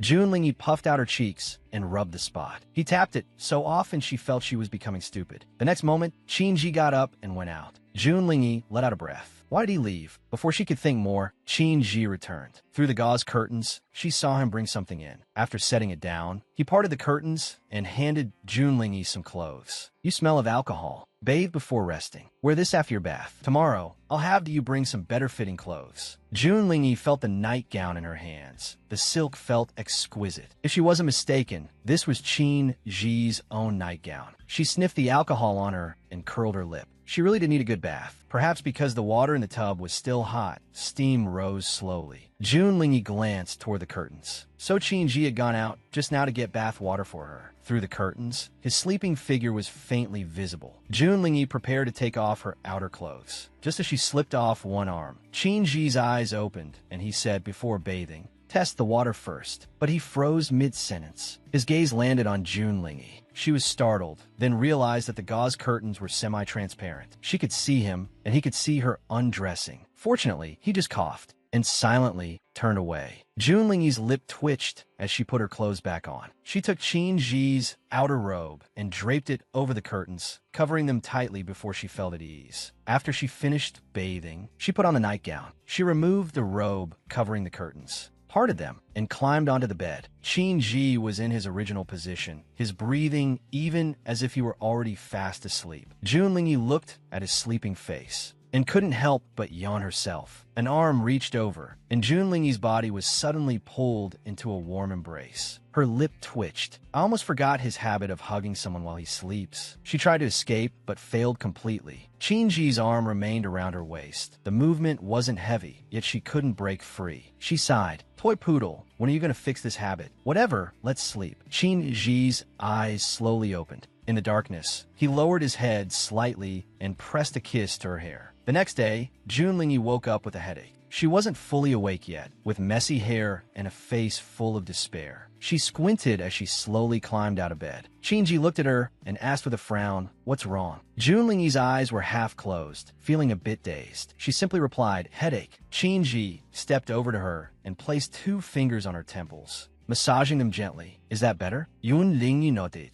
"Much better." She opened her eyes blearily, and when she saw who was in front of her, she hurriedly shrank back and coughed awkwardly. I could do it myself. In her daze, she had treated the toy poodle like a servant. While rubbing her temples, she peeked at Qinji. Ji's expression. Fortunately, he looked fine. The clothes are on the bed. The washing items are over there. I'll be outside. Call me if you need anything. The clothes on the bed were much better than yesterday's, and the size was just right. Ji's voice sounded from outside. Are you dressed? I need to go in to get something. Yun Lingi replied, I'm dressed. Ji pushed the door open and walked to the table. He saw Jun Lingi holding an eyebrow pencil, carefully outlining a refined eyebrow shape, which made her eyes look more spirited and lovely. How is it? This is the most successful eyebrow shape I've drawn all year. Ji examined her face closely. He said seriously, Rian, this makes it too easy to expose you. Let me help you change it. Ji raised his hand and took the eyebrow pencil, beginning to draw on her brows. His movements were slow and deliberate, his eyes full of seriousness. This should be better. Ji leaned his body slightly to the side. Jun Lingi stared at herself in the bronze mirror, stunned. Two caterpillar-like eyebrows rested above her eyes, their slightly raised tips carrying a hint of roguishness that forcibly suppressed Jun Lingi's natural elegance. Jun Lingi stared at the bronze mirror in disbelief. Ji, holding the eyebrow pencil, rested his hand against his cheek, carefully admiring his handiwork. Rian thinks it's not good, but this prince thinks. Rian looks good no matter what. Jun Lingi looked at the playfulness and sincerity on Ji's face. She couldn't help but twitch the corner of her mouth. Letting a blind man help her draw eyebrows. She must be crazy. And he called these the best eyebrows he'd drawn in 10 years. Jun Lingi let out a sigh of helplessness toward Ji. She forced a smile. As long as your highness is happy. Ji seemed to have found a new hobby and wanted to take over all of Jun Lingi's makeup. Next, let's continue applying the powder.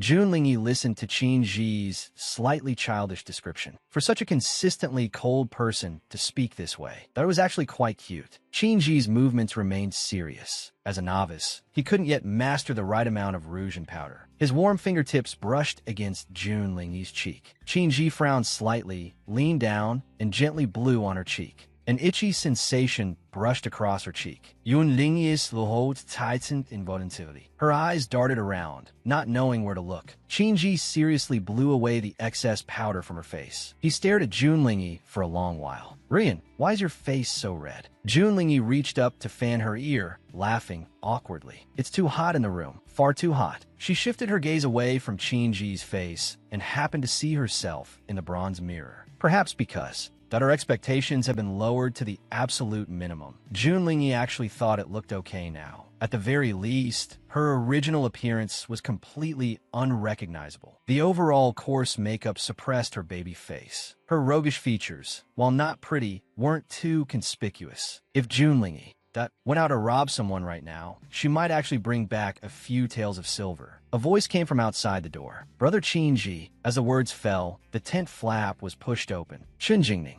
dressed in fiery red martial attire, ran in with a smile. Ji spoke coldly. Why are you here? Jingning stepped forward with a smile. I heard my aunt was injured and was worried. I want to go to the northern border with Brother Ji to find the culprit. No, Ji's tone was at freezing point. Seeing this, Jingning tilted her head slightly, smiling instead of getting angry. The Empress Dowager has issued a decree. If I don't go to the northern border with you, that it will be defying an imperial order. Come on. Jingning took a step forward. Brother Ji, I know you're worried that the journey will be dangerous for me, but don't worry. I will definitely follow you obediently and won't make you worry. Ji's gaze fell upon a piece of paper. The army is about to depart. This prince needs a moment to organize. Jingning nodded and smiled. Okay, I'll wait for Brother Ji outside. As soon as Jun Lingi stepped out, she heard Jingning and her maid, Wu Dai, whispering in a corner. Wu Dai couldn't help but complain, Miss. Prince Pingxi is truly cold and keeps people 1,000 miles away. Jingning's face was flushed with a peach blossom smile. What do you know? Brother Ji is only like this because he's shy to see me, so he restrains all his emotions. He's not the best at disguising himself. The more he cares about me, the colder his tone becomes. Wu Dai nodded as if suddenly enlightened. It seems Prince Pingxi's love for Miss is deep and profound. Eavesdropping next door, Jun Lingi shook her head weakly. Jingning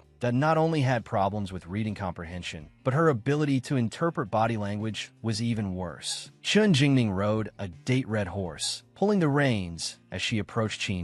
She held a whip in her hand, and her high ponytail paired with the red martial attire gave her a bit of a heroic woman who rivals men aura. Seeing this, the guards couldn't help but discuss in low voices. Who is that woman? You don't know her? She's the prospective princess of the Qi Kingdom, our future general's wife. Didn't they say the prince already has a princess consort? She's almost gone. If the Empress Dowager doesn't like her, how many days do you think she has left to breathe? Hearing this, the guard couldn't help but hiss. Chun Jingning kept chattering, in Qin Ji's ear. Some of it was about the process of the Empress Dowager sending her here. Some of it was about their childhood. Qin Ji's expression was cold, his eyes looking straight ahead, and it was unclear how much he was actually taking in. Chun Jingning didn't mind at all and was quite happy talking to herself. Brother Qinji, do you remember? My horsemanship was taught by you. The Empress Dowager entrusted this prince only to lead the horse, not to teach. Qinji's gaze shifted slightly and suddenly fixed on a spot. He flicked the reins and rode into the middle of the army. The guards in the ranks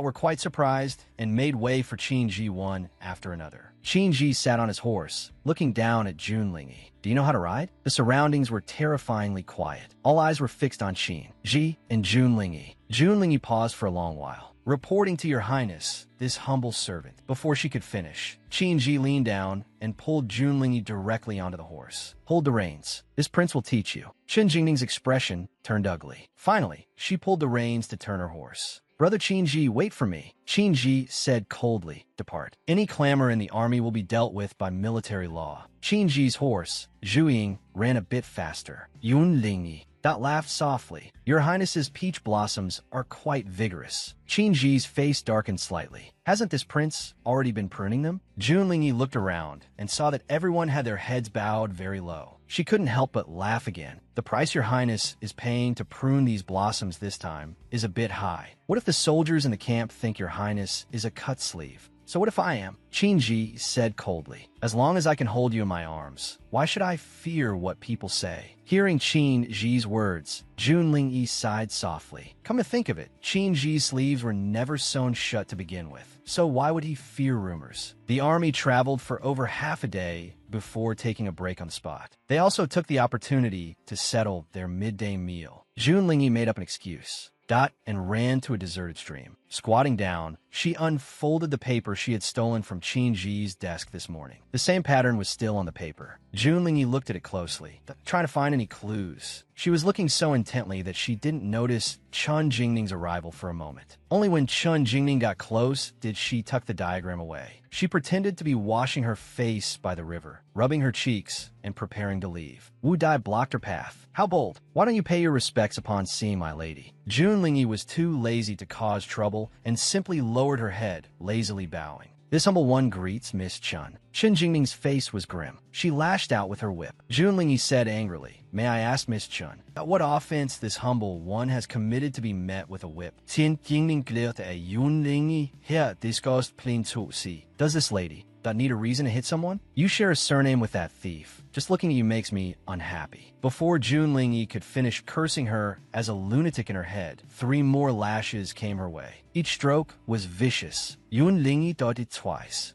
and finally caught Chun Jingning's whip. Junlingyi held the whip in her hand and blocked her. Miss Chun, this is a military camp. The camp has its rules. If this humble one has done something wrong, Miss Chun is free to report it to the prince. Let the prince deal with me. The anger between Chun Jingning's brows grew even more intense as she gritted her teeth. If I tell Brother Qinji, it won't be as simple as a few lashes. Then go ahead and tell him. This humble one is waiting. Chun Jingning was momentarily stunned. Junlingyi suddenly let go. Unprepared, Chun Jingning staggered and fell to the ground. Junlingyi ignored her and turned to leave. Chun Jingning sat on the ground and shouted angrily, Don't think I don't know you're one of that thief's people. For being so undisciplined and offending your superiors. According to the law, you should be executed. Hearing this, Junlingyi stopped in her tracks. This humble one's head is waiting for the law's blade. But I also want to remind Miss Chun that those who insult imperial relatives should have their entire families executed according to the law. With that, Jun Lingyi walked away quickly, though her palm stung slightly. Jun Lingyi looked down and saw a shallow whip mark on her palm. The wound wasn't deep, but someone was standing in front of her. Jun Lingyi knew it was Qin Ji. Qin Ji frowned. "You're injured?" Jun Lingyi said lazily, "I accidentally scraped it. It's nothing." As the words fell, Qin Ji suddenly grabbed her wrist and led her away. Jun Lingyi was startled and could only follow Qin Ji's pace. Qin Ji led her all the way to the medical team and pressed her down into a seat. Qin Ji's gaze swept over a military doctor on the ground. "Treat the wound." The doctor took the order and stood up tremblingly. Jun Lingyi didn't act coy anymore and directly spread her palm for the doctor to treat. The doctor cupped his hands and promised, "Your Highness, rest assured, this old man will treat it with all my heart." He had noticed it even before the army departed. The prince truly cared for his subordinates. Jun Lingyi and Qin Ji had only walked a few steps when they saw Chun Jingning running toward them. As soon as Chun Jingning saw Qin Ji, any lingering unhappiness vanished instantly. She said sweetly, "Brother Qin Ji, Yun Lingyi lo hate." Chun Jingning's gaze swept over her with a flash of disdain before turning back to Qin Ji. This time, Qin Ji didn't leave, but stood in place as if waiting for her. "No private weapons are allowed in the military camp. Give me the whip." Chun Jingning clutched the whip in her hand, her face showing reluctance. "Brother Qin Ji, I've had this cloud-piercing whip since I was a child. I promise to use it carefully, and definitely not hurt myself. Give it here." Qin Ji raised his hand, brooking no refusal. Chun Jingning reluctantly handed her whip to Qin Ji.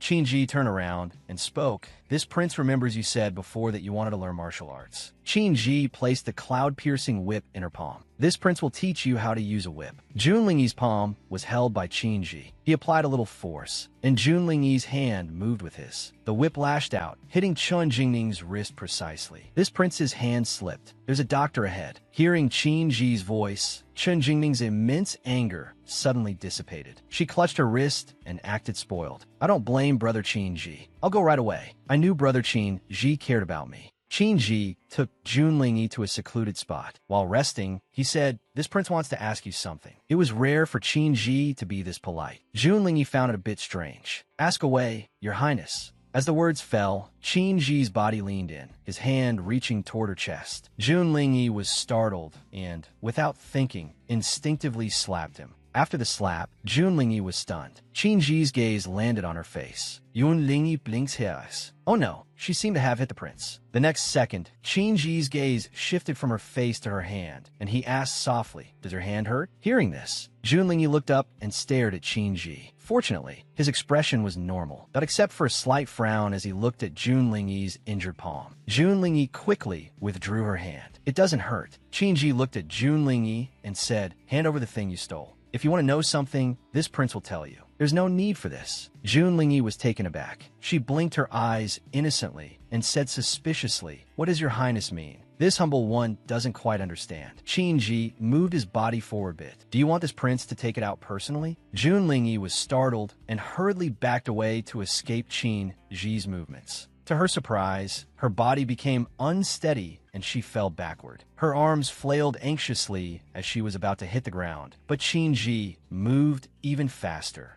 With a lift of his hand, he caught her waist. Seeing that she hadn't fallen, Jun Lingyi relaxed her body, but as she was pulled up, inertia caused her body to lean forward. Inadvertently, her lips bumped into Qin Ji's. Their lips touched and their eyes met. Jun Lingyi forgot to move for a moment, her mind a complete blank. She seemed to have just forced a kiss on Qin Ji. Qin Ji asked, "Why did you steal this?" Without her noticing, Qin Ji had already taken the diagram and was now examining it closely. Jun Lingyi's head throbbed. She hadn't noticed at all that her diagram had been stolen back by Qin Ji just like that. Jun Lingyi's eyes shifted as she said sadly, "This humble one simply misses my parents so much I couldn't help myself. Seeing Your Highness leave this pattern on the table, that I instinctively took it." As she spoke, Jun Lingyi even turned her body away, performing an act of being overwhelmed by grief and wiping away silent tears. Fortunately, Qin Ji didn't scold her after seeing her act. He just looked at the diagram and said, "This pattern was left by the assassin who targeted the Empress Dowager. It's the mark of a northern border killer. The Empress Dowager believes someone from the northern border sent him, so she specially ordered this prince to investigate the case. I cannot return to the capital until the truth is found." Junlingyi held the diagram and asked, "Is the northern border killer Your Highness speaks of the assassin Gue Gusha?" Qin Ji hummed in affirmation. Junlingyi spoke up. "Then I think there's something strange about this pattern. Gue Gusha is an assassin who pursues perfection. He's used to killing with a single throat-slitting stroke and leaves his mark after every kill. Since he came to assassinate the Empress Dowager, it's impossible that he thought he succeeded.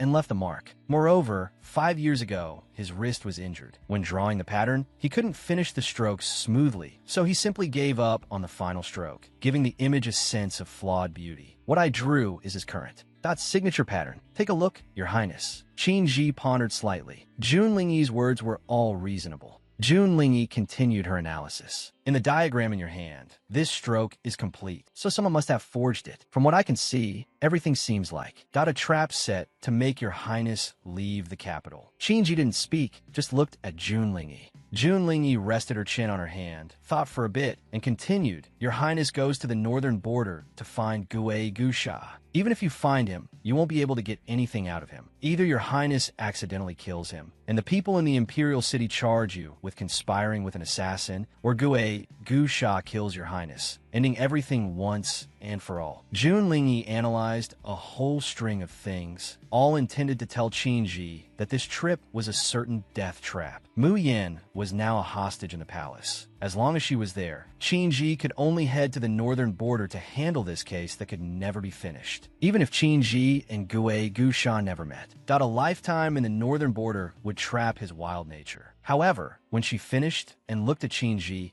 she found no trace of panic on his face. Nor was there any sense of crisis or sudden realization. His eyes were calm, and those ripple-free eyes gave Junlingyi the feeling of playing a lute to a cow. She sighed slightly and smiled. "Of course, all that was just my speculation. If Your Highness doesn't believe it, just take it as a joke." Qin Ji grabbed her wrist and said in a low voice, "This prince takes everything Ruyan says to heart." Junlingyi looked at his expression and couldn't tell if he was being perfunctory. She just pulled her wrist out of Qin Ji's hand. "I was just talking nonsense." Qin Ji looked at her. "This prince has already sent people to investigate the assassination in the capital." Junlingyi stared at Qin Ji for a long while before finally saying, "Your Highness already knew? Then why did you still go to the northern border and take on the task of escorting 5,000 soldiers?" Qin Ji shook his head. "The northern border is this prince's fief. The emperor issued the decree, and this prince happened to have not been back for a long time, so I planned to go back and take a look." Junlingyi felt her intelligence had been insulted. To think she had been so worried for him, who knew he was just planning to go back to his fief for a vacation. Qin Ji looked at her puffed-up cheeks and found it quite cute. Just as he was thinking this, do you appear before them at some unknown point? "Your Highness, the army is about to depart." With that, Dio turned and left. Qin Ji also got up to lead the horse, but his clothes were tugged by Junlingyi. "Your Highness, when we depart in a bit, can we not ride the same horse? It's really embarrassing to be seen by so many soldiers. Besides, after what just happened," Qin Ji thought about it and said, "Fine, you ride Zhuiying, and this prince will lead the horse for you. How about that?" Junlingyi's head shook like a rattle, every cell in her body screaming rejection. She estimated that Chun Jingning's eye daggers would slice her to death on the spot. Seeing her refusal, Qin Ji frowned. "You only just recovered a bit after coming out of the secret room last time. Your body is weak. You cannot walk." Junlingyi paused, looked up at Qin Ji, and said, "If Your Highness is really worried, just prepare a horse for me. I can ride. You ride Zhuiying, and I'll ride the other horse, okay?" Seeing Qin Ji relent, Junlingyi finally felt relieved. However, after walking just a few steps, the two of them bumped into the ever-present Chun Jingning. Chun Jingning's wrist was already bandaged, and she was gazing in this direction. Clearly, she was waiting for Qin Ji. The moment she saw Junlingyi, Chun Jingning's expression instantly changed from eager anticipation to deep loathing. "I apologize."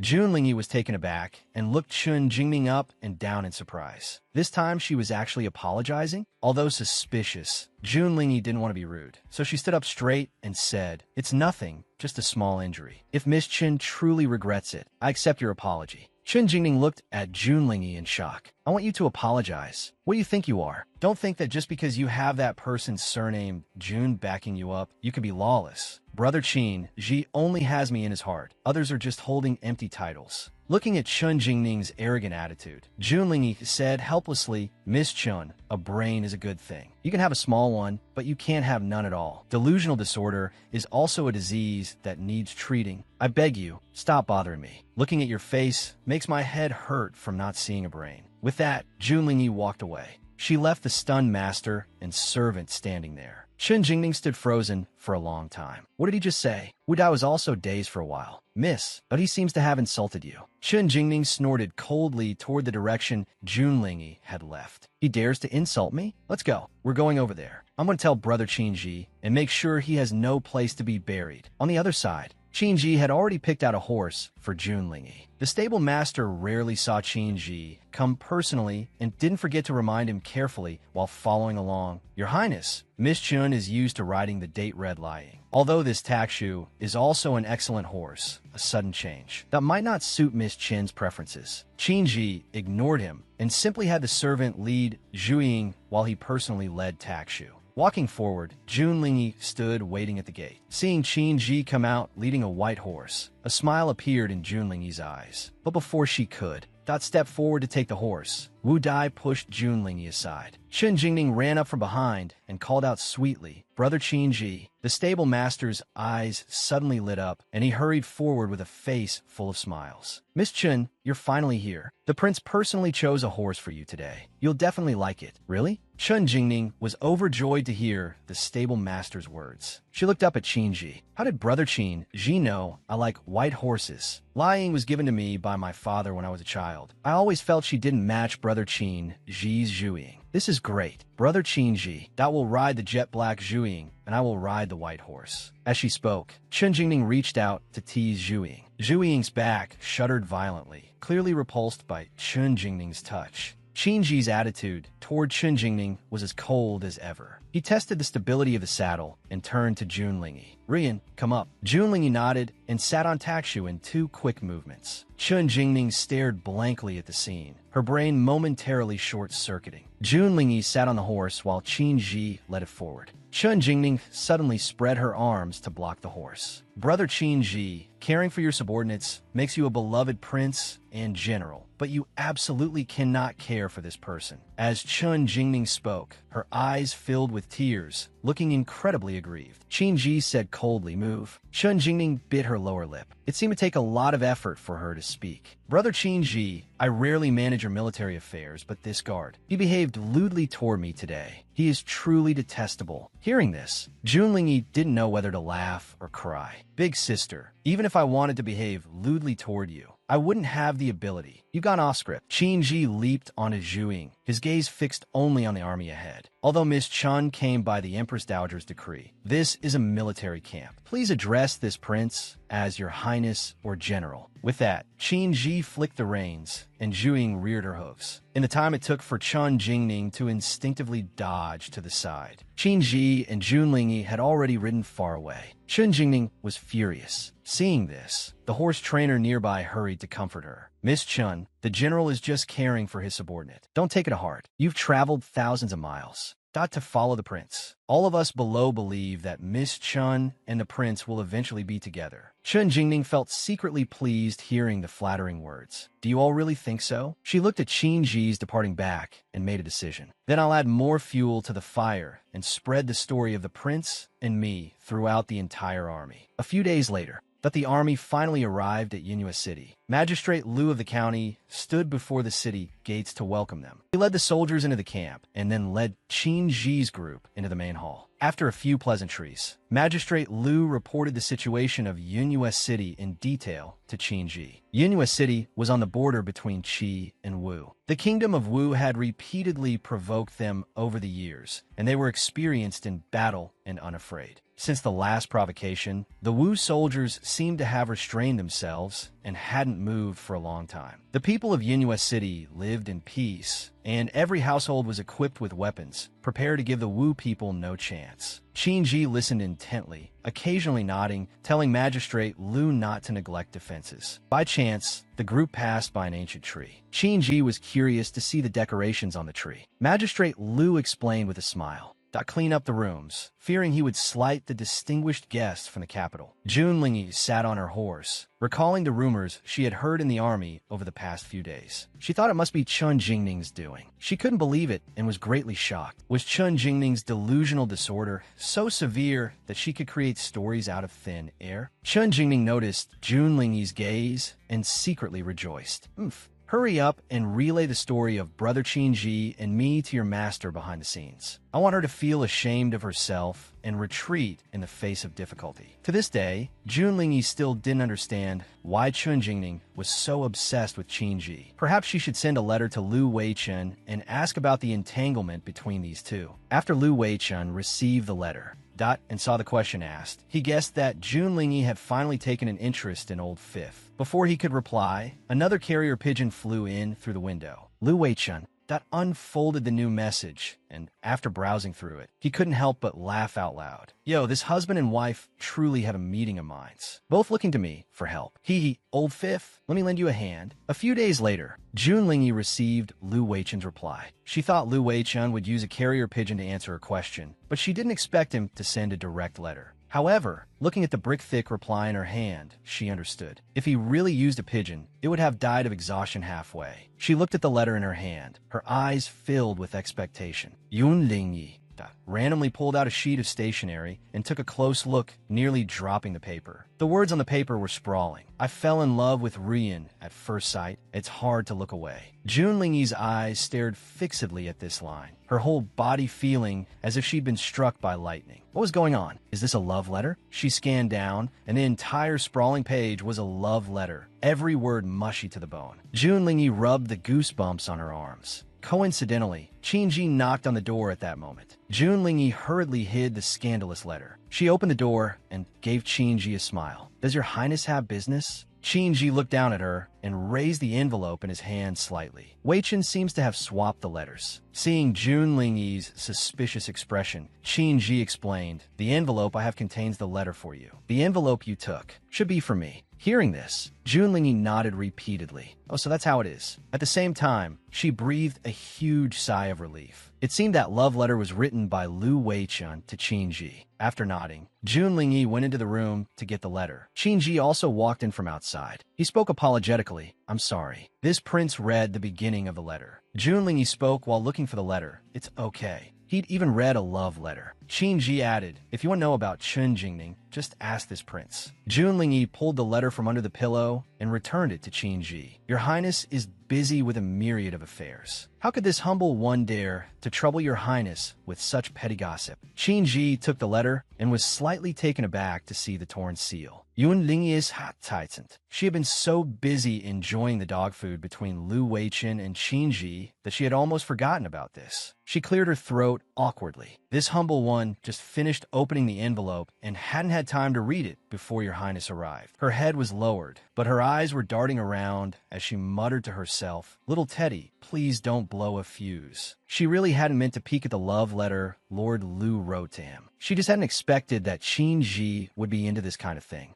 It was so sweet it could kill. Lord Lu must really miss Qin-ji. Meanwhile, back in the Lu Manor in the capital, Lu Weichen was pacing restlessly. He didn't know if his letter had arrived yet. Seeing this, his page boy couldn't help but ask, My lord, what exactly did you send to the prince? Was that really a letter? It was far too thick and heavy. Lu Weichen looked proud. That was a guide to chasing girls that I painstakingly compiled after consulting over 10 romance novels. Every sentence is pure gold. Old Five finally asked me for advice on how to confess to Hua Gudwa. Once he reads it, he'll definitely succeed. Just thinking about Hua Gudwa, seeing that love letter made Lu Weichen feel a surge of excitement. He wished he could grow wings and fly straight to Yinhua City to witness this historic moment of romance. On the other side, inside Yinhua City, Qin Ji placed his palm on Junlingyi's hair and spoke softly. Ruyan, move into my room. Junlingyi coughed and said, Your Highness, I'm doing quite well living here. I'm right next door. If you need anything, just give a squeak. I'll definitely be there in an instant. The next moment, Qin Ji actually made a squeak sound. Junlingyi immediately looked up. What are your orders, Your Highness? The corners of Qin Ji's mouth curled up. He gently pinched Junlingyi's cheek and smiled. I just wanted to look at you. Junlingyi couldn't help but blush, but she felt a bit annoyed. What is wrong with him? Why does he always say sweet things so casually? Is it because he and Lu Weichen exchange love letters so often that he's just used to it? Sensing Junlingyi's resistance, Qin Ji let go. Clutching the letter, he said, Fine, I'm heading back. Call me if you need anything. Lu Weichen's letter is quite long. Get some rest after you finish it. Junlingyi acted obediently. As you command. After Qin Ji left, Junlingyi closed the door to read Lu Weichen's letter alone. Lu Weichen really had a knack for writing gossip as if it were a romance novel. Chen Jingning was the only daughter of the Prime Minister's residence. Since childhood, she had been pampered by the Prime Minister and her older brothers, which led to her arrogant and willful personality. When Chen Jingning first learned to ride a horse, she invited all the sons of wealthy families to the Prime Minister's residence to show off. However, her skills were poor. The first time she mounted the horse, she fell right off. Being young, the other boys burst into laughter. Only Qin Ji remained cold, staring ahead with a paralyzed expression. Chen Jingning was furious in public and announced to everyone that none of those boys were worthy of marrying her in this life. Only brother Qin Ji was qualified. Junlingyi had thought Chen Jingning's devotion would stem from some life-saving favor or a dramatic debt of gratitude, but she hadn't expected it to be something so simple. Lu Weichen's letter detailed Chen Jingning's daily harassment of Qin Ji with meticulous care. It was practically a collection of the prince's trials and tribulations. Lu Weichen repeatedly emphasized in the letter that Qin Ji had absolutely no feelings for Chen Jingning. His personal feelings were so obvious. He clearly didn't trust Qin Ji. Junlingyi thought to herself, Lord Lu, your love letter is so well written that Qin Ji must love you to death. I promise to keep an eye on him for you and never let his heart stray. She put the letter back into the envelope. Just then, a knock came from the door. Ruyan. Junlingyi tucked the letter away. Your Highness, you can come straight in. The door creaked open. Do you stood behind Qinzi? He carried a chest inside. Junlingyi looked at the chest on the floor and asked suspiciously, Your Highness, what is this? Qin Ji explained, a batch of dresses. I didn't know which style you liked, so I had you buy them all. Pick a set from among them. If you don't like any of them, I'll have you go pick more. Today is the Luokai Festival in Yinhua City. It's best for men and women to go in pairs. I'll have a trouble Rian to play the part of my beloved princess and accompany me for a walk. Change your clothes. I'll wait for you outside. After saying that, Qin Ji walked out. Junlingyi selected a water blue dress, washed off her thug disguise, and applied some light makeup. She styled her hair into a married woman's bun and stepped out. Qin Ji stood before the door. Hearing the door open, he looked up. The messy makeup was gone, leaving only the woman's delicate face. Beneath two willow leaf brows, a pair of bright eyes shimmered, complementing her red lips and white teeth. Qin Ji was dazed. Seeing Qin Ji's gaze, Junlingyi looked down at her outfit. Your Highness, what's wrong? Qin Ji snapped out of it and covered up. This prince also likes this dress best. Junlingyi smiled. She had simply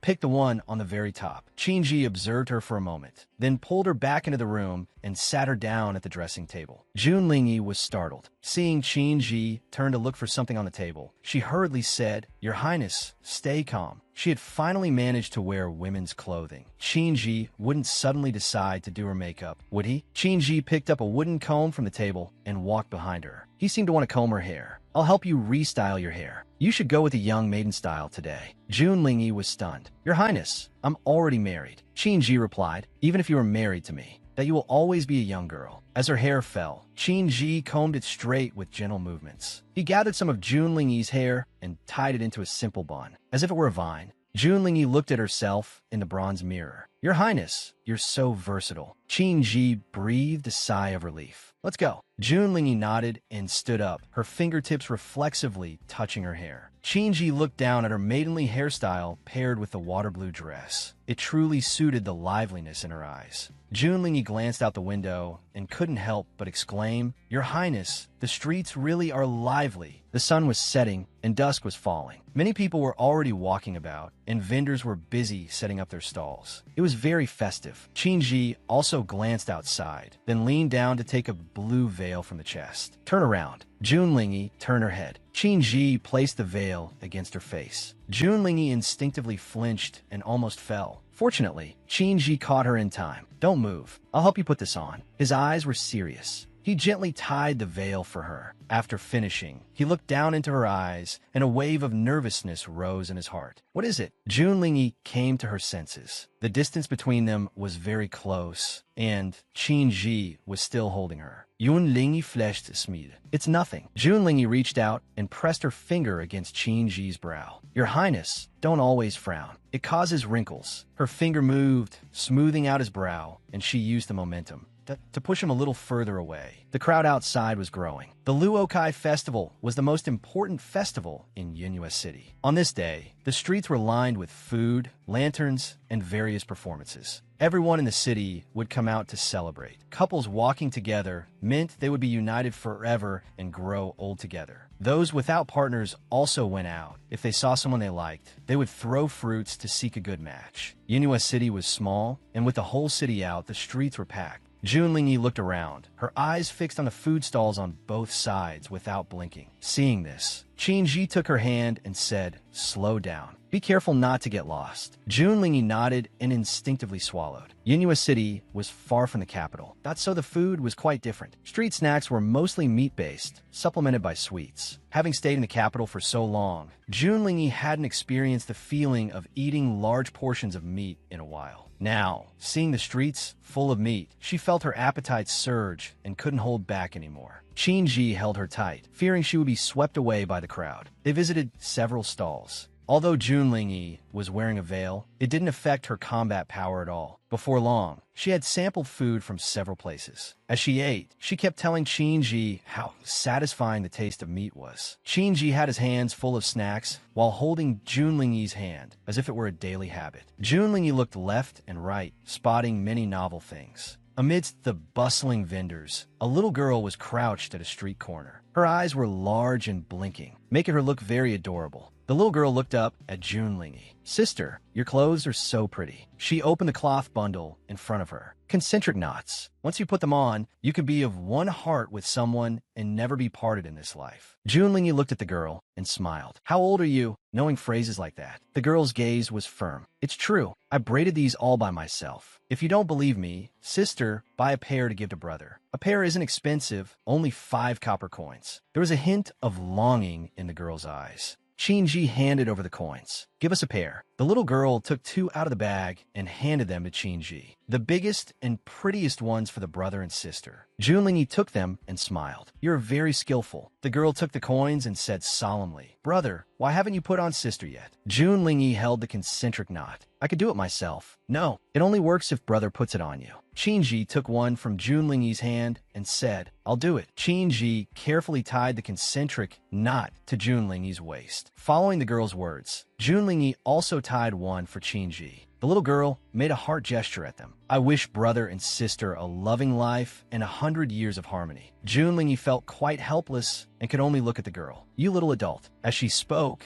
the sudden sound of a firework exploded nearby. The little girl pointed into the distance. "Brother, sister, go watch the fireworks. They say that men and women who kiss under the fireworks will have good luck." Junlingyi looked at the girl helplessly. "Where did you learn all this at such a young age?" Qinji clasped Junlingyi's hand. "Let's go." Junlingyi responded and was pulled away by him. The little girl cupped her hands around her mouth and called out, "Big brother." Confessions and proposals are most effective under the fireworks. Junlingyi massaged her brow, not knowing whether to laugh or cry. She and Qinji followed the flow of the crowd. The street became even more crowded, so Qinji used his body to shield her as they moved forward carefully. People were coming and going. Shielded by Qinji, Junlingyi looked up and could see his slightly furrowed brow as he avoided the crowd. He protected her well, yet his actions were perfectly gentlemanly, without the slightest hint of impropriety. Looking at him, Junlingyi felt something sprouting in her heart. The surrounding noise was chaotic. But she could only hear Qin Ji's gentle voice saying, "Slow down." After a while, Qin Ji stopped. The arm around her was withdrawn. This was the best place to watch the fireworks. Jun Lingyi's throat tightened. The fireworks were dazzling. She looked at them, pushing the sprouting seed in her heart back into the soil, and smiled. So beautiful. Qin Ji turned his head, looking at her bright, lively eyes above the blue veil. Yes, so beautiful. Qin Ji's throat moved. The words he had thought over countless times were on his lips, but now he seemed unable to remember anything. The woman turned her head to look at him and smiled. "Look, those fireworks over there. Don't they look like the shooting stars we saw that day?" Qin Ji's hands were steady as he continued to stare at her. "Yun Lingyi, I like her." Jun Lingyi was stunned. Qin Ji held her hand, his lips moving as he spoke in a voice as cold as if he were critiquing an official report. "I like her heartless look, her clever and sharp look, and her quiet, idle look. I can't say exactly what it is I like about her, but the longer we spend together, the more I understand. It's because I like her that I enjoy everything about her. Jun Lingyi, the person I like is." Before he could finish, a commotion broke out nearby. Several people screamed, "This is bad. Murder! Murder!" Everyone's attention was drawn away. Jun Lingyi and Qin Ji looked toward the screams. They saw several men wielding swords, hacking and killing indiscriminately. The people were terrified, and the market fell into chaos. The men raised their weapons with ferocious expressions, shouting, "Conquer Yingyue City." Jun Lingyi was shocked and turned her head. "It's the people of Wu." Qin Ji's expression was grim. The lively Luokai festival and the beautiful Yingyue City were now turning into a living hell. Qin Ji held Jun Lingyi steady and pointed behind her. "Run down this road. Get back to the county office quickly. Take my badge. Official Lu will protect you." Yun Lingyi nodded. "All right." Jun Lingyi turned and left. Qin Ji watched her back, then turned and walked toward that living hell. Qin Ji took a large blade from a child's hand. "Go back. Your mother needs you." The child's eyes were filled with tears. "My mother was killed by them." Qin Ji's eyes narrowed coldly. "Then I will avenge her." The blood-crazed Wu soldiers gathered, picking up torches from the roadside to burn the bodies behind them. Beneath the blazing firelight were their distorted expressions and piercing laughter. "People of Qi, we advise you to surrender early." The citizens of Yingyue City held up their weapons. Not a single person answered, and not a single person yielded. The Wu general sneered, his eyes narrowing. "In that case, kill them all." The Wu soldiers and the citizens of Yingyue clashed. Swords collided. It was a struggle of flesh and blood. Suddenly, someone shouted, "That is their Prince Pingxi. Kill him." The enemies swarmed forward, but the citizens also raised their weapons. Their eyes shone with the resilience of those ready to die. They raised their weapons high and shouted, "Follow Prince Pingxi. Defend Yingyue City to the death. Follow Prince Pingxi. Defend Yingyue City to the death." Qin Ji gripped his blade tightly, leading the people against the Wu soldiers. His curved blade was already washed in blood, but the sharpness in his eyes only grew more intense. At this moment, Yingyue City had turned into a Shura battlefield. Amidst the roars and screams, the neighing of a horse suddenly pierced everyone's ears. Qin Ji was startled. A dark shadow, Zhuiying, merged with the night. With its mane flying, its eyes no longer held their usual laziness, but the heroic spirit of the battlefield. Qin Ji watched the ferocity in his eyes dissipate, not because of Zhuiying, but because of the person on Zhuiying's back. Dressed in blue, with features like a painting, that person was his princess. Zhuiying galloped wildly. Jun Lingyi leaned forward on Zhuiying's back as she pulled the reins. Her veil danced in the wind, and her delicate appearance could not hide the heroic aura between her brows. She leaped over the crowds and stone piles. As Zhuiying came to a halt, she sat on its back and looked at Qin Ji. "Get up." Qin Ji, for once, was dazed on the battlefield. Jun Lingyi looked behind him and cried out, "Watch out," before she could finish. Qin Ji had already taken her hand. He leaped up, sitting steadily behind Jun Lingyi. With a swift stroke, he cut down the person who had tried to ambush him from behind. Jun Lingyi vigorously shook the reins to pull away from the thick of the fight. Qin Ji's brow furrowed, and he whispered in her ear, "Why did you come back?" Jun Lingyi stared ahead, her voice calmly unlike her usual self. "Your Highness, do you see that person in front?" Qin Ji was taken aback. He followed Jun Lingyi's gaze and saw a man standing behind a large force of Wu soldiers, looking this way. He nodded and answered yes. Jun Lingyi leaned even lower. "To shoot the rider, first shoot the horse. To catch the bandits, first catch their leader. We're going to kill him. As soon as she finished speaking, Jun Lingyi yanked the reins hard. Zhu Ying understood and leaped over head after head, heading straight for the very rear of the Wu army. Jun Lingyi's eyes narrowed as she muttered 5, 4, 3, 2, 1. Zhu Ying's body soared into the air once more, jumping higher than ever before. Jun Lingyi shouted now. The curved blade in Qin Ji's hand flew out at her command. It carved a trail through the night sky. With a clatter, the enemy general's head fell to the ground. The Wu soldiers stared blankly at the scene. For a moment, they were frozen in place. Then, the sounds of the Qi army rose from behind. It was official Liu leading the soldiers. Now, the Wu army could only fight while retreating hastily through the city gates, their previous arrogance completely gone. Once all the Wu soldiers had retreated from Yinhua City, official Liu arranged for guard to search for any remaining Wu stragglers. He then hurried to Zhu Ying and knelt, trembling. This official is late to the rescue. I hope your highness will forgive me. Qinji looked at him and said coldly, the streets were blocked and the people were in danger. Your sin does not lie in this. Hearing Qinji's voice, official Liu felt even more terrified, his head nearly touching the ground. Qinji continued, find out how the Wu soldiers entered Yinhua City. I want an explanation by dawn, or I want your head. Official Liu hurriedly cowed out. Yes. After Qinji finished speaking, he yanked the reins hard. Jun Lingyi's body leaned back, crashing,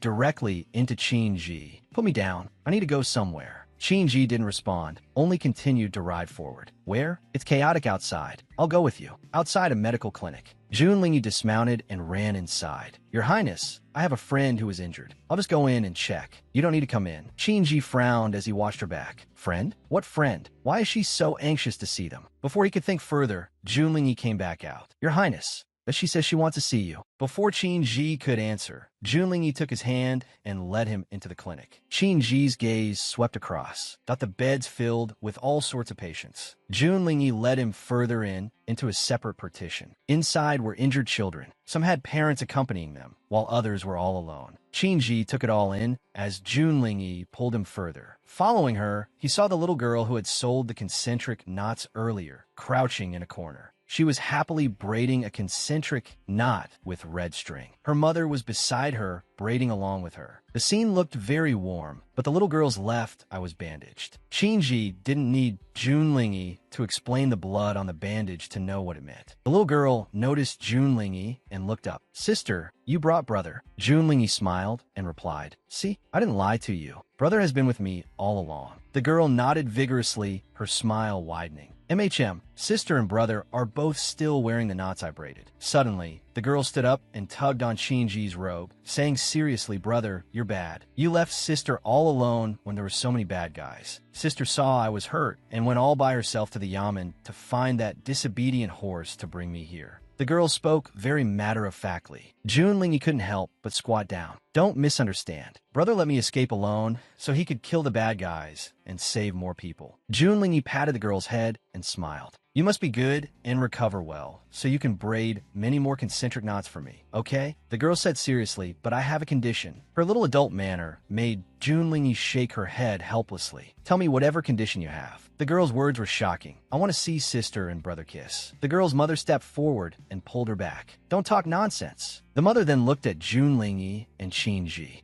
With an apologetic look. I'm sorry. The child is young and talking nonsense. Please don't take it to heart, Mississippi. You saved her life by bringing her here. I truly don't know how to repay such a debt. Jun Lingyi rubbed the girl's head. Who could bear to leave such a cute child to die? The girl struggled a bit and pouted. The fireworks were ruined by the bad guys just now. Brother and sister definitely didn't get to kiss. Just do it once. Jun Lingyi smiled and shook her head, seeing the girl turn her head away in a huff. Just as she stood up, Qinji reached out and pulled her close, kissing her just like that. His lips pressed against hers. Jun Lingyi's eyelashes fluttered, and she slowly closed her eyes, accepting Qinji's kiss. The little girl's eyes went wide, and her mother, hurriedly reached out to cover them. The partition fell silent for a moment. It was unclear how much time passed. Qinji's lips slowly pulled away. Let's go, wife. Yun Lingi nodded dizzily. Hand in hand, they walked out. The girl's voice rang out behind them. Thank you for saving my life, sister. Sister and brother must be happy for a lifetime. The walk from the military clinic back to the station wasn't short. It was late, and the battle-scarred Yunus city had returned to silence. Qinji held Junlingyi's hand as they strolled back. It was very quiet until Junlingyi suddenly spoke. I ran in her right after we got separated. She was hurt, but didn't cry. She just kept crawling. I used your badge to take Zhuiying and bring her to the clinic. Qinji didn't ask why she came back after dropping her off. Are you worried about me? Junlingyi looked into Qinji's eyes, her lips pursed. She pressed her palm against Qinji's chest, creating a bit of distance between them. Your Highness has a precious body. If anything happened to you, I'd have to be buried with you. Qinji's expression changed slightly. Junlingyi hurriedly corrected herself to soothe him. No, your Highness will live as long as the heavens. You surely won't see the day I'm buried with you. Qinji pinched her chin, forcing her to look up, and said seriously, I wish to ask the princess for one thing. Junlingyi coughed, looking a bit awkward. Your Highness, just say it. Qinji's expression was earnest. I asked for the princess's life. Junlingyi quickly jumped out of his embrace and took 2 steps back. Your Highness, don't be rash. Junlingyi had thought that she understood little Teddy a bit by now, but lately, she felt his thoughts were becoming more and more unpredictable. Why was he suddenly asking for her life? Qinji took a step forward. Junlingyi looked at him warily. Your Highness, I really haven't tried to harm you. Qinji looked at her. My life belongs to the country and its people. I don't know when I might leave. I only want to hold the princess's life. From now on, the princess may not put herself in danger, may not leave easily, and certainly may not be buried with me. The princess must live well, because her life is no longer her own, it is mine. If I do not permit the princess to die, she must live forever in freedom and happiness. Junlingyi blinked, standing still as she listened to Qinji's slow words. Before she knew it, he was in front of her, his eyes lowered. Does the princess understand? Junlingyi nodded. Don't worry, Your Highness. I will definitely live a few years longer, so you don't get a reputation for bringing bad luck to your wife. Qinji gave a soft hum. Even though no one was around, Qinji habitually held her hand. He said it was unsafe tonight and wouldn't let Junlingyi go back to her room alone no matter what. Junlingyi had no choice but to follow him back to his room. Having eaten too much meat earlier, she had a bit of stomachache upon returning. Qinji saw her with her head down at the door and asked in a low voice, Is your period here?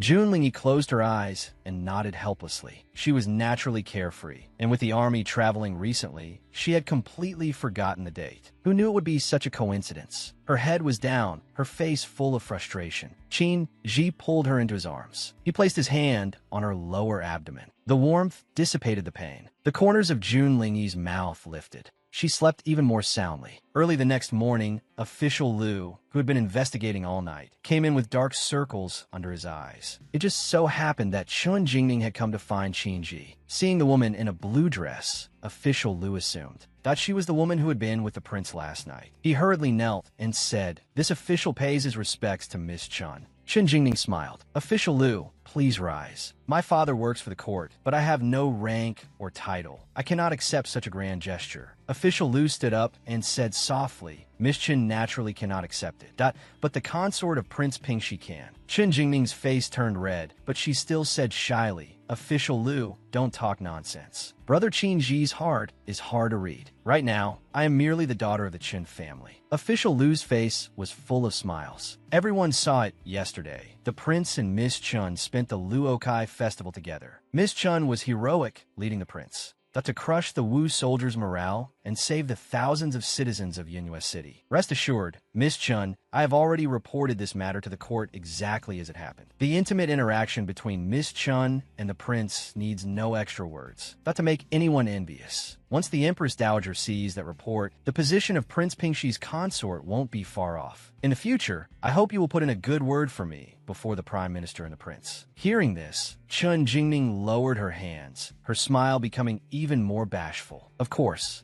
after some pleasantries, Official Liu took his leave. Chun Jingning continued forward with her tray, but her expression held a hint of displeasure. Who exactly went out with Brother Qinji last night? Could it be Junlingyi is here? Nearby, Diawu ran over and bowed. Miss, the letter has been sent to the eldest young master. The corners of Chun Jingning's mouth lifted. Once brother receives the letter, he'll surely come to Yunus City to help me soon. She held the pastries and said, let's go find brother Qinji. Diawu followed her all the way to Qinji's door. Diyu was guarding the door. Chun Jingning tried to enter without a word, but Diyu's arm blocked her path. Chun Jingning raised an eyebrow. What? Is there something inside that I shouldn't see? Diyu said coldly. The prince has ordered. Miss Diawu and dogs are not allowed inside. Chun Jingning was stunned. Did Diawu offend brother Qinji? She turned and glared at Diawu, snapping, get lost. Diawu lowered her head and quickly hurried away. Chun Jingning turned back to enter, but Diyu's arm extended again, firmly blocking her path. Chun Jingning raised an eyebrow and asked, what do you mean by this, Lord Du? Diyu's voice remained cold. The prince has ordered. Miss Dai Wu and dogs are not allowed inside. Chun Jingning's teeth were set on edge. She glared at Diyu. Dai Wu huffed and left. What does it matter to me whether dogs can enter? Do you not understand brother Qinji's command? The fire in Chun Jingning's heart grew even higher. Just as she was about to strike, the door opened on its own. Qinji and Junlingyi walked out of the room, one after the other. Chun Jingning's gaze softened instantly as she said daintily, brother Qinji. Qinji's gaze swept past Diyu as he grabbed Junlingyi and strode forward. Chun Jingning's eyes followed. Just as she was about to follow, Diyu blocked her path again. The prince has ordered. Miss Dai Wu and dogs are not allowed to follow. Chun Jingning clenched her teeth and stomped her feet hard on the ground several times. On the other side, Junlingyi and Qinji had already reached the main hall. Having received Qinji's orders, official Lu dared not delay. Every person of standing in the military camp was present to discuss the strategy. The situation regarding the Wu kingdom turned out to be from the last battle. Wu soldiers took advantage of the city's lax security to enter through the side walls. They had been lying in ambush, waiting until the Falling Color Festival to begin their bloody assault. Qinji said coldly, Official Lu, it has been an hour since dawn. Prince, it is this humble official's fault. Official Lu's body trembled as he prostrated himself on the ground, nearly in tears. Qinji did not intend to deal with him right now, so he said, get up. You must never be so negligent again. Official Lu rose, feeling lucky. He hurried to take out the border defense map and spread it on the table. Everyone stood around the table, discussing their next course of action. The man Junlingyi and Qin Ji killed yesterday was Luo Cheng, the great general of the Wu Kingdom's radical faction.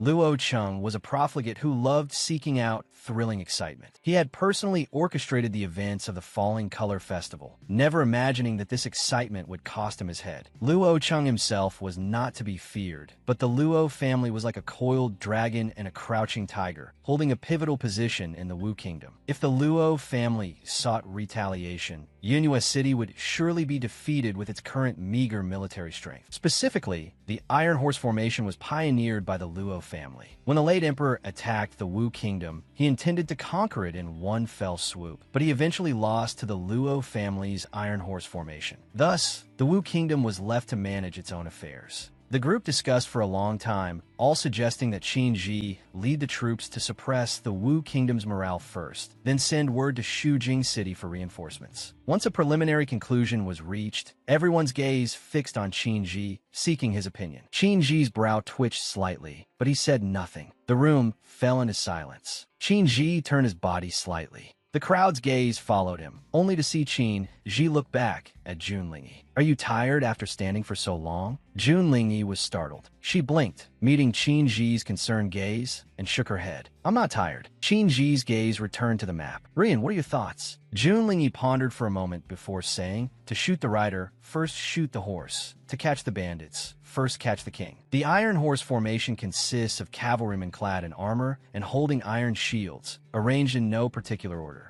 Even if we fire arrows from the city walls, it won't harm them in the slightest. But because of this, the burden on the horses is too great. The horse hooves are exposed. If we shoot them with arrows, hack them with blades, or trap them in pits, the Iron Horse formation can be broken. With Wu's current strength, they can at most send 10,000 cavalry. To defend Yunus City, our men are more than enough. Junlingyi spoke eloquently, gesturing on the map as she explained step by step. The method to break the Iron Horse formation left the room in total silence. They had fought on the battlefield for many years and had encountered this formation before. It was a bizarre tactic that could always pit 1,000 against 10,000. This young brother before them was very young, yet his method was something they had never considered. Qin listened to Junlingyi's words and agreed. If we follow Ruyan's method, no reinforcements are needed. Let Ruyan personally command the soldiers to set the traps. The preparations for the traps were carried out in secret. 5 days later, Yunhua City indeed received a declaration of war from the Wu Kingdom. Junlingyi stood atop the city wall, clad in a cloak and holding 5 colored flags, calmly directing the soldiers. Luo Liang led the Iron Horse formation with full confidence, prepared to conquer Yunhua City in one go to avenge his younger brother. Little did he know what awaited the Iron Horses. The soldiers already lying in ambush in the traps leapt out, brandishing machetes and aiming every stroke at the horses' hooves. The horses shrieked and stumbled to the ground, bringing the cavalrymen down with them. Hooves, shields, iron armor, everything fell into a heap. The Iron Horse formation, usually known for its strict discipline, instantly turned into a mess of loose sand. Luo Liang was stunned, unable to react. Before he knew what was happening, the gates of Yunhua City opened. Qin, clad in armor, led his soldiers out of the city to engage in battle. Just as the sword in his hand was raised, someone in the Wu army cried out the Shi Xie sword. He is the Prince of Pingxi. The horses were already crippled. The Wu soldiers scrambled up from the ground, having completely lost their will to fight. Back in the military camp, at dusk, the soldiers were all praising Junlingyi. This battle was truly won thanks to her. They all began to toast Junlingyi collectively. Junlingyi was a bit embarrassed by the praise. Diyu told Qin that Chen Zhongying had arrived. Qin decided to go meet Chen Zhongying and told Diyu to watch over Junlingyi. At the post station, Junlingyi returned tipsy. Looking at her, as Junlingyi entered the room, Diyu thoughtfully closed the door. At this time, Qin also rushed back. He told Diyu that he had to leave for a few days and asked Diyu to help him pack. After he left, Diyu was to continue staying by Junlingyi's side. Diyu took the order. Qin opened the door and saw Junlingyi lying on the bed. Clothes and shoes were tossed everywhere. Qin touched Junlingyi's cheek, feeling a bit distressed for her. She had drunk so much wine. Junlingyi felt Qin's hand was very cool, which made her feel comfortable. Qin kissed Junlingyi's forehead.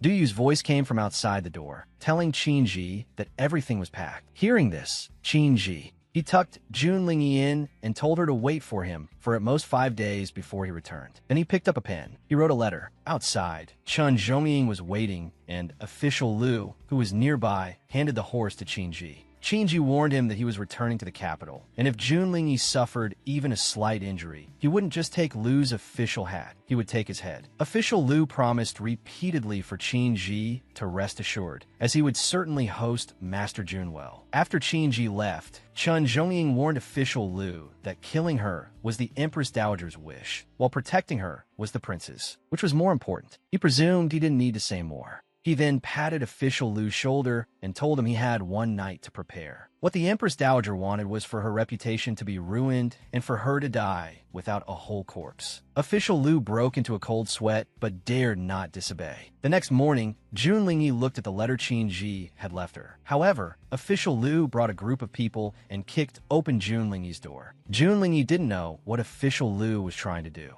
She saw official Lu acting with an air of righteous indignation, claiming Junlingyi was a criminal who colluded with the Wu Kingdom to lead the enemy into the city, causing the Falling Color Festival massacre. He claimed this had been confirmed by multiple captives. Today, Junlingyi was to be thrown into prison to be tortured for a confession. Tomorrow at noon, she would be tried, and if found guilty, she would be beheaded immediately. He ordered his men to seize Junlingyi. As she was being forced out, Junlingyi suddenly remembered. She was currently disheveled, so she requested to take a cloak. In the prison, the guards were very fierce. They pushed Junlingyi into the cell and warned her that crossing the two of them was her misfortune. They had countless ways to make her sign a confession in agony. Looking at the two men, with their ferocious looks, Junlingyi quickly asked where she should sign and thumbprint her confession. The two brothers didn't react for a moment, and their weapons dropped to the floor. The younger brother discussed quietly with the older one. This person's routine wasn't right. Shouldn't prisoners be unyielding until death? Why was this one confessing so quickly? The older brother pondered, suspecting this was a ruse. She might fool others, but not him. She must want to catch them off guard and harm them. He pointed a finger at Junlingyi. In the end, Jun Lingyi pulled out a piece of paper and cautiously asked them if this was the paper that needed to be signed in thumbprint. She had already written it. The two were even more confused now. They locked Jun Lingyi up and went back to report. Jun Lingyi thought that instead of letting the guards torture her half to death for a confession, it was better to save time and find a way out. Qinji was gone. Official Liu arrested her on charges of treason. No matter how she looked at it, it seemed like a frame-up to lure the tiger away from the mountain. This official Liu was worth digging into.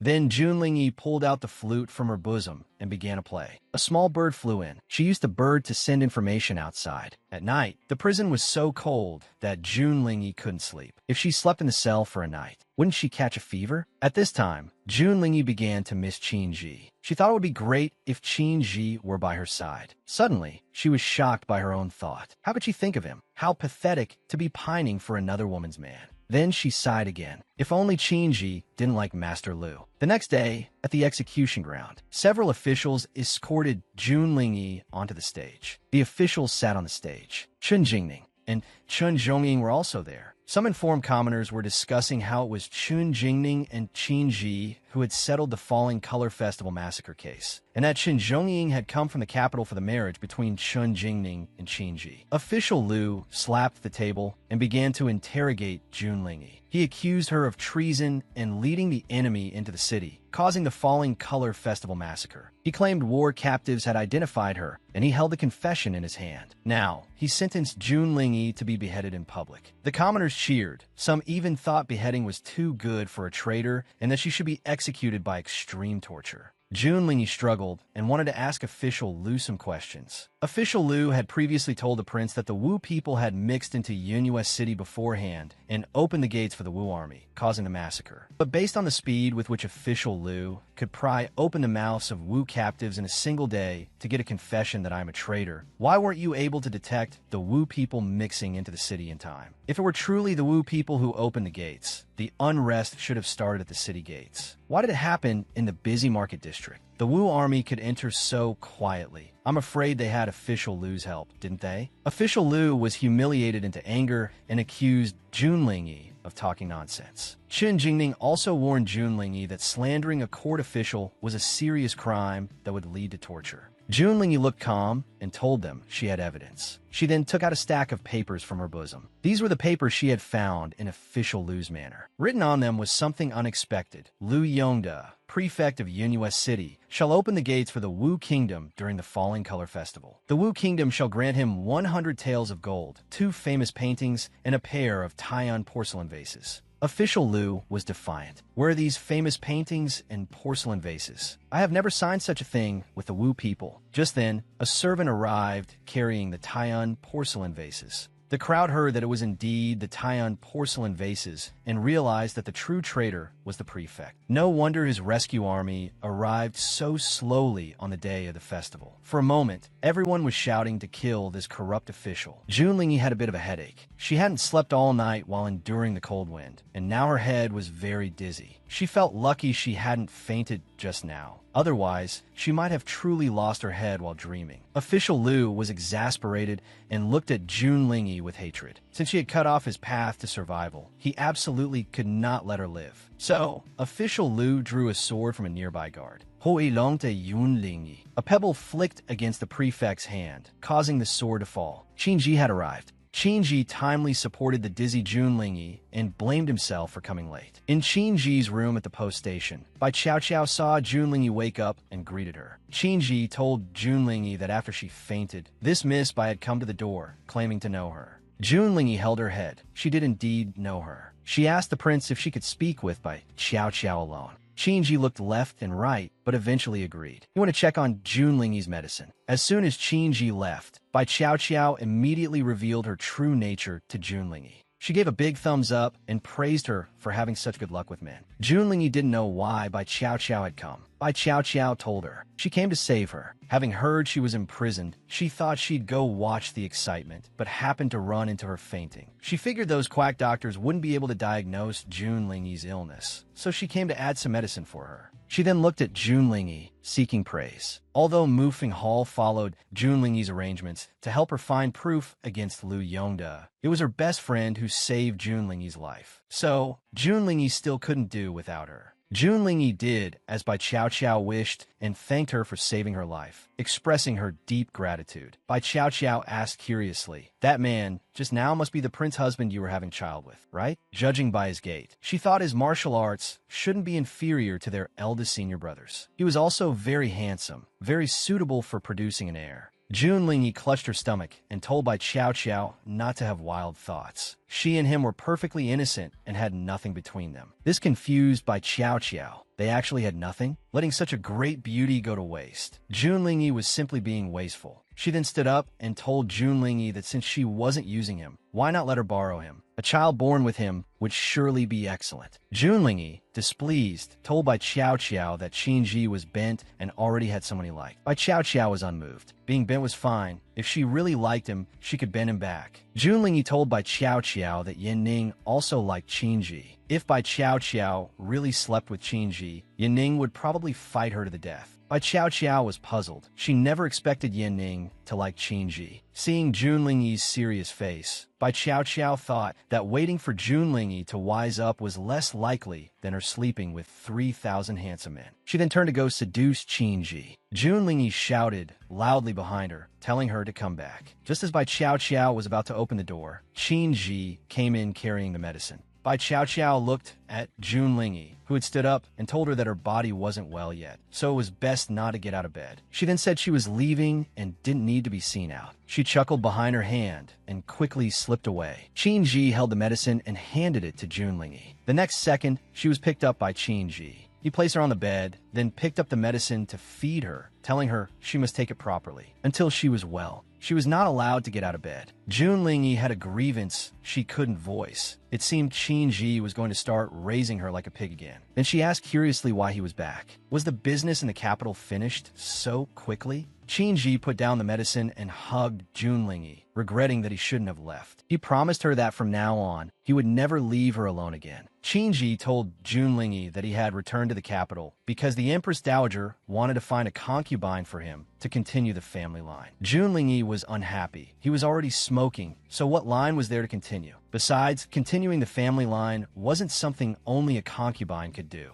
Qinji agreed, then was surprised to find that Junlingyi was actually angry. Junlingyi crossly accused the prince. If he brought such a beautiful young lady home, wouldn't he be deceiving her heart? That girl would be too pitiful. She might as well go to the northern border herself and bring back a child for the prince. Qinji pushed Junlingyi down. She stopped him and told him that her weak and sickly body might not be suitable for him to produce an heir. Qinji told her she was overthinking, pulled up the quilt to cover her, and told her to sleep quickly after taking the medicine. The two lay on the bed, and Junlingyi kept looking at Qinji. He told her that if she didn't sleep, he would hold her asleep. Junlingyi shyly pulled up the quilt. After a while, she saw Qinji close his eyes and suspected he had fallen asleep. She thought he probably hadn't slept well these past 2 days either. Unconsciously, she reached out and touched the space between his brows. Qinji's defensive awareness was very strong even in his sleep, and he grabbed Junlingyi's wrist firmly. However, hearing her voice, he relaxed and let go. Junlingyi's heart softened. He could recognize her voice even in his dreams. But just as she was about to take her hand away, Qinji actually held her hand. Looking at his sleeping face, Junlingyi did not struggle. She only hoped he wouldn't frown anymore. She would truly feel distressed for him. A few days later, Bai Chao Chao came to see Junlingyi again. This time, she could finally get out of bed. She quickly asked Qinji if she could go out today. She had been craving the lamb skewers outside for a long time. Qinji told her she had just recovered and couldn't eat much meat.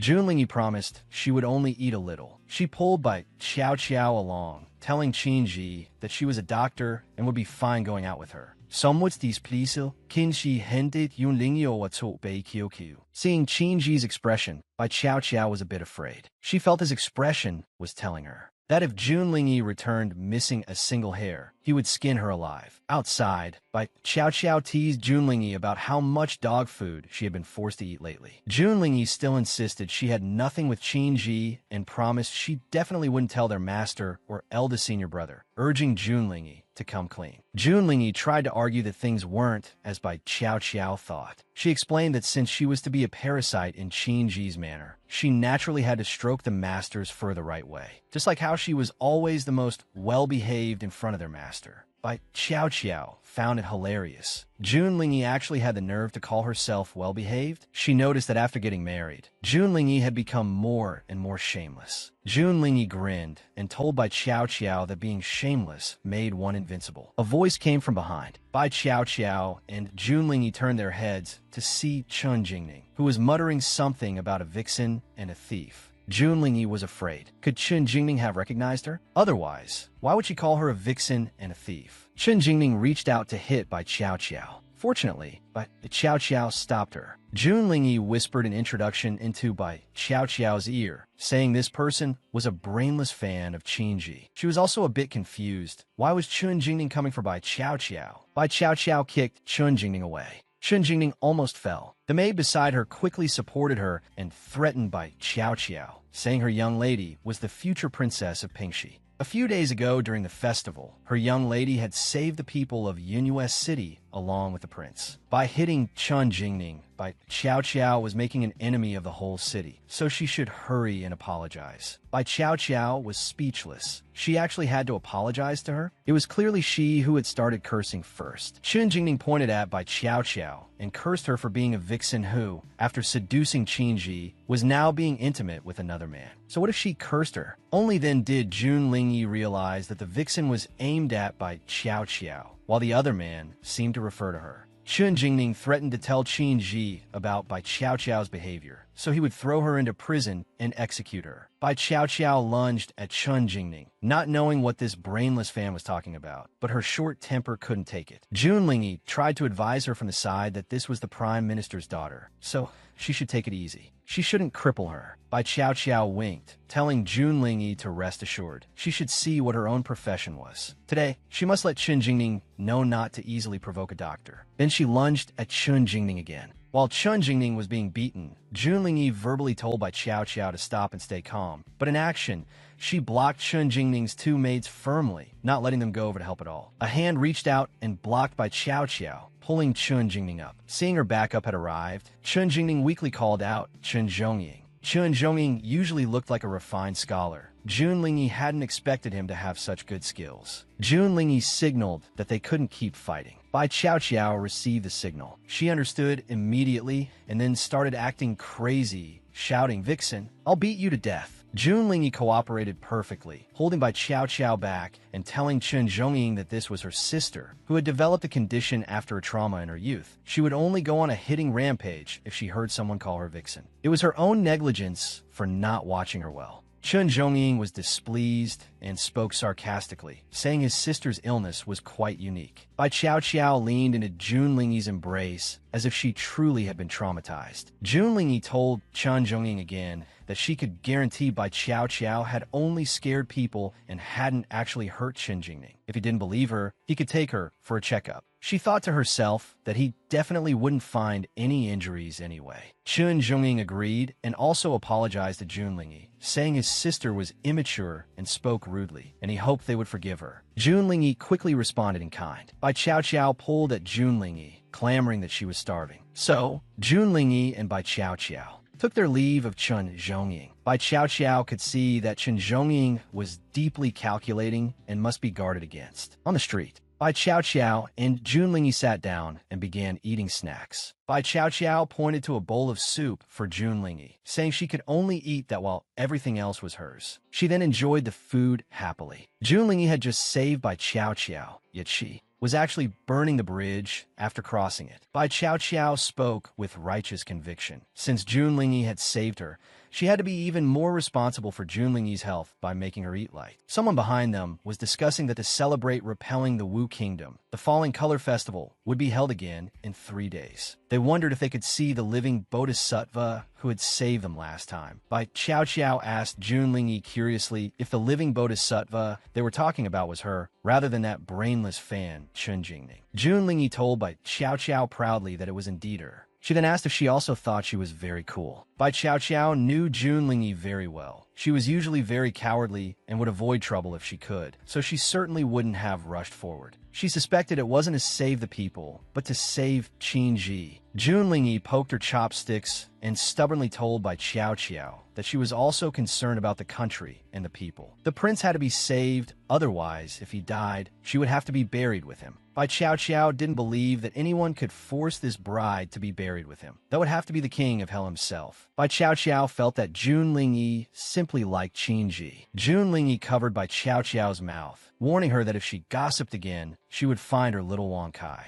Bai Qiao stopped talking about it and mentioned instead that the prince was so brave to save the people of a whole city, which made her want to marry him even more. Junlingyi felt a bit uncomfortable, but she still wouldn't admit it. She told Bai Qiao to keep dreaming. 3 days later, Junlingyi saw Bai Qiao dressed so flamboyantly and thought she had lost her mind. Bai Qiao, wearing a magnificent dress, twirled around the room. She asked Junlingyi if she looked good, saying this outfit had cost a lot of silver. Junlingyi thought Bai Qiao was very strange. She was usually the laziest when it came to dressing up, so why was she dressed so magnificently today? Bai Qiao shyly told Junlingyi that she was going on a date today. However, since it happened to be snowing, she told Junlingyi to stay in bed and not go out. She then left. Junlingyi was curious about who Bai Qiao was going out with. Bai Qiao gave a playful smile. She told Junlingyi it was a secret and that Junlingyi couldn't go out today. She had already told Qin Ji and warned her not to think about sneaking out. In frustration, Junlingyi threw a pillow toward the door where Bai Qiao was. Just then, Qin Ji pushed the door open and saw the pillow on the floor. He picked it up, not knowing what kind of tantrum Junlingyi was throwing. Junlingyi said nothing.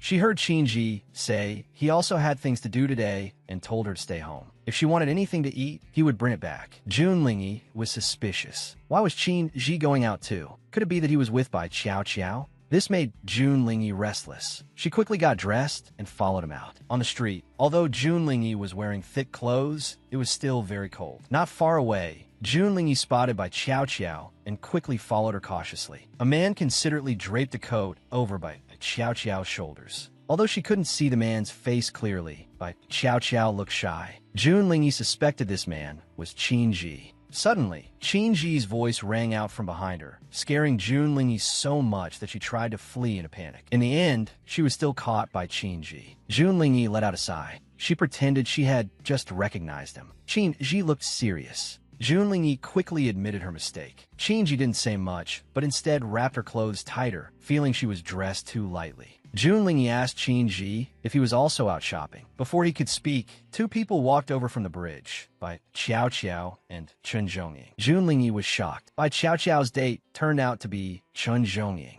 Chen Zhongying saluted Qin Ji and asked if the prince was free today, as his sister had been waiting for him. Junlingyi suddenly realized. No wonder Chen Zhongying greeted her before the prince. He was making a point. The prince had time to go shopping with a subordinate, but no time to accompany his sister. Qin Ji was very serious. He had made himself clear before. Chen Zhongying should understand that the situation in the northern border was dangerous and outsiders must not intervene. When Chen Zhongying returned to the capital to report, he should take all unrelated personnel with him. He stated that he and Junlingyi had business and turned to lead her away. Seeing that Bai Qiao was also about to leave, Chen Zhongying grabbed Bai Qiao. He had thought Bai Qiao was going to be with him today. Bai Qiao was not the type to pick a man over her friend and flatly rejected Chen Zhongying. Chen Zhongying hugged Bai Qiao and told her she had already stolen his heart. He would be very sad if she left now. Bai Qiao didn't waver. She pulled out a silver needle, pointed it at Chen Zhongying, and told him she was naturally beautiful and specialized in stealing hearts, but never took responsibility. Scared, Chen Zhongying stepped back repeatedly, and Bai Qiao walked away. Chen Zhongying watched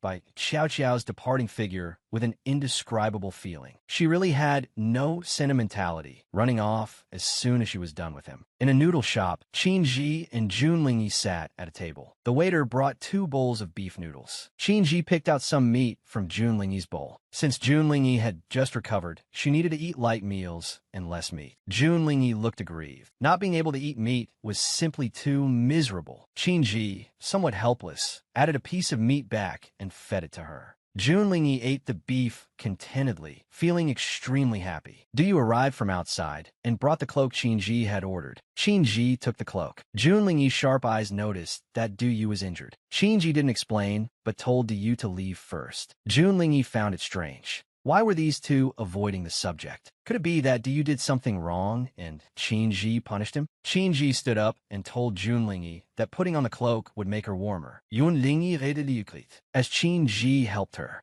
Into the cloak, Junlingyi couldn't help but ask Qin if he would ever fall in love with someone else, like a girl. Qin told her he wouldn't, thinking to himself that he would only ever love Junlingyi, always and only her. Junlingyi, however, didn't know this and felt a bit dejected. She knew Qin wouldn't love any woman other than Lu Weichen, so why did she even ask? She was just looking for trouble. Inside the inn, Bai Qiao looked at the newly returned Junlingyi and asked why she was back so early. She had thought Junlingyi would stay out all night. She then asked how it felt to be jealous over someone she liked. Only then did Junlingyi realize Bai Qiao had intentionally gone out with Chen Zhongying. However, she soon became gloomy again, not knowing if she really liked Qin.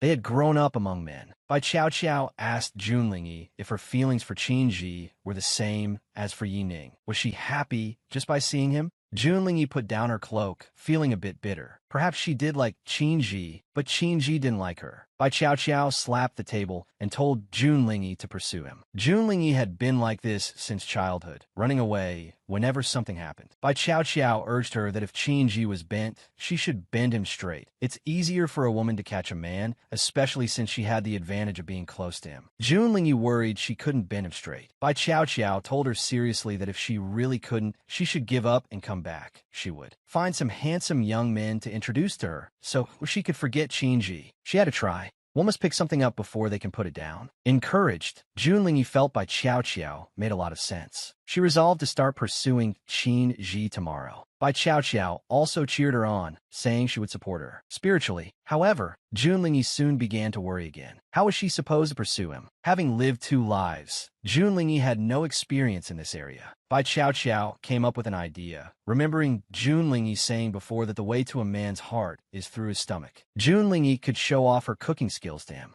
Junlingyi immediately refused. If Qin ate her food, he would definitely trace it back to Mufeng Tower. Besides, last time, to hide her skills, she had made him a dish of incredibly terrible dark scrambled eggs, so that path was blocked. Bai Qiao then suggested she could show her side as a virtuous wife and mother, like sewing a patch on his clothes. But Junlingyi remembered the time she mended Qin's clothes. It was an unbearable memory. Not only did she ruin the clothes while washing them, but she also sewed them into a beggar's outfit. Bai Qiao pushed Junlingyi back in her chair, curious about what she and Qin had been through before she arrived. Junlingyi felt a bit awkward and told Bai Qiao it was nothing much, just that. She had been constantly thinking about how to leave. Bai Qiao had a sudden inspiration and thought of another way, to cook the rice directly and then let feelings grow over time. She could even help Junlingyi prepare some medicine. Junlingyi quickly stopped Bai Qiao's dangerous idea. She hadn't expected that after leaving Tao, another Bai Qiao would come along. Bai Qiao grabbed Junlingyi's hand. If none of this worked, she had no other ideas. She suggested Junlingyi give up and wander the world with her. Junlingyi asked if she was leaving already. Bai Qiao told her plainly that she had only been waiting here to say goodbye.